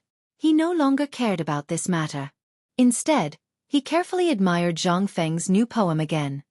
Little Gizi, brush and ink. Although the thing was good, it was written on a small piece of paper. Li Shimon could not help but feel pity for it. Then, his poetic interest was greatly aroused. After dipping the brush in ink, he brewed this poem on the white paper like a dragon and snake. Then, he suddenly opened his eyes and copied this poem. good poem. Before this, I really didn't see anything wrong with this poem. However, now that your majesty wrote it like this, a feeling of overlooking the common people suddenly appeared on the paper. When little Gizi saw this, he exclaimed. Li Shimin touched his chin and had people raise it up. After looking at it from afar, he could not help but laugh loudly. It's not that this emperor wrote it well, but Zhang Feng's poem is originally very good. Little Gizi, tell me, what's so good about this poem? Li Shimin put down the brush and ink, then lit a cigarette and asked. Little Gizi bent over and looked at it carefully, then said, It's good in the momentum of this poem. Tell me about it. When little Gizi heard this, he quickly knelt on the ground. Your Majesty, please forgive this servant's sin first. Okay, I forgive your sin. Hearing this, little Gizi said, This poem is like the current Tang dynasty. Although everything seems to be developing well, there are wolves around the Tang dynasty. In fact, the Tang dynasty is like a trapped beast, so this servant thinks that the meaning of this poem is like the current Tang dynasty. Chapter 846. The smile on Li Shimin's face disappeared. It was just as little Gizi had said. The Tang dynasty was not peaceful now. Although everything seemed fine on the inside, only a few people knew that the three great powers were still three mountains weighing down on the Great Tang. Although one of them was in imminent danger, it had yet to topple. As for the Shandong aristocrats, they would have to wait for the imperial examination held in Zhang Feng's academy 3 years later to decide. Originally, the imperial examination system was held once every 3 years. According to the plan, there would be an imperial examination this year. However, too many things had happened in the past few years. Later, Zhang Feng suddenly appeared. Li Shimin had to grit his teeth and cancel this year's imperial examination on the grounds of the disaster this year. Wasn't this why Li Shimin was confused? The more he read the poem, the more shocked Li Shimin became. Little Gizi, come and look. This poem? Li Shimin called him and then shook his head. Forget it. You can leave now. I need to be alone. On the other side. In a tea house in Chang'an City. At this moment, Blind Sun appeared in front of everyone's expectant eyes again. Pah! He slammed the gavel. All the people in the tea house instantly focused their eyes on him. Even the people on the second floor, because of the paper by incident, did not dare to treat Blind Sun as an ordinary person anymore. After Blind Sun heard the silence in the hall, he slowly took a sip of tea and slowly said, Today, we will still talk about the matter of Mount E. Hearing Mount Shao, everyone was instantly interested. Blind Sun, isn't Mount Shao the White Deer College? Did the college produce something good again? A young man in a green robe on the second floor cupped his hands and asked. Hearing this, Blind Sun cupped his hands and said to the second floor, Child Zhou, you must have heard of the name Zhang Feng, right? The young man in the green robe nodded. Yes, I have heard of him. This person. Good. Blind Sun interrupted him, but young Master Zhou didn't even dare to fart. That Zhang Feng is the disciple of an extraordinary person. But today, let's not talk about his legend, and how he managed to turn those stubborn disciples into obedient grandsons. Let's talk about his talent. Talent. Although this person heard that the 4 great Confucians jointly recommended him to be the Great Confucian, it has never been confirmed. Now, the 4 great Confucians have all run to the mountain and don't show their faces. Even the medicine god's son Simiao has stayed on the mountain and doesn't come down. Everyone was still curious. This Blind Sun actually wanted to talk about it. Everyone couldn't help but become even more curious. This Prince Zhang Feng. Let's not talk about anything else. Just based on his talent, I'm sure everyone can recognize a few of his poems. For example, I'm sure everyone has heard of that poem, right? Hearing this, everyone could not help but nod. That's right, this poem is indeed shocking. However, this has nothing to do with talent, right? Ha ha ha. Blind Sun stroked his beard and laughed loudly. Then he suddenly shouted, Who said that? In an instant, the entire tea house suddenly became quiet. Whether a person is talented or not, let's not talk about other aspects first. A poem is enough to represent everything about this person. As he spoke, Blind Sun picked up the wine pot on the table and poured a cup of wine. He raised the cup and stood up. Then he shouted loudly, Don't you see, the water of the Yellow River comes from the sky and flows to the sea, never to return. Don't you see, the bright mirror grieves white hair. Like black silk in the morning, like snow in the evening. After this poem, the entire tea house became silent. Even the scholars, and dignitaries on the second floor instantly became quiet. Everyone was trying to figure out the artistic conception of this poem. After Blind Sun's shout, everyone's hearts instantly surged. After a long while, Blind Sun still minded his own business and continued to drink his wine. On the third floor, a faint female voice sounded again. Well said. Men, reward Prince Zhang's white wine. Hearing this, everyone's eyes lit up. White wine. What kind of wine is this? Under everyone's expectant gazes, a maidservant carried a white porcelain wine pot to a platform between the first and second floor. This was also the place where Blind Sun always told stories. Blind Sun cupped his fists towards the third floor. Thank you, shopkeeper. Then, under everyone's gaze, he slowly poured a cup of wine. In an instant, the fragrance of the white wine filled everyone's hearts. Blind Sun sniffed and then praised. Good wine. After drinking it in one gulp, Blind Sun's face instantly turned as red as blood. This scene shocked everyone. However, under everyone's gazes, Blind Sun placed his hand on his chest for a moment before taking a deep breath. Good wine. Good wine. No wonder young Master Zhang was able to compose such a beautiful poem. I'm afraid that the wine is the most important thing. As expected of Prince Zhang, who was given the title of Wine Immortal by the four great scholars. Wine Immortal? Zhang Feng's title was Wine Immortal? This, everyone couldn't help but be stunned.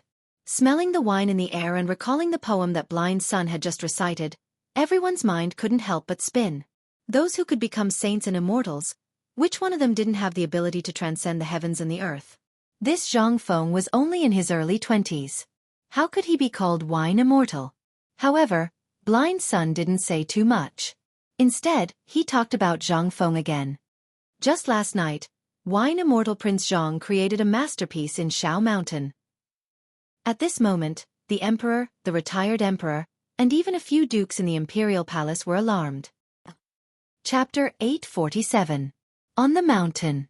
When the gong sounded, it was time to open the gates.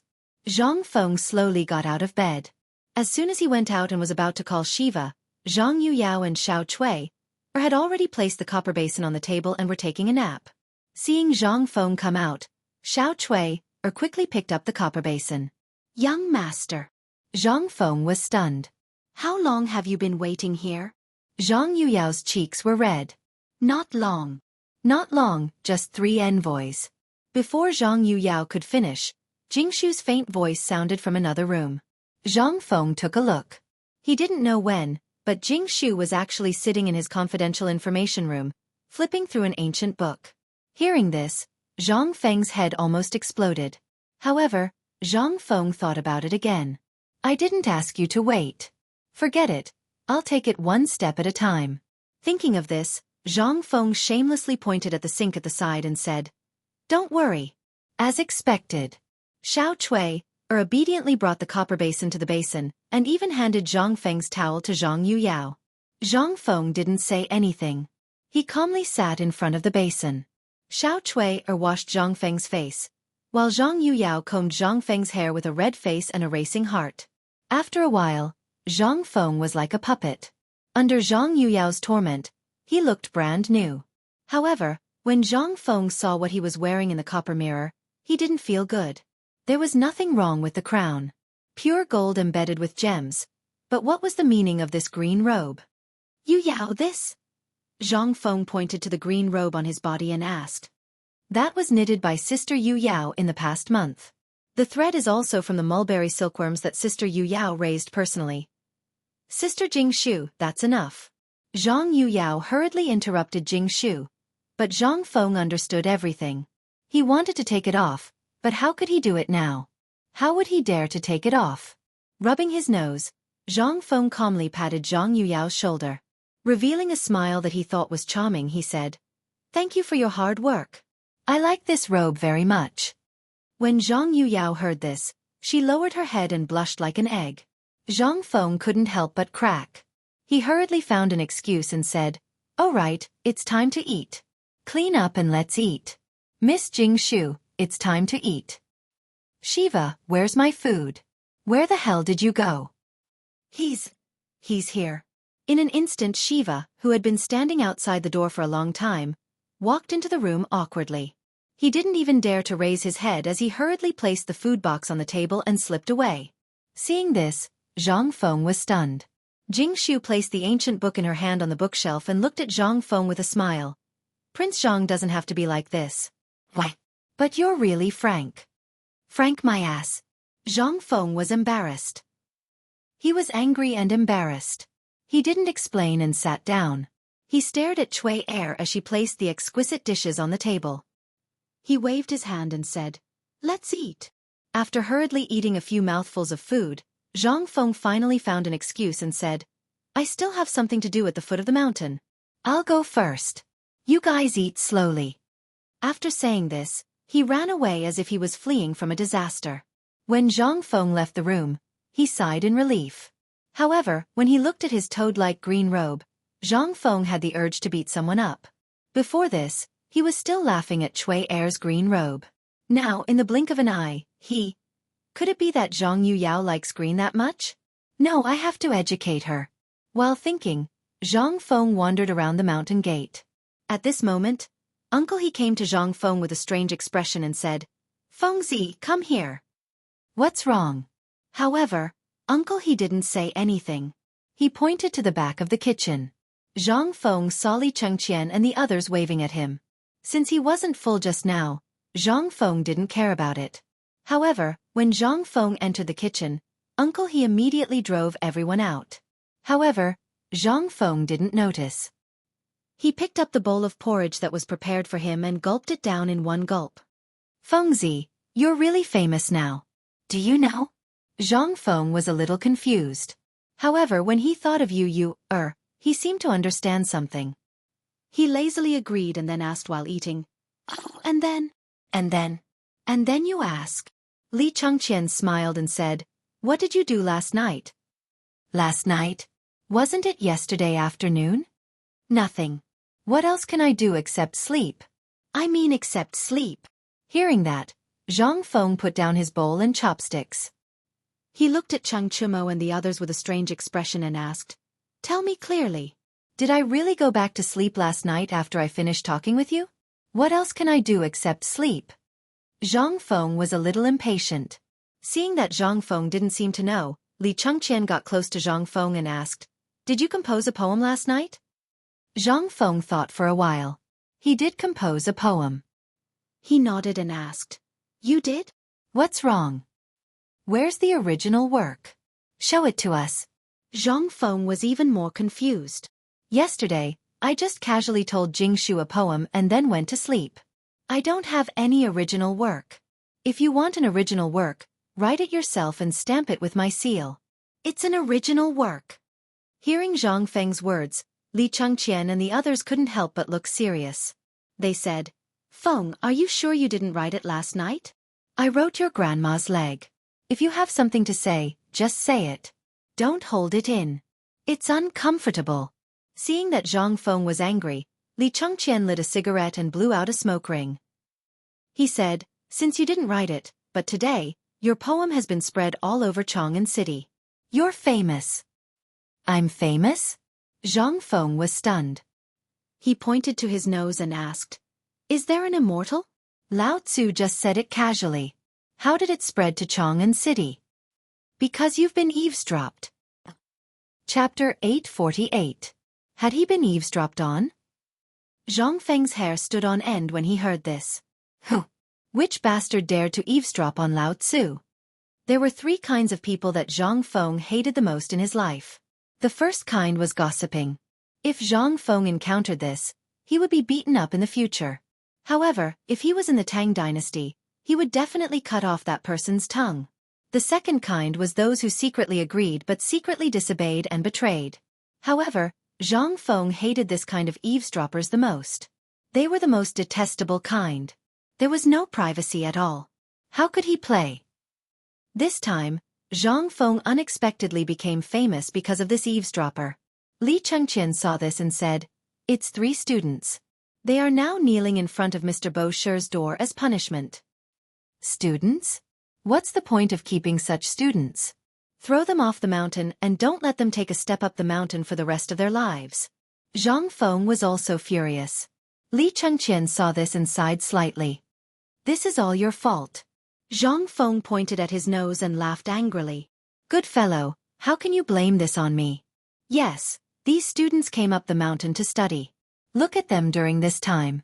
These people are working as coolies. Do you think they can be balanced? And the most important thing is that you taught us alone during this time. This makes people jealous. You have a big mouth. From time to time, you would come up with amazing famous sayings. This made the students on the mountain even more restless. Other than when you close the door, under normal circumstances, there are people squatting outside your door at all times, waiting for your famous sayings. Yes. Hearing this, Zhang Feng's hair stood on end. Was there still privacy? Was there still human rights? Zhang Feng stared at Li Chengqian and said, Don't you have servants on the mountain? Could it be that these servants were all incompetent? Don't they care about this? Li Chengqian spread his hands. They didn't do anything shameful. Besides, this kind of thing doesn't violate the Academy's rules. You didn't change the Academy's rules. Other than craftsmen, students are generally allowed to move freely at night. So, Li Chengqian shrugged. This kind of thing, he really couldn't care less. There had never been such a law in the Tang dynasty. This was a moral issue and could only be strictly educated. If there were any serious consequences, the government would take action. Zhang Feng was so angry that his whole body trembled. Big flat cake. Remember this. Tomorrow, we'll make the rules now. You'll be in charge. Carve it on the gate at the foot of the mountain. All right. Dugo said indifferently. Then, he took out the brush and ink that he always carried with him and unfolded it. Students are not allowed to eavesdrop.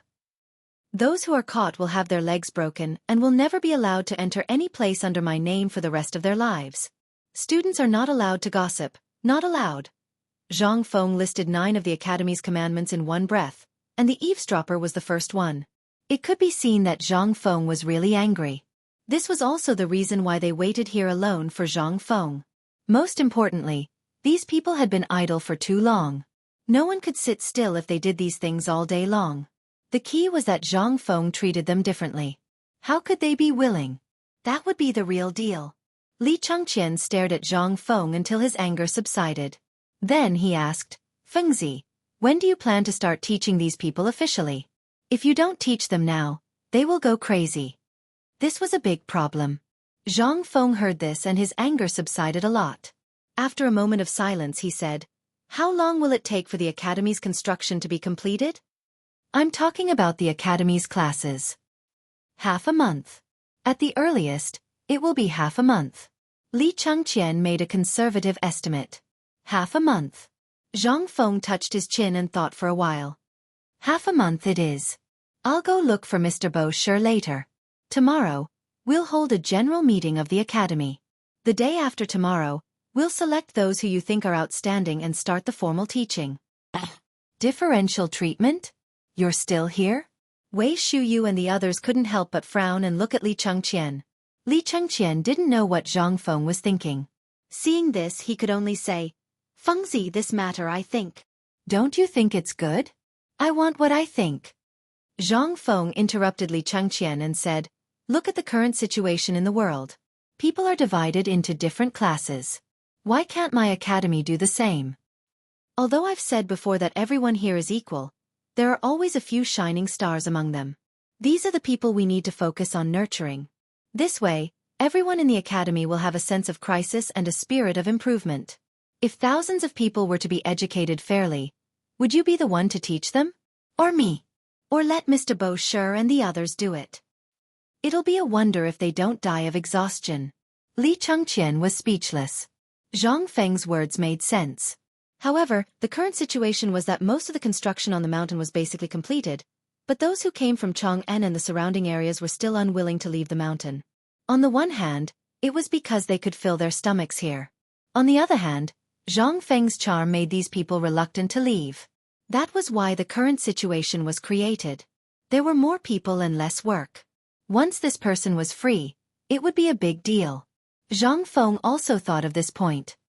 You guys go and look for Mr. Gon. If possible, leave all the things in the academy to the students. As for the people on the mountain, leave the necessary ones. The rest will go and build the rubber factory, as well as the textile factory, the smelting factory, and the paper factory. As for the food factory, don't touch it for the time being. Hearing this, Li Chengqian's face finally burst with a hint of ecstasy. Zhang Feng was finally going to be serious. Chapter 849. After finishing the conversation with Cheng Chumo and the others, Zhang Feng left. However, Li Chengqian and the others also successfully removed the task that Zhang Feng gave them. Last night, they thought for a long time. If they were to draw water from the waterfall, it was almost impossible to accomplish. Now that such a thing had happened, Zhang Feng was not in the mood to teach them what was called the wind-water method. After all, if these students who had nothing better to do were not taught well, then everything they did before would be in vain. This was the biggest problem. When Zhang Feng arrived, Yu Shernan and the others burst into laughter in Li Yuan's bamboo house. The most important thing was that they seemed to still be discussing Zhang Feng's new poem. At the door, 3 young men wearing linen shirts were standing neatly at the door, reciting the Tao Te Ching over and over again.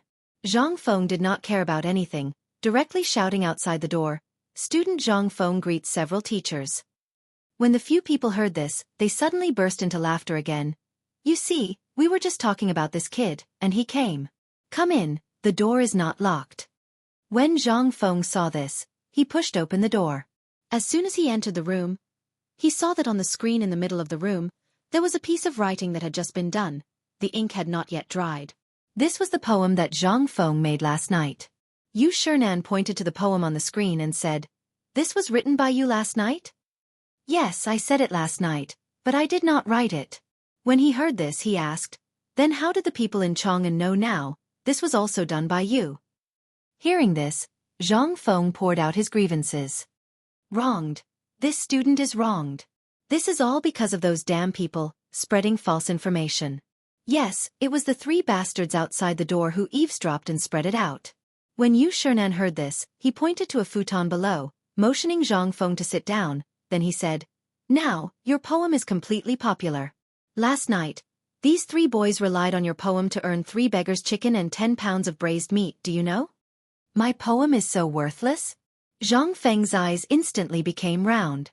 When Yu Shernan saw this, he laughed and scolded, "So you think the poem was sold cheap? This was spread from their hands. Do you know how much the second hand earned? How much? 300,000 strings. H dash. Even if Zhang Feng had a hunch, he was still shocked by this number. Which nouveau riche wanted to buy this? Come to me. I don't want more. Even if you give me 100,000, I can make 180 poems for you in one night. Don't be so greedy. Do you think this is a good thing?" When Ouyang Sun saw this, he glared at Zhang Feng and scolded him. In an instant, Zhang Feng immediately put away the greed on his face. "This student understands." Ouyang Sun nodded. "But your poem is excellent. As for the matter of you, we don't care. You just need to pay attention to the influence. But old man and others give you a piece of advice. Stay away from this person, or you won't even know how you died." This woman was so awesome? Zhang Feng didn't know how to ask, so he just nodded. "That's enough. There must be a reason for him to come here. Boy, the old scholar just went to the waterfall. You call him and we'll discuss the friendly match between Chang'an University and the Imperial College." Zhang Feng behaved like an obedient child. As soon as he went out, he saw the 3 people at the door and waved his hand. "Go and call the old scholar for me." Then Zhang Feng directly went back to the small bamboo house, regardless of whether they were willing or not. The few of them acted as if they didn't see him. They sipped their tea as they surrounded the piece of calligraphy and commented on it. After a while, the old scholar hurried into the bamboo house. At this time, they sat down reluctantly. After sitting down, Yu Shernan looked at the old scholar and said, "Brother Zihuai, you should tell us about the situation at the foot of the mountain."